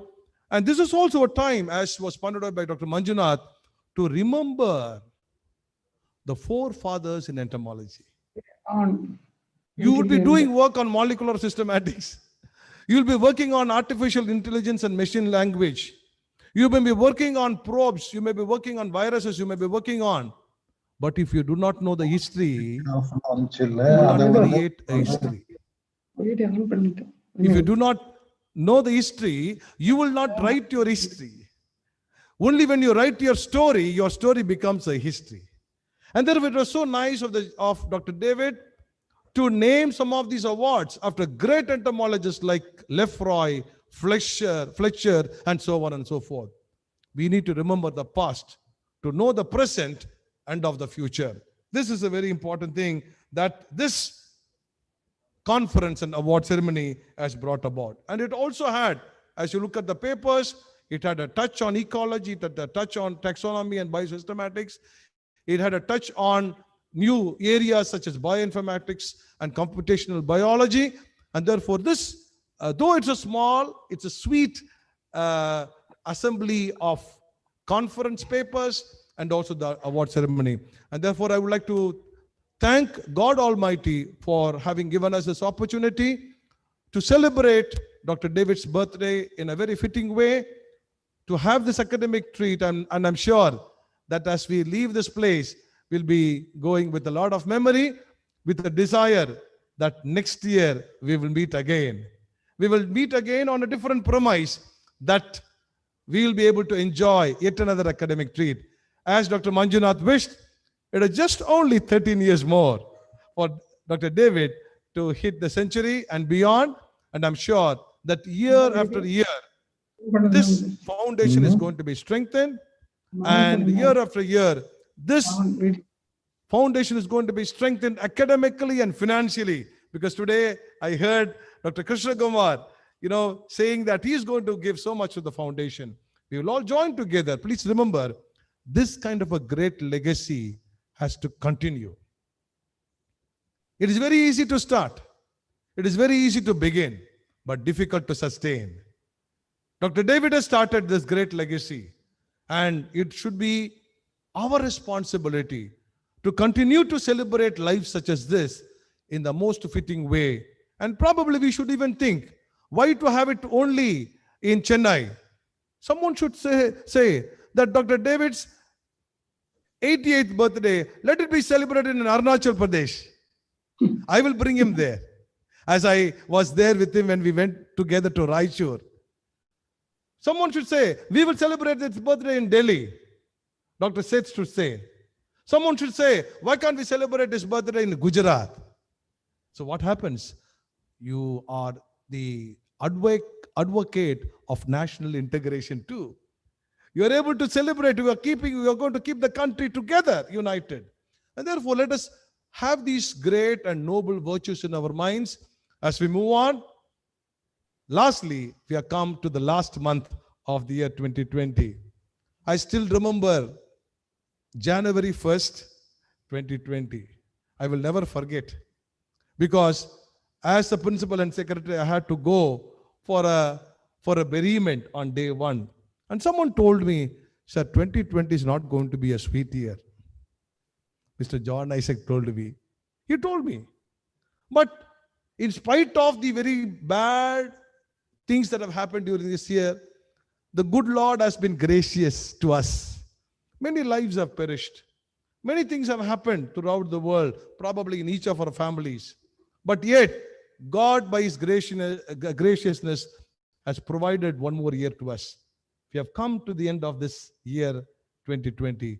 We should thank God Almighty for all the blessings that He has given to us, in spite of many things that have happened around. And we would move into yet another year, 2021, with His grace, with His strength, and I'm sure that we will win over Corona. We will win over any kind of a pandemic that comes, and we would march into the year 2021 with valor, with vigor, and with vitality. To this end, on behalf of Dr.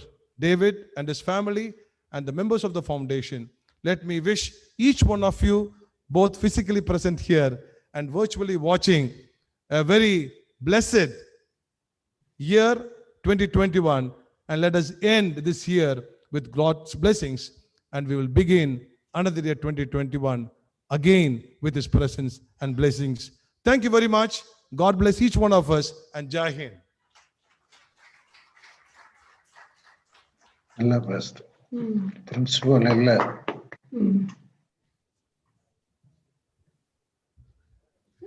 So with this, we are in the closing notes. So I also thank those people who have virtually participated, and our audience here who was there alive here in the conference also could able to see you. Thank you all for your presence here. So let's break for the tea. The tea is arranged outside. Please. Thanks, video mic on. Keep your mics on till the end. Many more happy returns of the day, sir. Any more? Many more happy returns of the day. அவரை காமிச்சாங்கனால அதை hello சொல்லலாம், பார்க்கலாம் வருதா இல்லைன்னா close பண்ணிடுவாங்க. அவர் வந்தாருன்னா அங்க இருந்தாருன்னா கூப்பிட்டு பார்க்கலான்ற நான். யார் வந்தா? போயிடுச்சு, அதை க்ளோஸ் பண்ணிடுவாங்க zoom.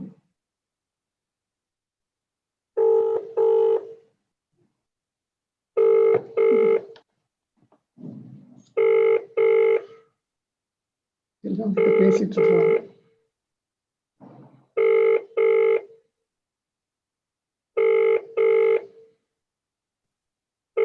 The person you're calling is not answering. Please try later.